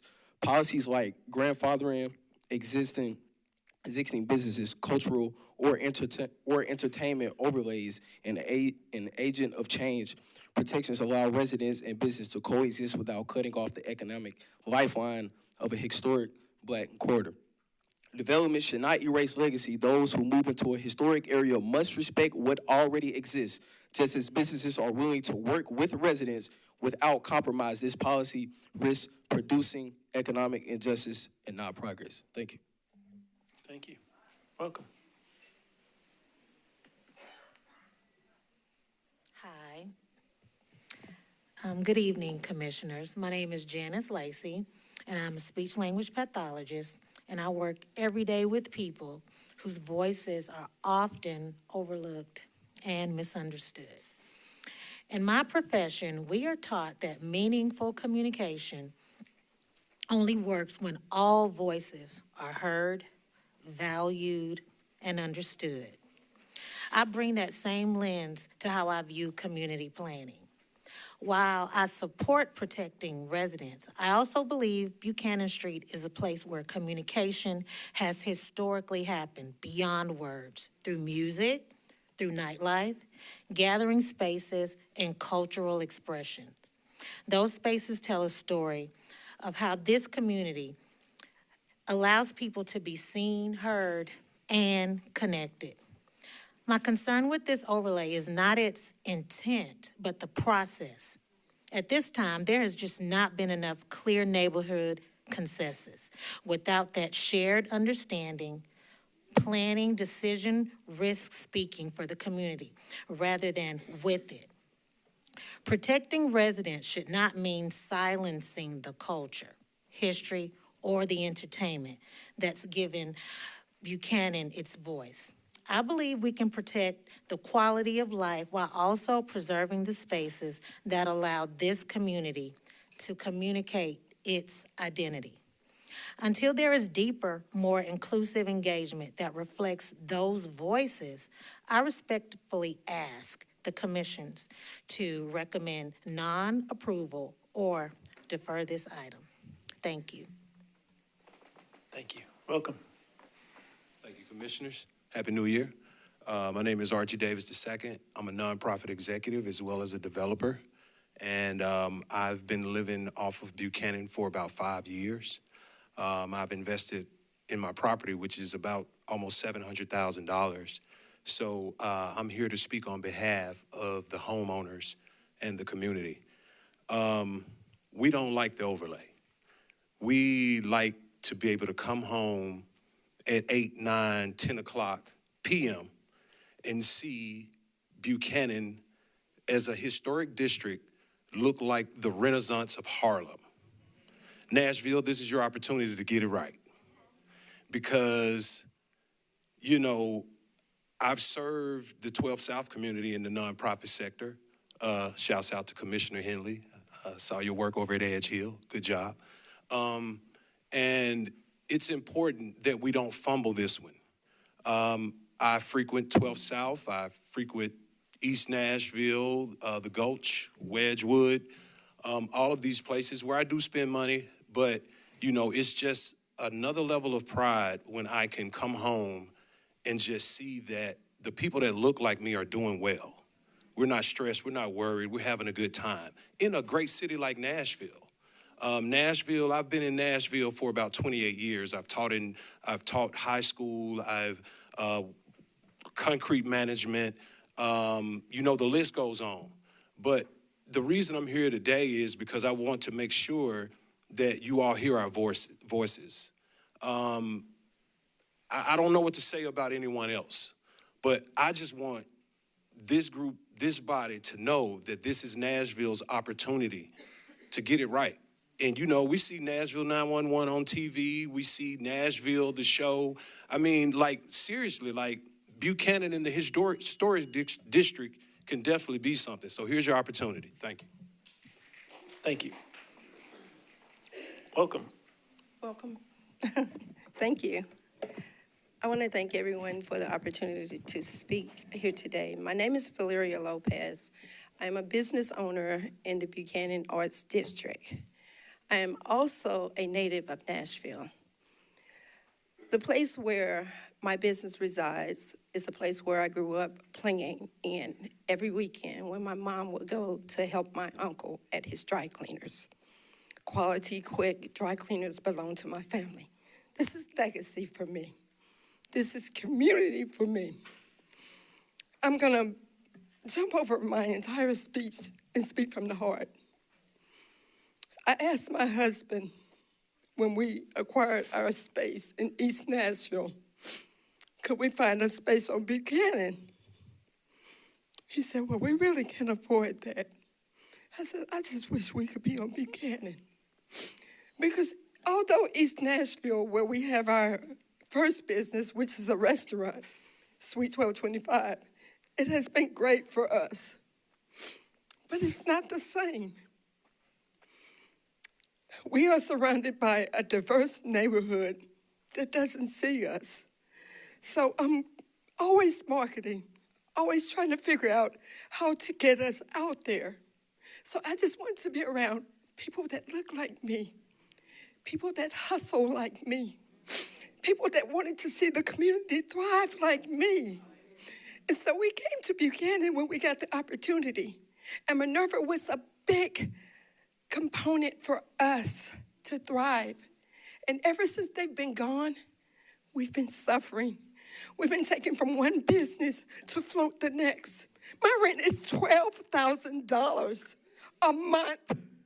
So you imposing this overlay on us is going to choke me out. Thank you. Welcome.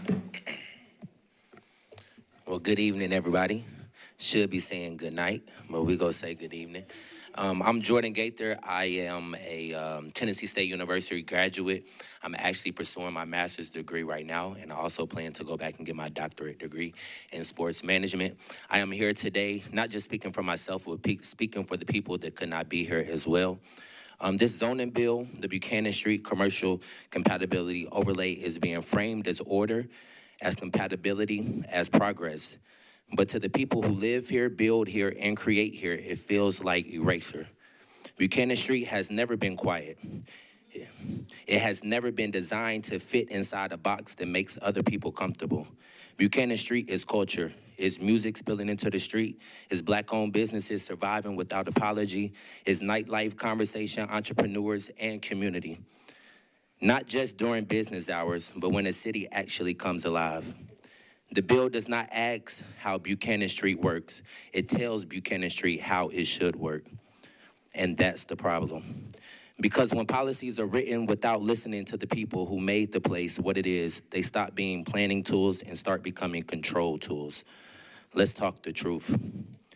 If this same activity, the same noise, the same energy, the same foot traffic was happening in another part of the city with a different demographic, we would not be having this conversation. This bill is not neutral. It may not say race on paper, but race doesn't need to be named to be targeted. When regulations suddenly tighten, only other black culture thrives. When enforcement becomes aggressive, only where black businesses succeed. When compatibility really means act more like somewhere else. That is racial profiling, ladies and gentlemen. You're not just zoning buildings, you're zoning behavior, you're zoning expression, you're zoning who belongs. And the people who pay the price are small business owners, people who invested their savings, who created jobs, who believed in the city and wanted them here.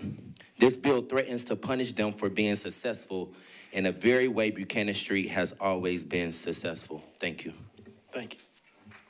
Welcome. Good evening. I'm Brendan Van Leer, and I'm an example of what will happen if this is passed. My sister and I owned and operated Van Leer Studios on Buchanan Street, an event space, photography, and videography studio. As Nashville natives, we love providing a business for our city, and it was fulfilling. We hosted baby showers, art shows, and networking events, and more. Unfortunately, we are currently closed due to microaggression, which limited our business structure and forced our hand extremely similar to this line item. The businesses in the corridor thrive off each other. As an event space, a great opportunity that we gave our clients was for them to visit neighboring businesses when they exit the studio. It brought them future clients and dollars into those establishments. If this is passed, those businesses would possibly be closed and or limited to excite potential customers with the new regulations. Lastly, as we look to reopen our business, this proposal would deter us from being in the community that supports us and force us to look in other places. So it is my hope that this proposal goes back to the drawing board and is inclusive of the businesses and residents and create an agreed compromise for all. Thank you. Thank you. Welcome.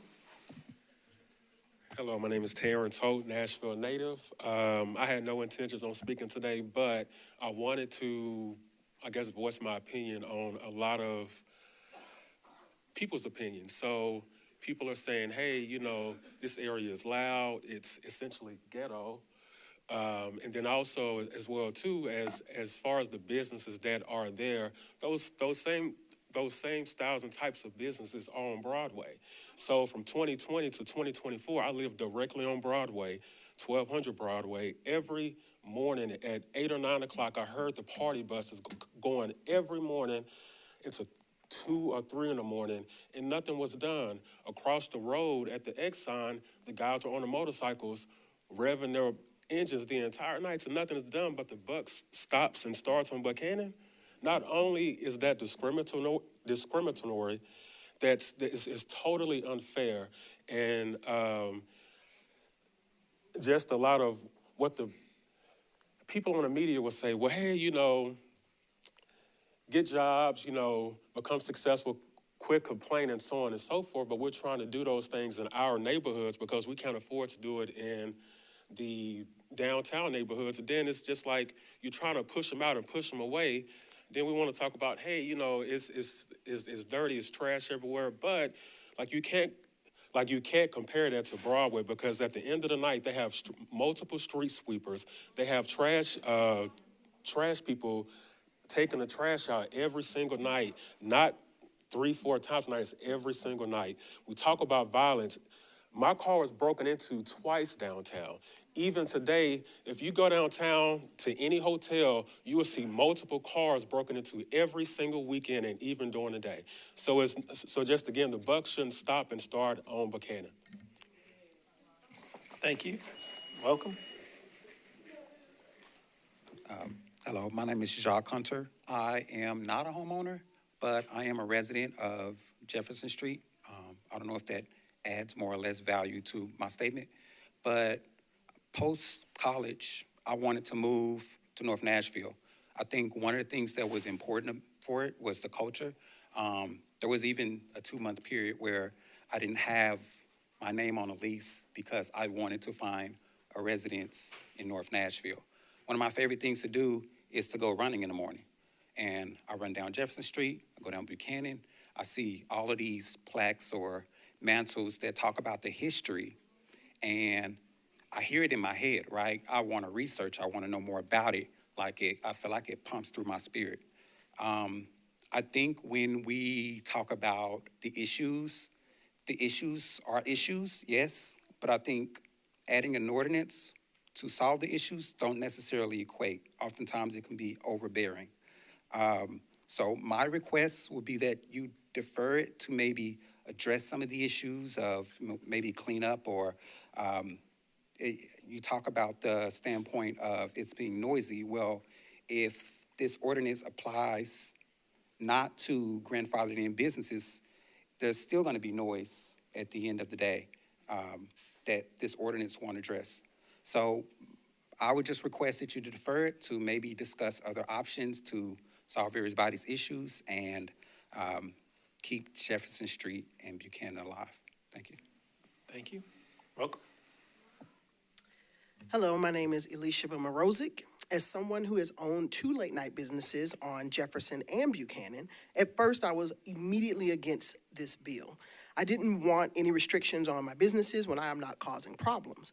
As I read it, I understood what it was doing, and I talked with neighbors like the black lady earlier who has lived there for 31 years and has been having been around the businesses that cause the problems, I know why this is happening. I think we need to deal with the nuisance businesses without harming other businesses with an entire overlay. I don't know if a lot of people really read the bill because it is pretty specific. But I personally don't want more predatory businesses like Payday Loan and liquor stores in black neighborhoods. They don't help us build, they destroy. However, a full overlay like this won't fix the nuisance businesses that are having the problems in the first place. We need to craft legislation that targets the nuisances and enforces it without hurting the other businesses. So I ask that this is deferred and community engagement happens. Also, to the other black business owners, we need to be better neighbors. The community is not all new homeowners. Our grandmothers and aunties still live there. We can do business and respect them as well. We need to clean up, make better parking measures for our patrons, and control our patrons. Thank you. Thank you. Welcome. Good evening, everyone. My name is Jordan Harris. I'm the owner of Campbell Images bookstore on Jefferson Street, and I'm also a native Nashvilleian. I was born at Mary Hubbard, and my pediatrician was on Buchanan Street when I was a little kid. I grew up and moved out of Nashville, and I worked as an investment banker in London for 10 years before deciding to move back home. And I was excited to move back home because getting an international perspective on Nashville really excited me on the history and the possibility of the city. So much so that my father and I invested in Buchanan Street. We purchased a property at 15th in Buchanan, and we're looking to invest, I'm looking to invest millions of dollars into developing that property because I know that the neighborhood is exciting and is in the urban downtown core of the city. So it needs to be that urban lifestyle that that Nashville is attracting, and we already have it.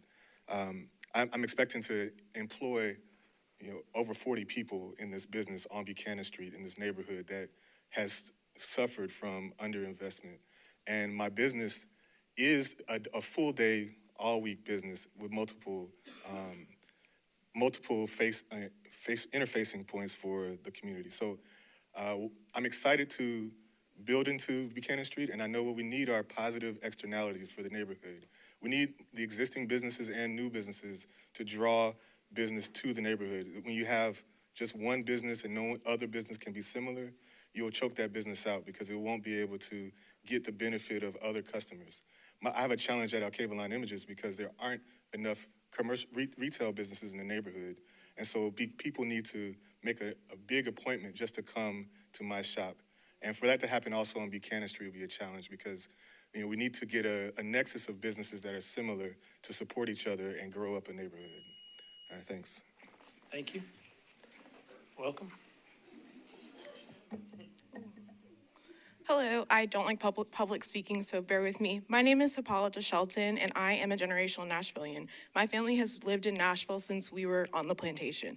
I have watched African Americans be pushed out of their community under the guise of helping it for years.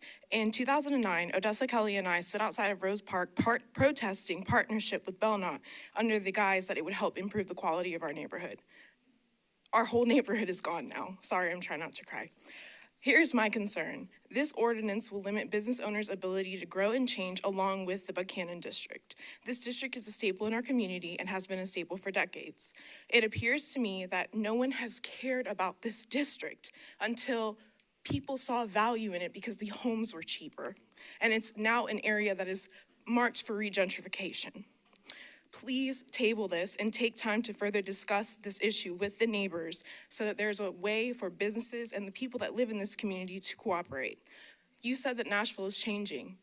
We need to change with it, but we don't need to lose our cultural footprint. I don't want our neighborhoods to be reduced to placards like it has been in the past. Thank you. Thank you. Welcome. Thank you. I guess y'all already started my time, that's fine. I'm Pastor Derek Strode of the Church in Mount Carmel at 1032 Monroe Street, 37208 in Nashville. Just as an example, I came here for a completely different reason. I had no intention to be here this long, and even though I'm a pastor, I'm not going to talk to you that long, I promise. But a simple little bit of title work that I came to do couldn't be done because the people didn't communicate the right release of the information. And I think that's the same thing that's happening right here now. Most of the people that are affected didn't even know about it at all. If the city as a whole can put $1 billion behind Choose How You Move, then people ought to be able to have just as much interest in choosing where you move. You see what I'm saying? So because I've been here over 40 years. I've been here my whole life, and our church has been here almost a century. I've done more vigils than you would ever want to attend. I've heard more mothers scream than you would ever want to attend. So even though, as a pastor, that doesn't mean that I'm going to be out in the nightlife clubs. Either y'all pray for me if I am. I'm just teasing. But seriously, still to see that there are actually thriving businesses on Buchanan, that there are art districts, that there are things that children can look forward to have something going on. Our crime rate was ridiculous. Anytime there is economic disparity, crime increases. If we do these things to Buchanan Street, that's going to create another economic disparity until you get them out of there. Then there'll be changes and it'll be okay. But until that happens, it'll push our people out and we'll be gone, and the same thing will happen over and over again. Don't let that happen. Thank you, Pastor. Welcome. Well, good evening, everyone. I second that, what the pastor said. My name is Martrice Zell. I am a native here in Nashville, and I want to thank you all for your patience and your presence here today, giving us this opportunity to speak. I do think that the ordinance is hasty. What I keep hearing from all my peers and constituents, that it's just a lack of communication, and what I think the councilman needs to do is organize and unify a group and community where he can advocate communication. A lot of the residents come to the councilman to be a voice for them, and I think he may or may not misuse his position. We need some of these businesses to support the college students. It's not about entertainment all the time. It's a major factor that people come and unwind and relax there, but the college students depend on those hours. They may come in 9 o'clock, work, and bank on those 11 and 12 o'clock tips that they get. They don't all qualify for FAFSA. They don't have resources and money to support their college needs or tuition. So I asked and prayed that the councilman, you did say that the present businesses won't be affected with the ordinance, but in the future, what do they have to bank on? We need to know that you can put something in place where the community and the businesses can come together as a collective and start doing inclusion. Stop leaving us out of decisions.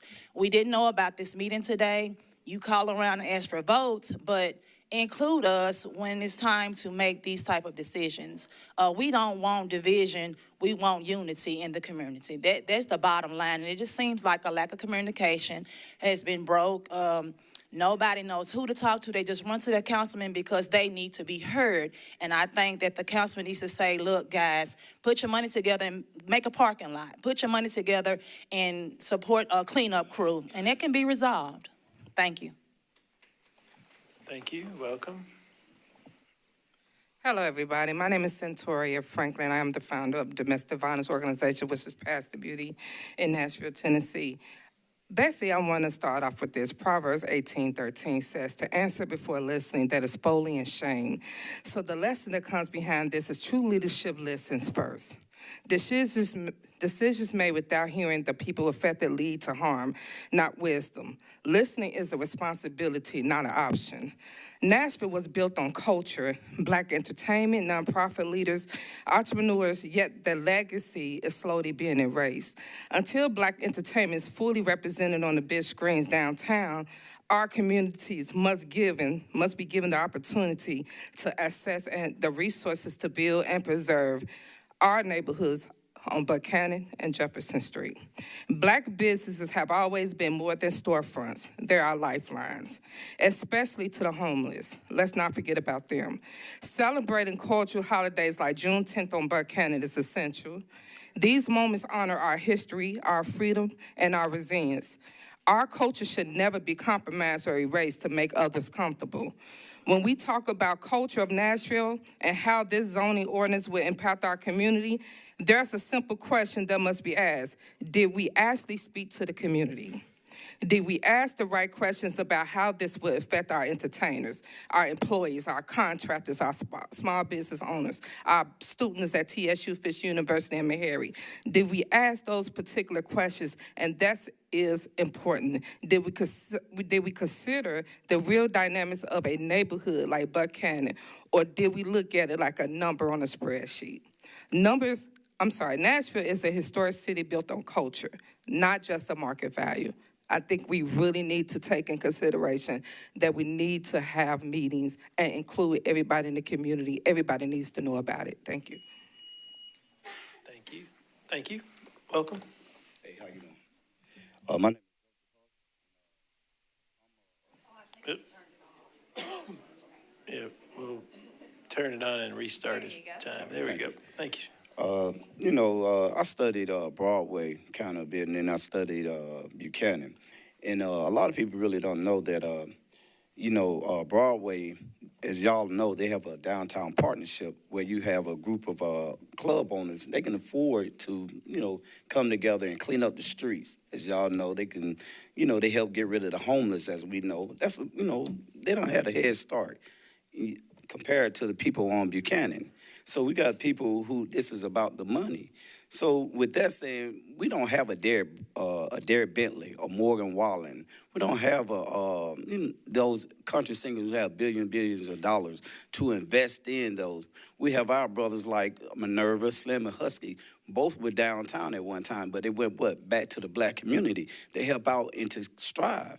And this is why I think y'all city council people are not looking at it. This is a staple in our community. Now, if the bank's going to give us the money, we'll be like Broadway downtown.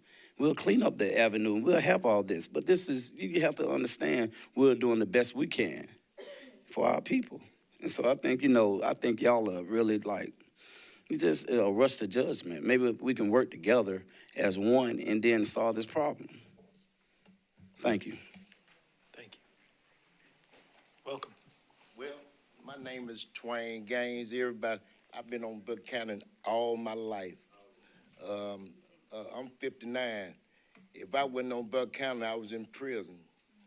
I done did over 30 years in prison. When I got out in 2016. I met Robert Higgins. I've been working 9 years straight. At work right now,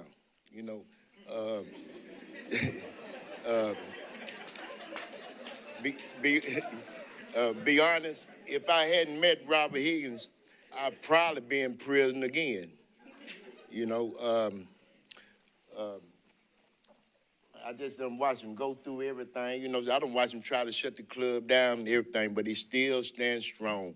You know, help anybody that come through. Gave me a chance, you know, so I know he give anybody a chance, you know. I don't really have too much to say. That's about all I had to say. Thank you, sir. Appreciate it. Welcome. Good evening. My name is Jessica Williams, and I am a resident of Nashville, Tennessee, and a business owner as well. I came to Nashville by way of San Diego, California in year 2005. I was a FISC guy, graduated in 2009.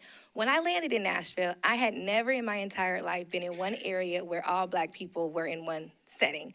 I would call back home to my mom, and I'm like, Mom, it's Black people everywhere. I go to the grocery store, it's Black people there. I'm at school. I couldn't understand the difference. And so when I graduated and got into real estate, every time I tried to practice real estate, they told me, no, no, no. You stay on Jefferson Street. You stay at Fisk. You teach TSU. You don't go to Belmont. You don't go to Vanderbilt. I was not welcomed throughout the city of Nashville. And today, I still am not welcomed throughout the city of Nashville. As a business professional who owns a real estate brokerage, I can't even handle business in hotels without them thinking I'm stealing from them. They believe that that's the only way that I have the opportunity to be in there. I have to prove hotel bills.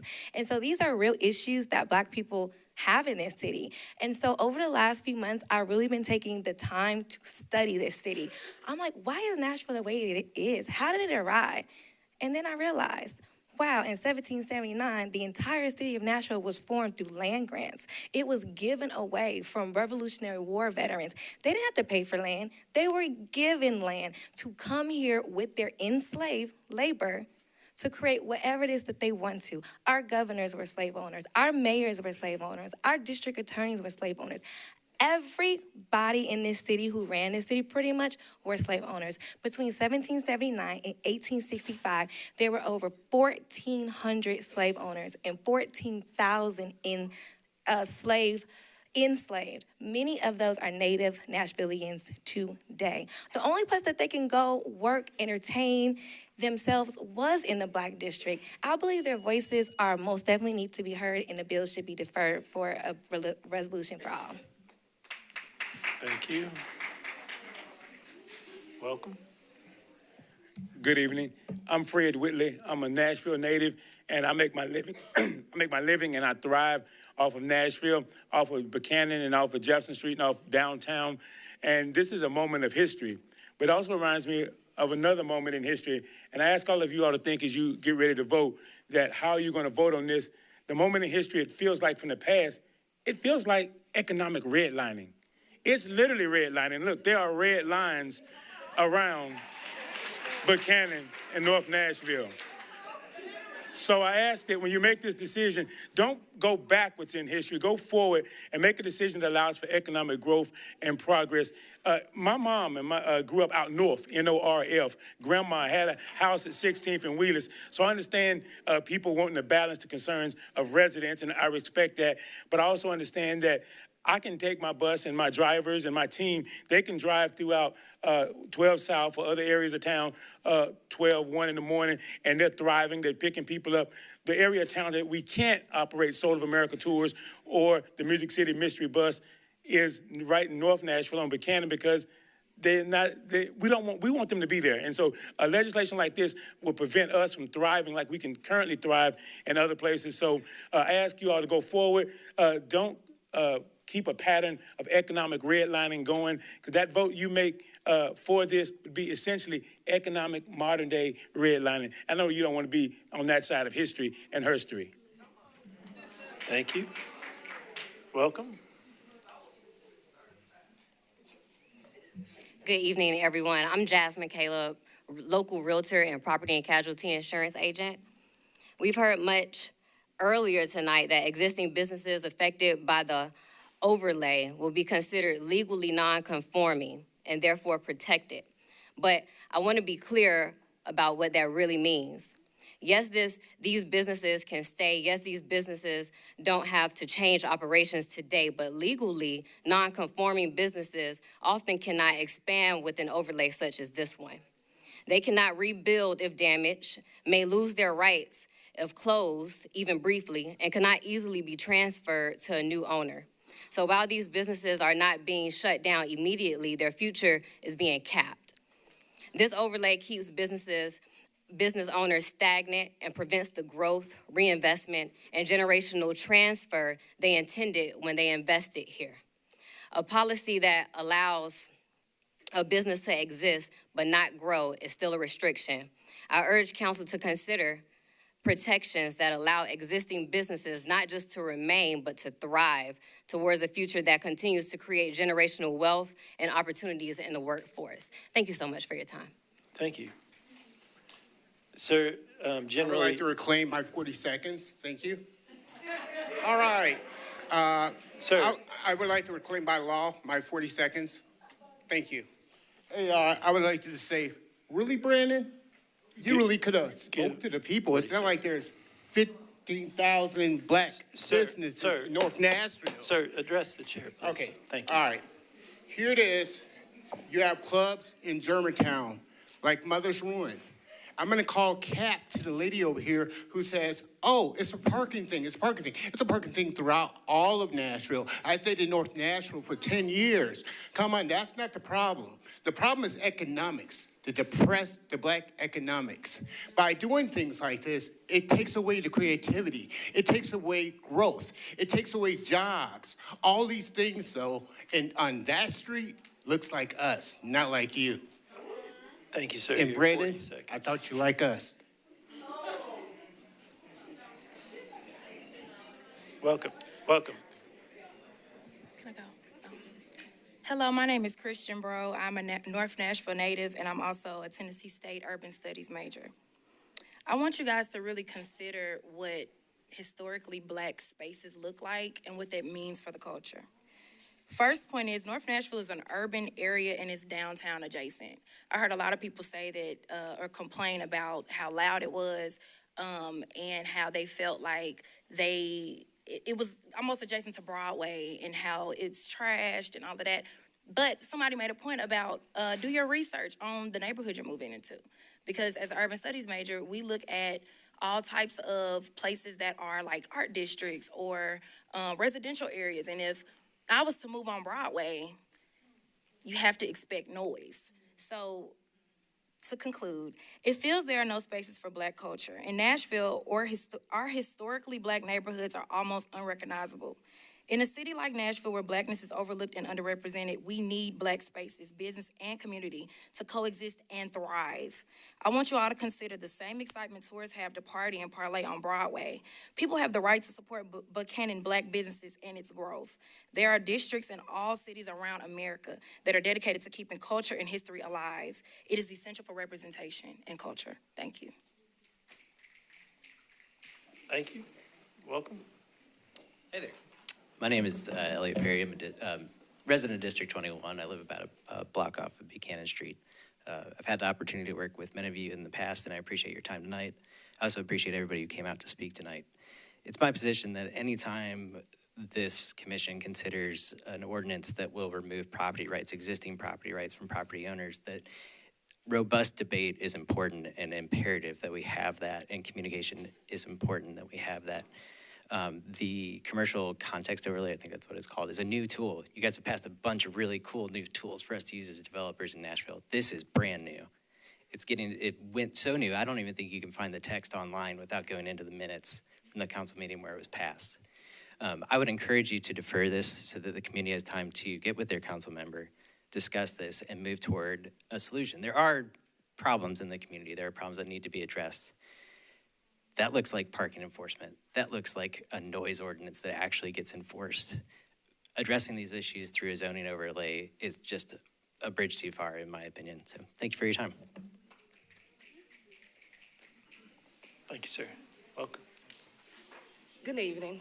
My name is Michelle Todd. I used to live in North Nashville.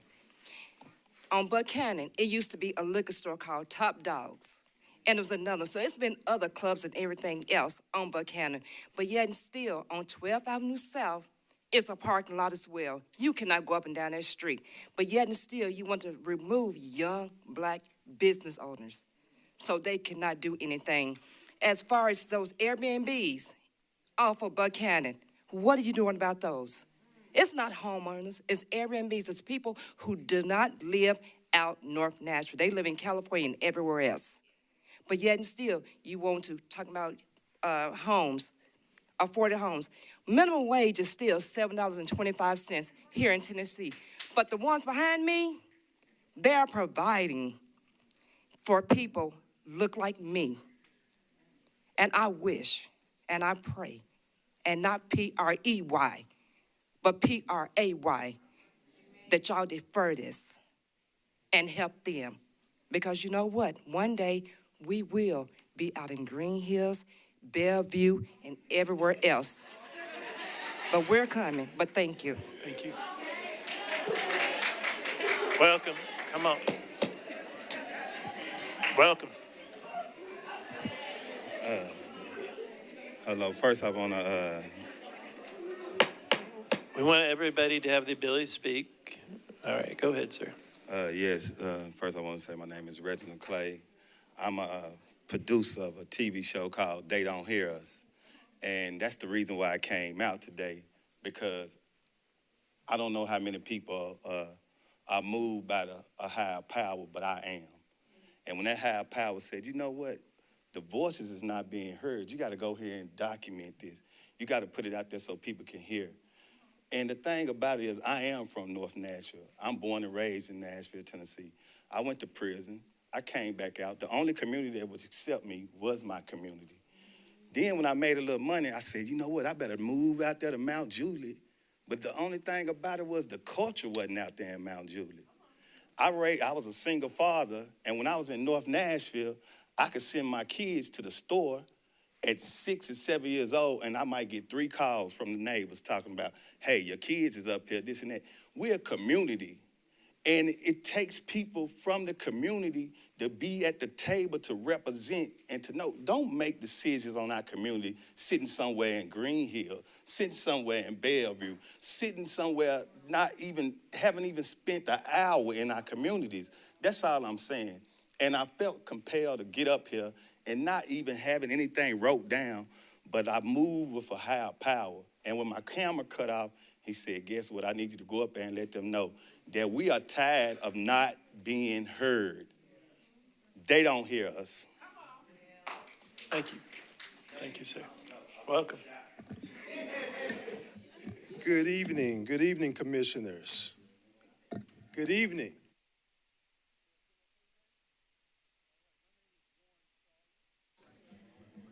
I am a native Nashvilleian. In 1960, my parents brought me home to Scoville Street. We moved from Scoville to Delta. As a 4-year-old, I played right in front of Jones School, right across the street. That's where I grew up.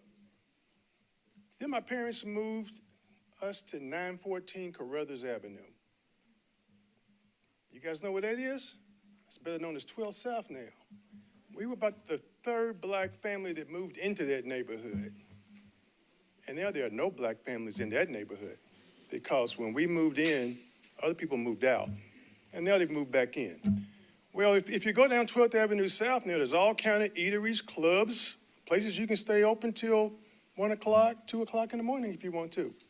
So that's how neighborhoods change. This neighborhood, first of all, this is a great community right here. I've never seen this many people show up to support. It's supposed to be unanimous decision, right? The majority rules. So your decision should be easy. Okay, we got to defer this and have a proper meeting among this community to decide what this community wants to do. It's not your decision, it's their decision. They're speaking for us. I was told before the zone of boarding, the BZA, that if you have community support, then you're likely to get what you want done. This community supported me, but I was not able to get done what I wanted to do. So I'm asking you to listen to this community, give them what they want. I'm all for Mr. Taylor having a community meeting at any time. I will come out, I will support. If we want to create a a Buchanan Street community group, I will help support that. I'll put the first $1,000 to get that group together to make sure what this community wants to do to develop the Thank you, sir. neighborhood. Because we got to get together Thank you, sir. to build our community. Thank you. Appreciate it. Welcome. How y'all doing? Shani Glapion, and I am asking for a deferral. While I agree with some of the stuff that is definitely in this proposal here, but the conversations are not being had. And Brandon Taylor is getting the title of a sellout because we haven't had community meetings to be able to see who he is actually talking to, having those community members come and talk to people. You know, I was a part of a nonprofit, the Equity Alliance, that we fed the block for several weeks, and a council member did not show up at that event. And I had several members of the community saying that they don't get responses. So we gotta take the time to have this conversation and really give the community an opportunity to speak and to see who is for this and who is opposed. And I understand that it's those people that live in that community that's most impacted, and I would hope that they would show up to that community meeting and that he can bring those people out on their time and we show up to support or oppose. But we have to have the conversation. There has to be transparency, and so I'm asking for a deferral. Thank you. Welcome. Hello, my name is Odessa Kelly. I'm a Nashville native, born and raised. I'm tired as hell because I got a lot of phone calls as of yesterday. You would think that I am the council person for the Buchanan district with the amount of calls that I got. It's not to shade anyone, but because certain people didn't answer the phone, people decided they wanted to call me. Other people trust me as a community leader and as the person who's going to actually represent their voice, so they call me very confused about what this is. I think you overwhelmingly have heard today what people feel, and I think the best thing I can do right now is offer a solution. The solution is not just to you, it is also to Councilman Taylor, Councilwoman Toombs, and to Councilwoman Campbell, who all put this bill forward. Allow those of us who have standing in the community, who people trust, to work with you to build the right type of space or venue so that you can get all the input that is needed. Because what I'm afraid is gonna happen is that 2 weeks or 3 weeks are gonna go by, and then we're gonna have the same elected officials come back to you, and it has just been shown here today that I don't know that we can trust the credibility of their representing the accurate voice of the community. So this is not per se really to y'all. It's for those who are here tonight. It's for the council person as well. I am open to work with you so that we can actually hear the voices of those people who are here tonight who are concerned about Buchanan Street and what this overlay will possibly do to the community. Thank you. Thank you. Anyone else? We want to make sure we get everybody. Everybody come on up if you'd like to speak.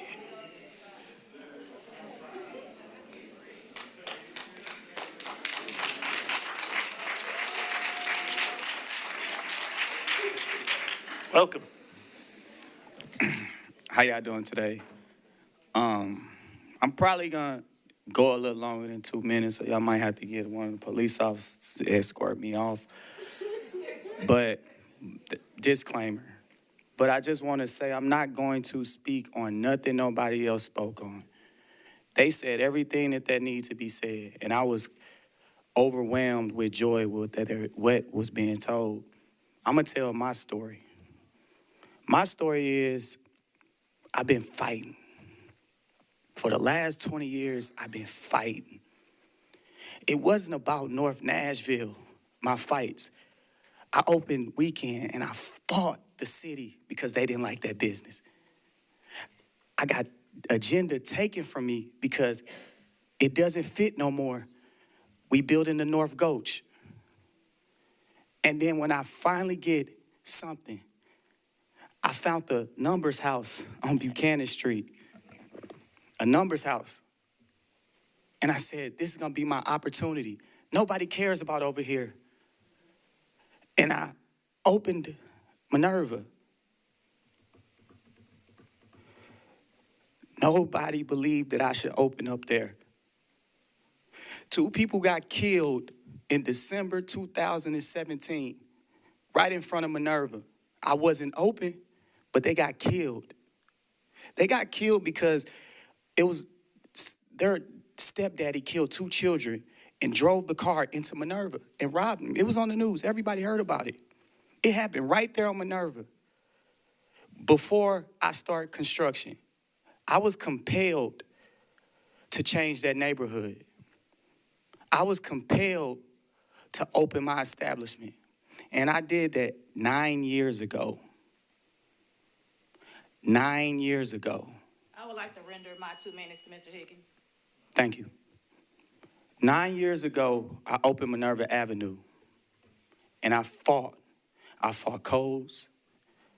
I fought Councilman. I threw Councilman Taylor's a congratulation party when he ran. It was at Minerva Avenue. So 9 years later, I've been fighting. And July 4th, 2025, my life changed. That building that I built with blood, sweat, and tears that made so many people in this community proud was burned down to the ground. Burned. I woke up with videos of my building being burned down from Instagram. That's how I found out. I was depressed for 2 months. I did not leave my room. I did not leave my house. I did not show up to businesses. I did not answer phone calls. I was tired. I was tired of fighting. I didn't know why the incident took place, didn't know anything. I didn't own the property. I never got a call from my councilman. My councilman never checked on me. Never asked how I'm doing. Never said, hey, we're sorry. But I did hear about 2 weeks later, a proposed bill that was made from the time when I looked, a proposed bill that was made that said, no more nightclubs and bars, no outside amplification, no patios. That sounds like no Minerva. When that bill was made, I was actually, and I haven't shared this with anybody. I haven't shared this with anybody. Without objection, 2 more minutes if you could. I told you. Thank you, sir. I told you. So, I haven't told this to anybody. I did want to disclose this news. My landlord stopped answering the phone, and I had to figure out what I was going to do with Minerva because the community needed it. I end up buying a property. I was blessed to get a property. This new ordinance kills the fact of any Minerva ever coming back. Not only that, when I was outside, I tried to speak with Brandon Taylor. I asked him, I said, Brandon, what's going on? Why couldn't you just call and tell me? Why couldn't you pick up the phone? Did you call, your business owner didn't call you? That was the reply. We talked for 15 minutes. I asked him, I said, Brandon, can you please work with me? Brandon said, Rob, he said, Rob, these people are here because of you. I said, these people not here for me. I put up a video because I knew that people didn't know. I called all the business owners because I knew the people didn't know. I tried to get the business owners together because the people didn't know. I knew when I put that video, I was going to be public enemy number one. I was going to be attacked. But I was willing to fight for my fellow business owners. I put that together and I said, Brandon, can you please hear me out? He pointed in my chest. I said, Brandon, listen. All I ask is that you give me an opportunity to open a business. I've been kicked out of every business because I don't own it. For the one time, give me an opportunity. Rob, when y'all was in here talking, he said, Rob, I'm gonna go in here and I want you to go talk to everybody in here and tell them that they not here for you. Tell them that they not for here. I know it's finna go off, but I'm about to be done. I said, I'm not finna walk in there and talk to these people and tell them, are you here for me? Are you here for me? No, go in there and tell them. He poked me in my chest again. And right then and there, I got tired of fighting. I'm tired of fighting. All we want to do is do business. All we want to do is get a fair chance. All we want to do is to be able to do business in Buchanan. Because once Buchanan is gone, we gone. So please, we need to defer this. We need to eliminate this bill and give us a chance to do business. It's nowhere else we can go, nowhere else in this city we can go and feel inclusion.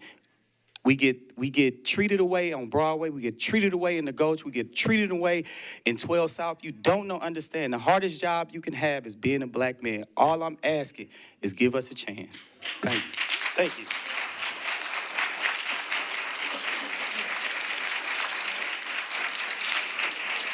All right.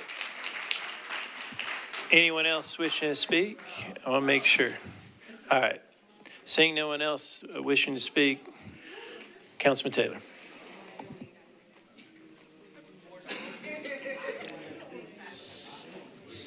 But everybody, we do need to give the respect to everybody speaking, including the councilman. Thank you. Councilman. Thank you, Chair. A few things I want to clear up here. Heard about the 11 o'clock curfew. There's not a curfew on the street. There's operating hours that are listed in the creation of the overlay. Existing businesses can continue to operate. That doesn't change anything. Restaurants aren't included in this overlay. These are businesses that we heard from a small few of residents. And you guys know this, right? It's easy to come out when you're mad about it, and it's hard to come out when you think it's a good job. Many of the people here tonight spoke, and I appreciate that. And I heard them loud and clear. One of the things I'm asking this body to do tonight is to approve this, and we'll have community engagement at the council level. We talked a lot about one usage. We heard a little bit about the other usages. We heard about beer and cigarette markets, just a little bit vape shops. We heard about just a little bit alternative financial services, payday loans, check cashing places. This is all in the bill.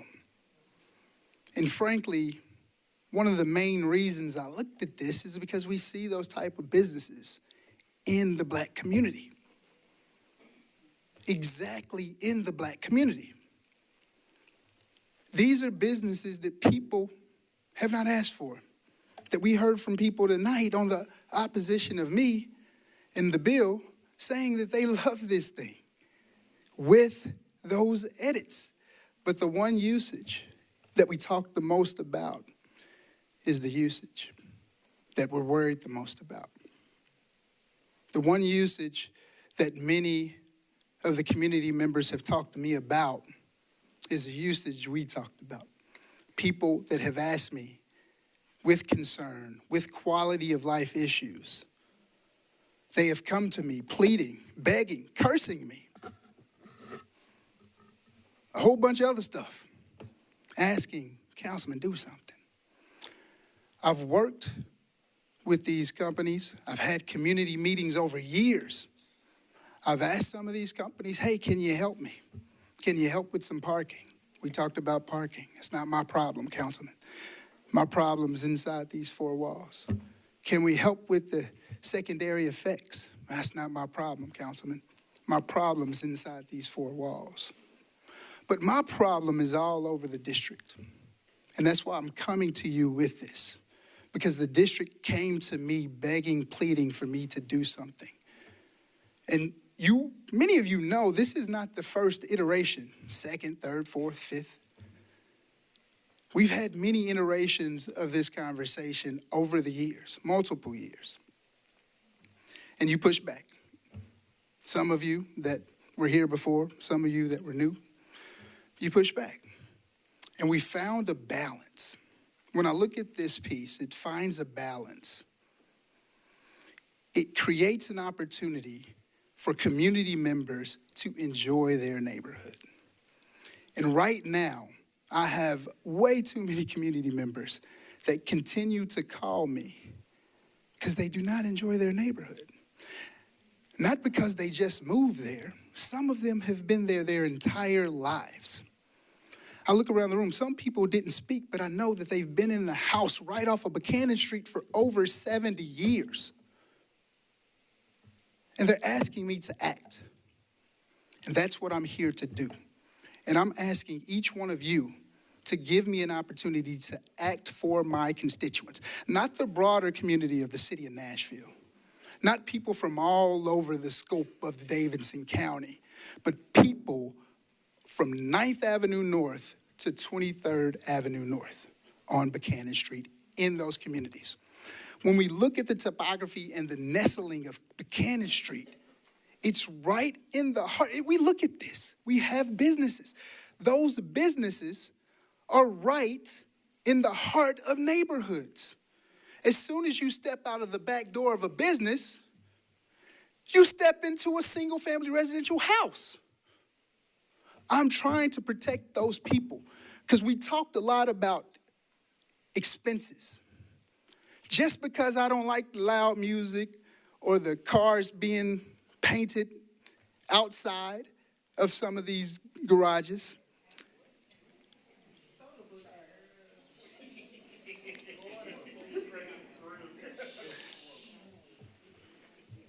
Y'all finished? Okay. All right. Let's give the So, council. which is, and I want to give context to that. That's also in the legislation.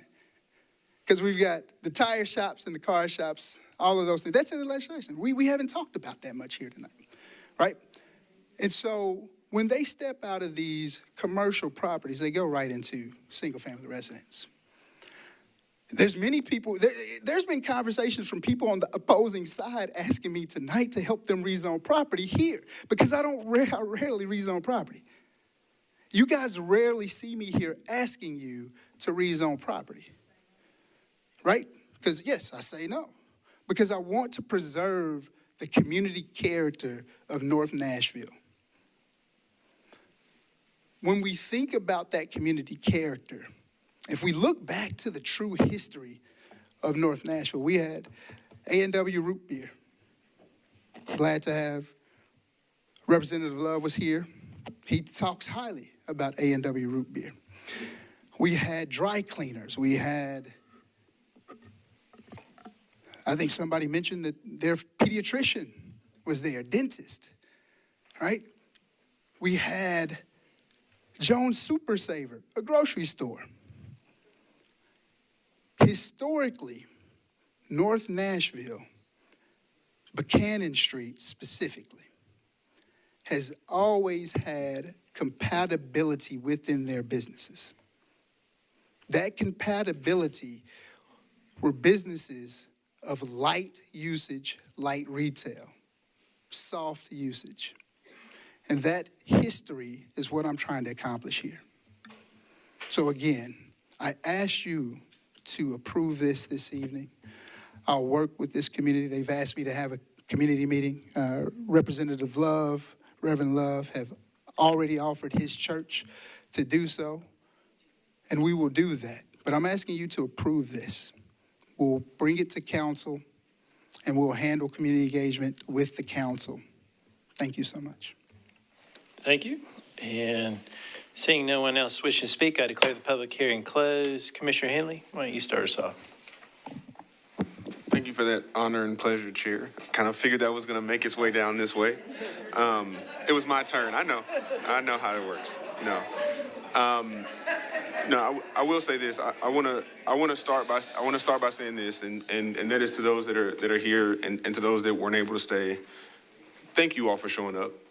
right? This is a room that was filled with different perspectives, different experiences. But I'll say, sitting here on this side of the bench, I'm proud of you all, right? You showed up. There's gonna be some tough conversations to be had around this side of the bench and out in the community going forward.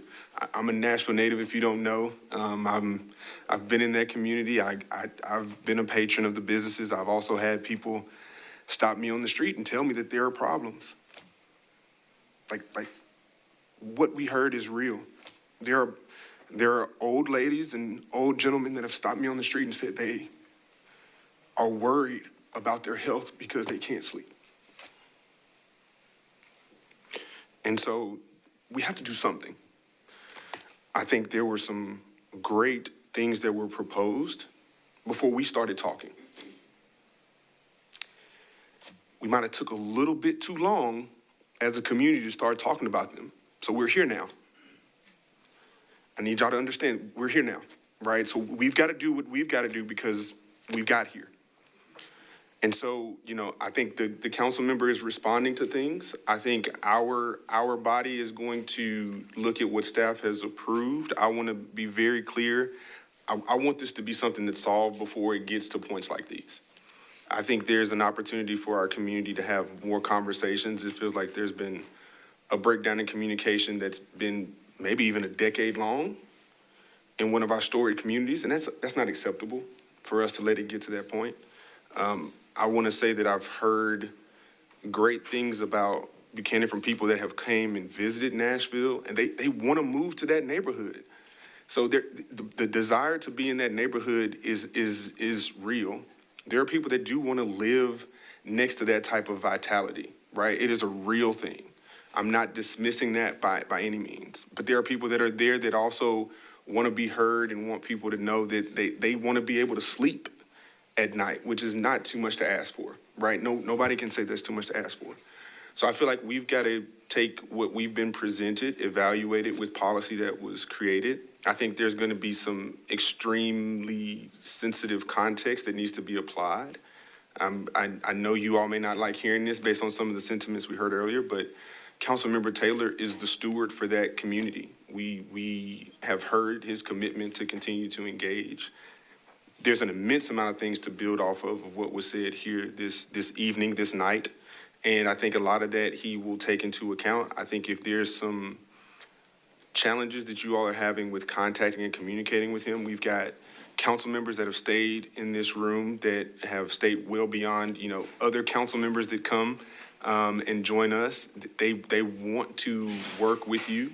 They want to hear you. I know there are certain businesses that may feel like they are going to be disproportionately impacted. I think there's an opportunity for the community to highlight and support the desire for those businesses to be there within whatever context, whether there's an overlay placed on it or not, and that needs to be communicated. But my personal opinion is, there was a tool that was created, and I think the challenge for that tool was for it to make sure it was applied in an equitable manner. I think to make sure that it's not a tool that gets applied in ways that we see it be isolated to demographics that look like me and look like you all.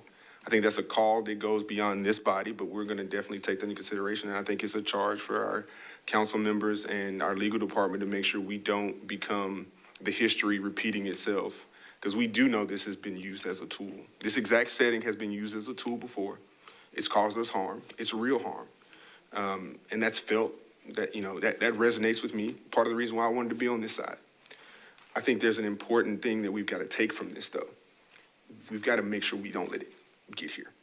This is not a system that's built for these types of situations that turn out well for us. So let's make sure we stop them from getting here. I'm hoping that when we have this conversation around this side of the bench, that you all will know the work's not done, regardless of what we say. So you showed up here. You've got to keep showing up. You've got to keep doing it. I'm going to commit to showing up as well. I got a lot of calls yesterday, too. I heard Odessa say it. My phone blew up because people wanted to know exactly what was happening. And I think that's something that we have a right to deliver to the community that need to know how they're being impacted. So I want to hear from others here. I've heard you. I think the council member, regardless of how we feel about it, he's trying to do what he feels is right to support the many different perspectives and the many different voices that he's hearing in his neighborhoods. Thank you, Commissioner. Any other discussion?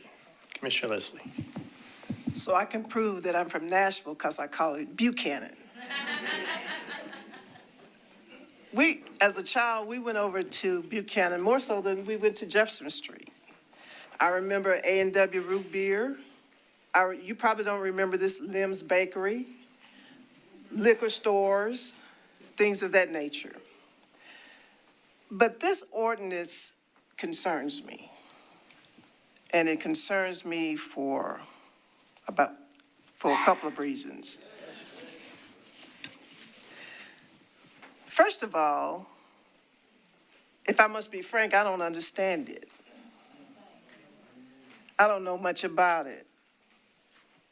There's too many holes for me. I need more information. And this is what I need.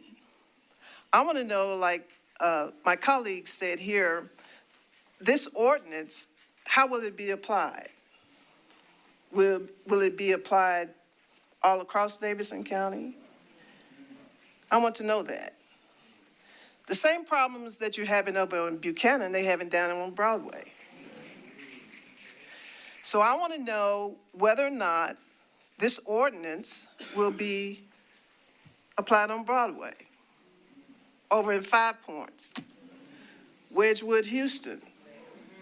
I want to know that.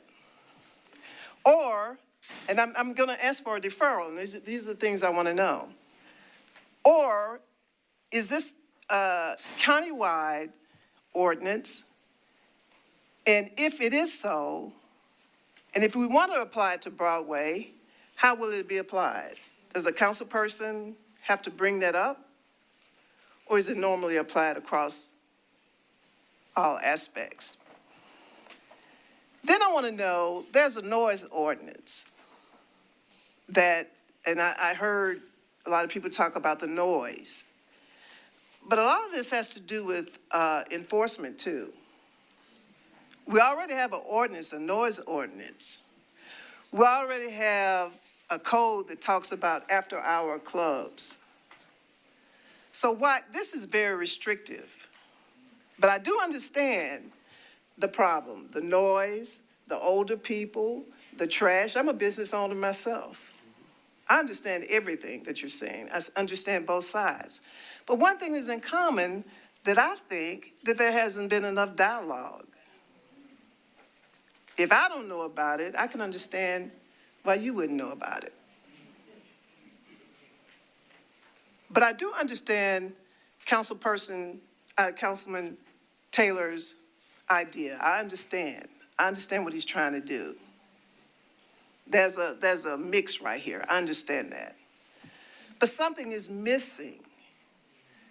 There has to be dialogue with the community.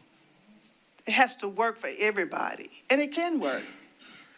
I love Buchanan. I love it. I go over there more so than I go to Jefferson Street. But because there is a growth, it has to be tailored. It just can't be rampant. You have a right to have a club, but I have a right to sleep in my house. Right? So how do those coincide? We have to come together. And I do not want it to be applied nilly-willy. Is that the word? That's the whatever. word. A couple words. Nilly-willy. Just a little humor. But listen, I appreciate you all coming out. I think it's marvelous. And I'm surprised you stayed as long as you did. I'm surprised I stayed.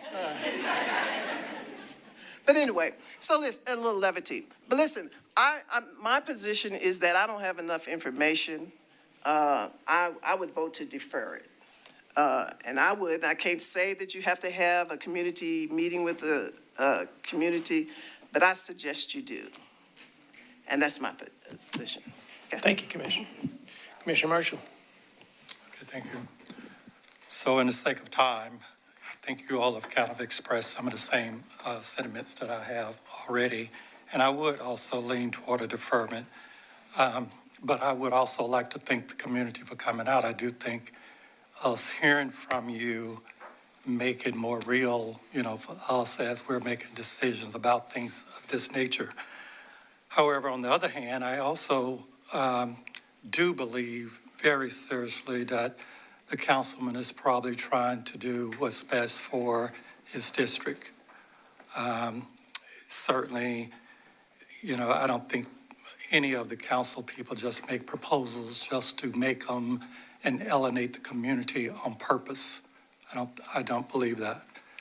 However, I do fully believe that the community should have a voice. The community should be heard. And that perspective should be taken in consideration as these type of decisions are made. There's definitely two sides of every issue, actually more than two sides to every issue. But the people that live in the community definitely, don't want to hear music all night long. I mean, especially people of our generation and things like that. But, you have to make provisions for everyone. I would lean toward an extension as well, a deferral as well. But I do have a question as it relates to kind of what you were alluding to. Has this particular overlay been applied in any other areas of the city like it's laid out in this particular proposal? No, this is the first time that it's been before you to be applied. The ordinance was created, the commercial compatibility overlay was just created in 2025 as a new type of overlay at the end of 2025. So it's just recently adopted by council. So this is the first time it's been applied or attempted to be applied. Okay. Thank you for that. And that concerns me as well, especially being applied for the first time in this particular district. And so with that being said, I would really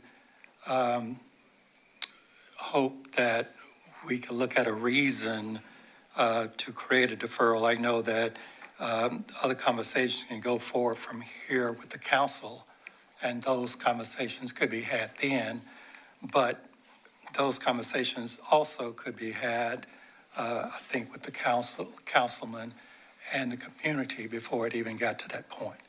And so I would lean toward more of a deferral, but I got to think of a good reason other than, All right, well, great. Well, that would be my comments for it. Thank you, Commissioner. Any other discussion, Vice Chair? So I guess this is sort of a clarifying question, and we've gone through a similar situation recently with the adoption of the new residential zoning codes, where we adopted the overlay. And I was trying to go back into our meeting notes and remember, we heard this over the summer, I guess, maybe last year. It looks like it was introduced in council in September, adopted at the end of the year. Or no, it was adopted in September. So we heard it at some point last year. I remember the conversation.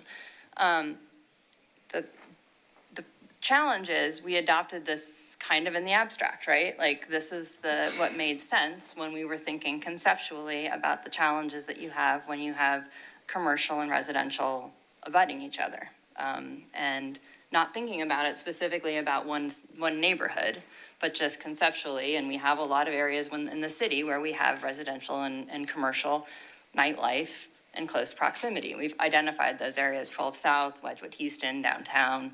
Downtown, it's a little more expected, but East Nashville, 5 Points. I lived there for a long, long time. I know the challenges there.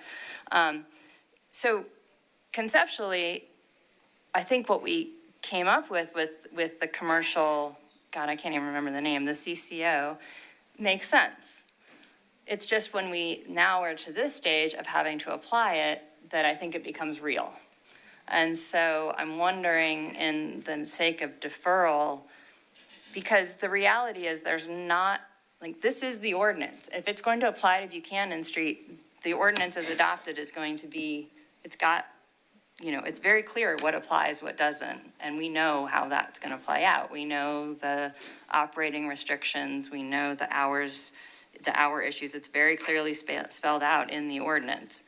I'm sure there's some clarifying points and questions that come from this ordinance, but it is clear what's going to happen. The question that we're talking about right now is, where should it be applied on Buchanan Street? What properties should be included in where we apply this ordinance on Buchanan Street?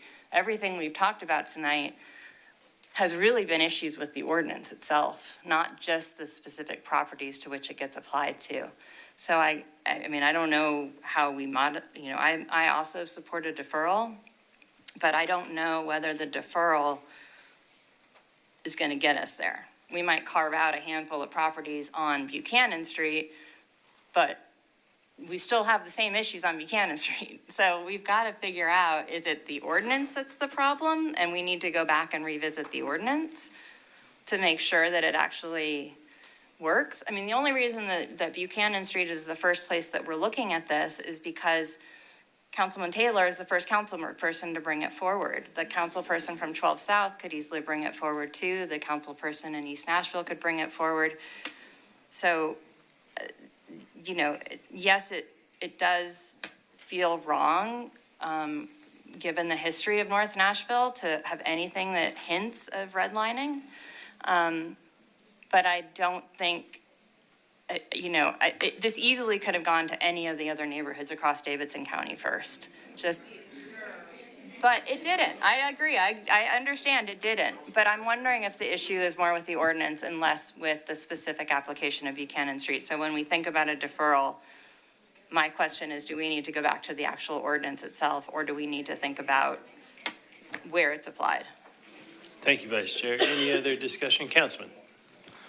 Thank you, Chair. I think I agree with some of the thoughts that the Vice Chair offered, and I think, as was mentioned before, this is a type of overlay that was just created, and so this is the first time that it's being applied anywhere. I think, as staff mentioned, this is something that could be applied anywhere in Davidson County, and there's some of us in West Nashville that are in the process of considering whether this is an appropriate overlay for some of our neighborhoods in West Nashville, where we're interested in pursuing more commercial amenities, a more mixed-use neighborhood, but want to be intentional about the types of commercial uses that could be considered, and not things like vape shops or cigarette markets. So appreciate Councilmember Taylor's leadership on behalf of the entire city. And of course, it's not only, of course, limited to North Nashville. If we're going to consider a deferral, I just want to make sure we're being intentional for the purpose that we would pursue the deferral for, and if the deferral would actually accomplish it or not. I think we've heard here about the need for more community engagement and Councilmember Taylor's commitment to do so. I think I have a question for our, I almost said council attorney, commission legal counsel. So this bill has already been introduced and passed first reading in Metro Council. If we were to defer it here, would that stop council's consideration of it, or would it mean council's consideration proceeds but without the guidance of this body? It would be the latter. It would mean that the council could proceed. So there is a charter provision that provides that the planning commission has 30 days, basically after introduction of the ordinance, to provide a recommendation. Otherwise, the council can move forward. So if there's no recommendation tonight, the council can still move forward. It does not stop the council bill. So the deferral here would not necessarily provide the opportunity for more community engagement. The approval process would continue at the exact same time frame. Correct, yes. Okay, thank you. Hold on, we'll get an explanation on if the staff will say it again. So there is a provision of the Metro Charter that it allows for planning commission, and maybe it would be helpful if I kind of take a step back and talk about kind of the planning commission's role in the rezoning process. So we talked a few weeks ago about rezonings versus subdivisions. Subdivisions are completely under the purview, under the control of the planning commission.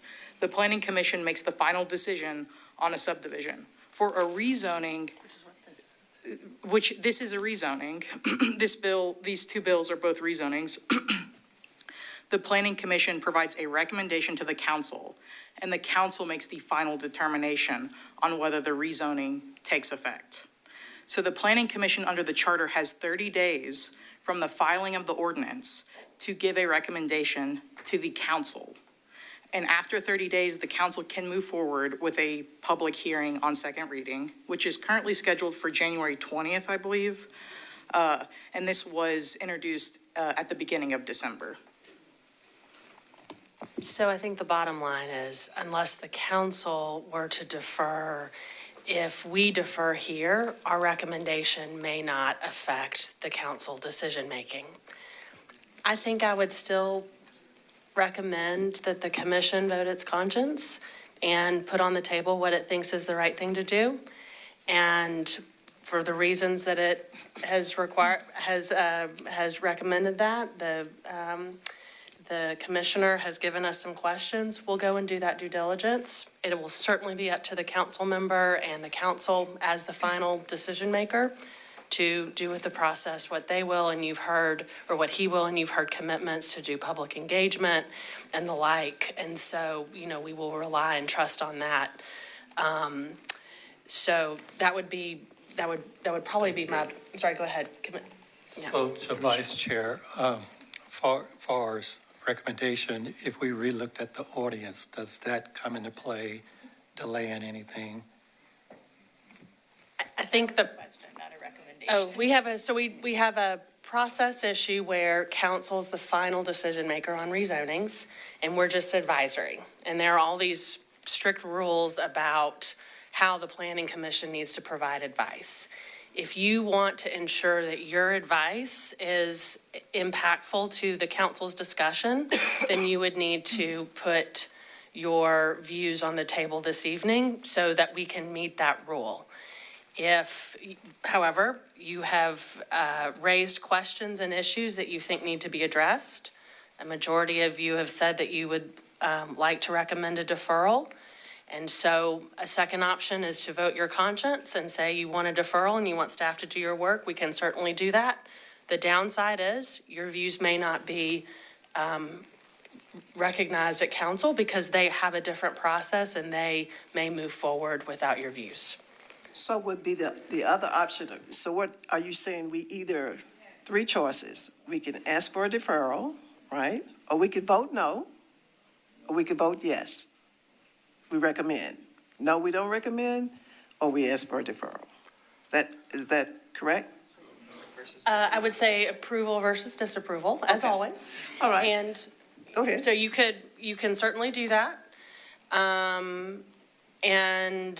Or you can vote for deferral. And as I've described, if you do that, we will do the work that you've asked us to do. But the risk is that the council may choose to proceed without our input. That is their prerogative as the decision maker. So you have choices, yes. So they can proceed without our input even if we vote no, right? No, actually, do you want to explain that? Let me explain. So if the Planning Commission votes to disapprove tonight, that will actually increase the vote threshold at council to require a 2/3 majority in order for this legislation to take effect. That's 27 votes at council. All right, so we're still on discussion. Councilman. All right, sorry, one final procedural point. Secretary Kemp, our three options are not just yes, no, or deferral. I think we can say no, yes, or we could say yes with a recommendation or a condition. Is that correct? Yeah, forgive me. Thank you for refining. Yes, absolutely. I apologize. Yes, we can always recommend no. We can recommend yes with conditions or more provisions. Absolutely. Okay, I'll continue to listen to the rest of this body, but I think if the body was to consider voting yes, I think an important condition may be a recommendation that Councilmember Taylor, as he suggested he was already going to do, conduct additional community engagement. But I'll stop there and listen to the rest of the conversation. Thank you. Any other discussion? Commissioner Smith. I'll just say this so my vote doesn't come as a surprise. This is a little bit of a tough one for me, just because I struggle with overlays. I think they're a fairly blunt instrument. I think they're generally well-intentioned. I think this one is well-intentioned. but it's a blunt instrument. And I'm not a huge fan of adding regulations. I know that is ink on paper, but it costs money and sweat and tears to actually do that. So y'all have been here for a while and have seen a little bit of what we do on a more routine basis, which is zoning and homes. And what we try to do, all of that, again, almost all of that, is a council decision we give a recommendation on. And we try to base that recommendation on the thousands of hours that the planning staff has put into Nashville Next, has put into the research on specific projects and on the neighborhoods, our own experience.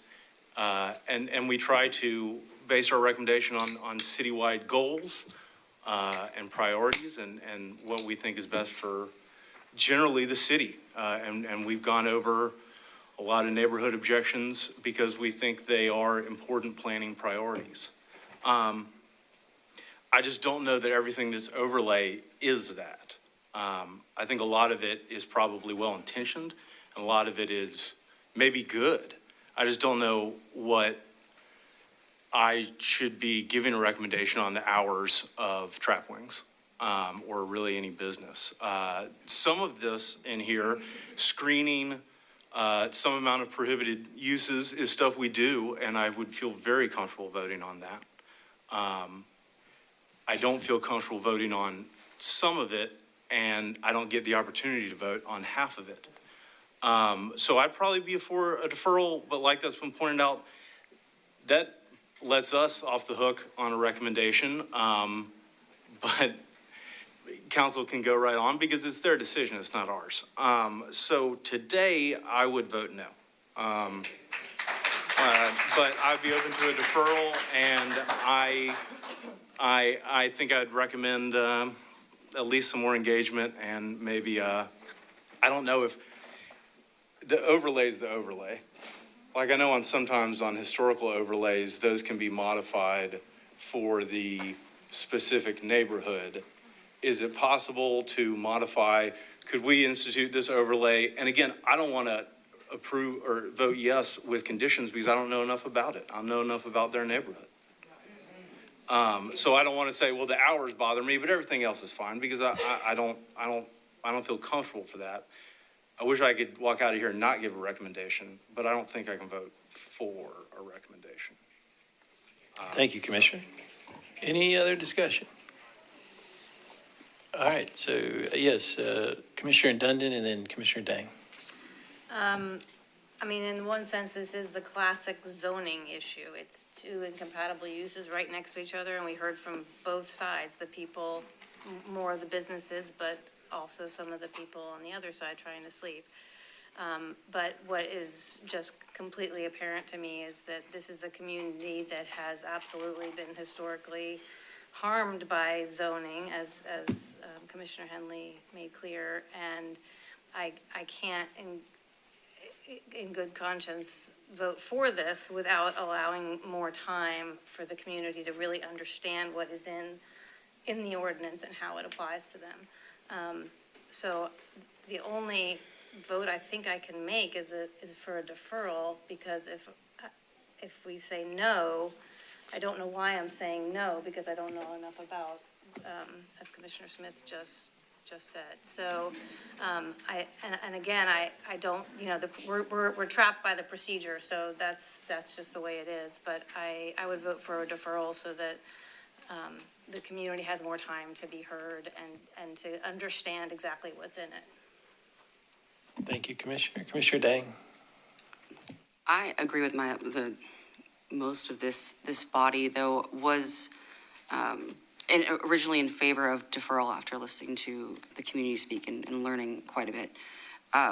My concern is that because of the other regulations, like with council meeting in January, that deferral wouldn't actually allow the community to meet and us to make an educated decision. So I actually agree with my fellow commissioner that I think I would have to vote. It's not no. What is the proper? To disapprove, to increase the threshold at council.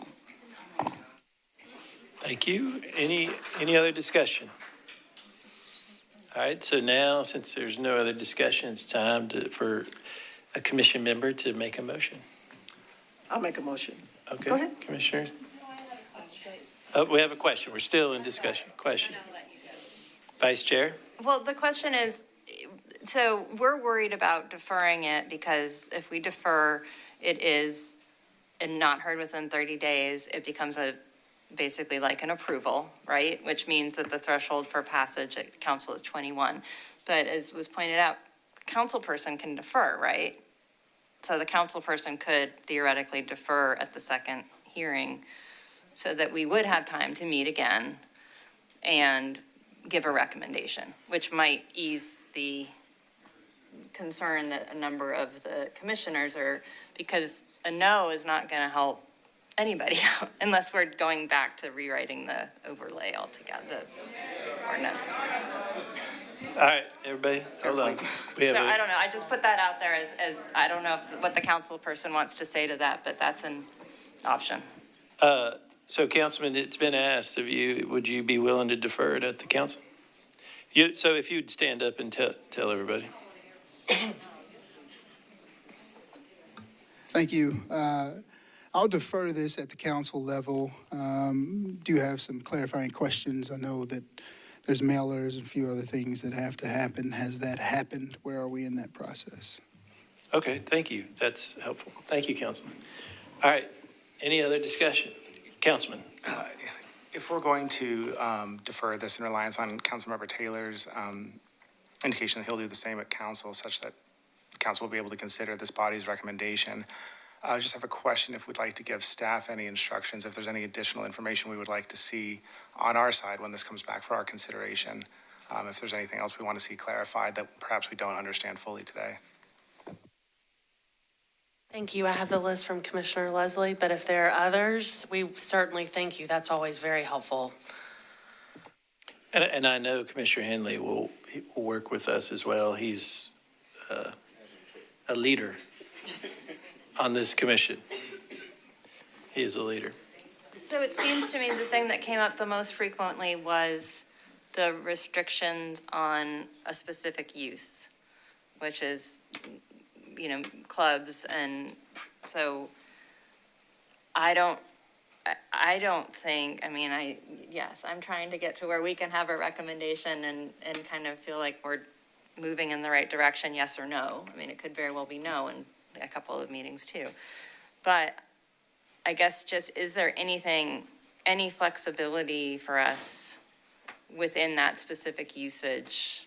I don't know that there is, but I guess that would be my question. I have a suggestion. During the period of deferral, there are other cities, and we could look at Memphis. If others folks have suggestions, we can look and see if there are distance requirements or other things that aren't in our code. We can come back and report out to you on that for bars and nightclubs specifically. That'd be helpful. Thank you, Director. All right, so we are now ready for a motion, and we did hear from the councilman that he's willing to defer it, so we can defer it.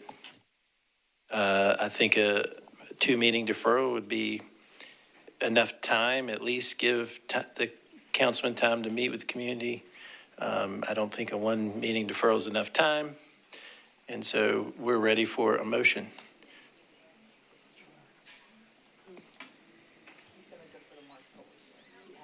Yeah, the councilman would have to defer to the March public hearing. And he's nodding and said that he would do that. I'll make a motion that we defer based on what I said. If you, We have the list. you have the list. Do you want to say it again so they can hear it, please? Okay. Absolutely, and you can correct me if there's anything that I missed, Commissioner. I would need to better understand how it will be applied, what would happen in other parts of the city that have commercial residential adjacency, such as Broadway, 5 Points, Wedgwood, Houston, or countywide, if it is so. And then how do these proposals come about? The question you posed was, does a councilman have to propose for it to be effectuated or considered? There's a noise ordinance. How does this align with the noise ordinance? And you noted appropriately that a lot of this is about an enforcement mechanism. And so to what extent does the noise ordinance inform or not inform or fill a gap? Or does this fill a gap with the noise ordinance? And you also noted that clearly there needed to be more dialogue and that you would recommend more engagement. Did I miss anything, Commissioner? I said all that. Yes, you did. I like it. Okay. All right, I move for deferral. All right, you move for a two-meeting deferral? 2 meeting deferral. That's a proper motion, is there? Forgive me. We need a motion on each of the two items. Okay. You want to do what? Okay, I'll make a motion to defer item number 17 for 2 meetings. That's a proper motion. Is there a second? A second? Second. Any discussion?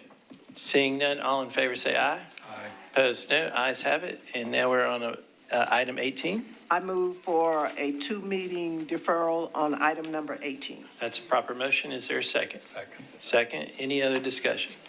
Seeing none, all in favor say aye. Aye. Opposed, no. Ayes have it, and those items are deferred. I really do want to thank everybody for coming down. I honestly try to, in a very polite and nice way, keep everybody's willingness so you can speak. And so thank you, everybody, for coming down. Thank you. Hey, Lucy, can we note the date? And if everybody, we still have to finish the meeting, so if everybody could exit quickly, that would be great.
If everybody could keep exiting, that would be great. Thank you.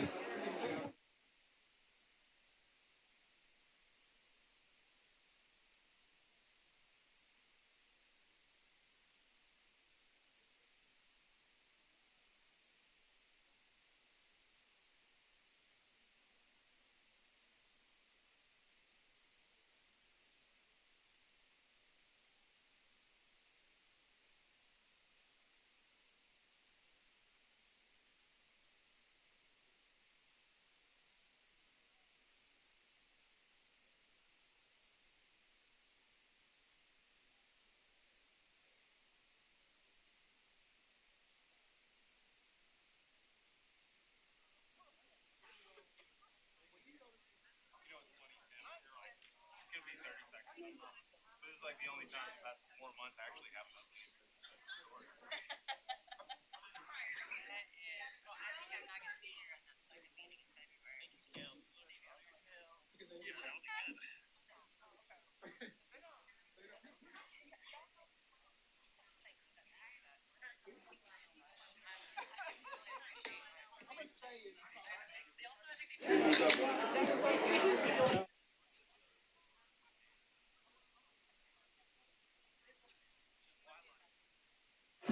All right, so if everybody would continue to try to exit the room, we still got to finish the meeting, and then we can get going.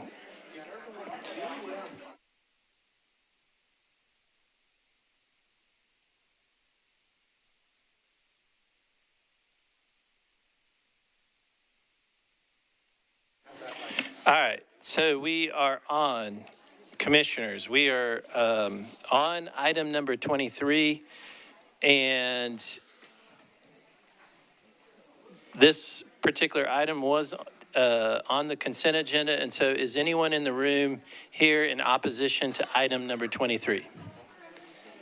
All right. So is there a motion to put item number 23 back on the consent? And there's a motion and a second.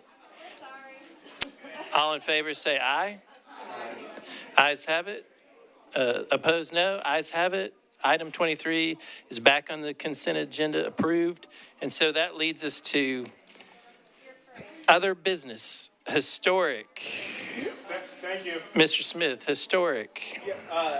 It's just funny, I promise, 30 seconds, but I actually do have an update.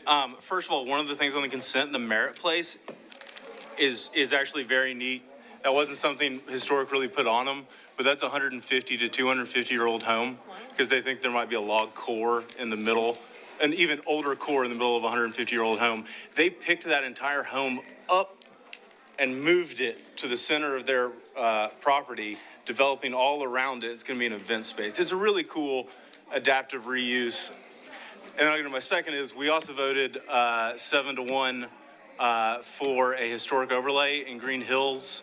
I was the one, and I'll talk more about that in a couple of weeks. But that is coming our way. I hope everyone will pay attention to that one because that's one of the more impactful things that historic does. Thank you, Mr. Smith. Good update. Parks, Commissioner Henley. Yes, I'll be brief. At our recent Parks Board meeting, we actually had the opportunity to honor two longtime Parks Department team members, one that has served over 25 years in the maintenance department, and we had an update from our maintenance group. Fantastic work that they're doing within our facilities, but also wanted to acknowledge that Cindy, who leads the Greenways and Open Space, will be leaving the Parks Department. I've had a chance to work a lot with her in my time and in my role. She will be departing. There will be somebody that has really big shoes to fill, but looking forward to continuing the work in that respect, as well as the upcoming work with the Plan to Play update. So just wanted to share that. Excellent. All right, Executive Committee, we don't have anything. Welcome back. Happy New Year from. Hey, we don't. That's right. That's right. Yeah. So make sure you have that on your calendars and don't show up. Don't show up, Commissioner Leslie. Don't show up. All right. Director report. I have another presentation. No, just kidding. Happy New Year. Thank you all for being here and for all of your good stewardship. Thank you. And Councilman, anything? Council? No updates from the council. All right. Seeing no more business among us, is there a motion to adjourn? Or adjourn?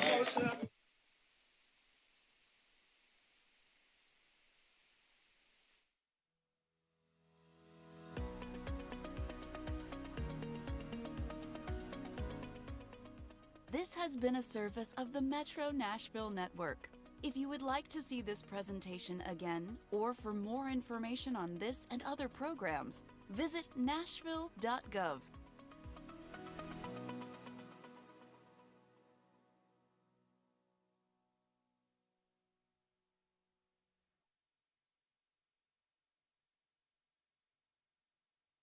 Right.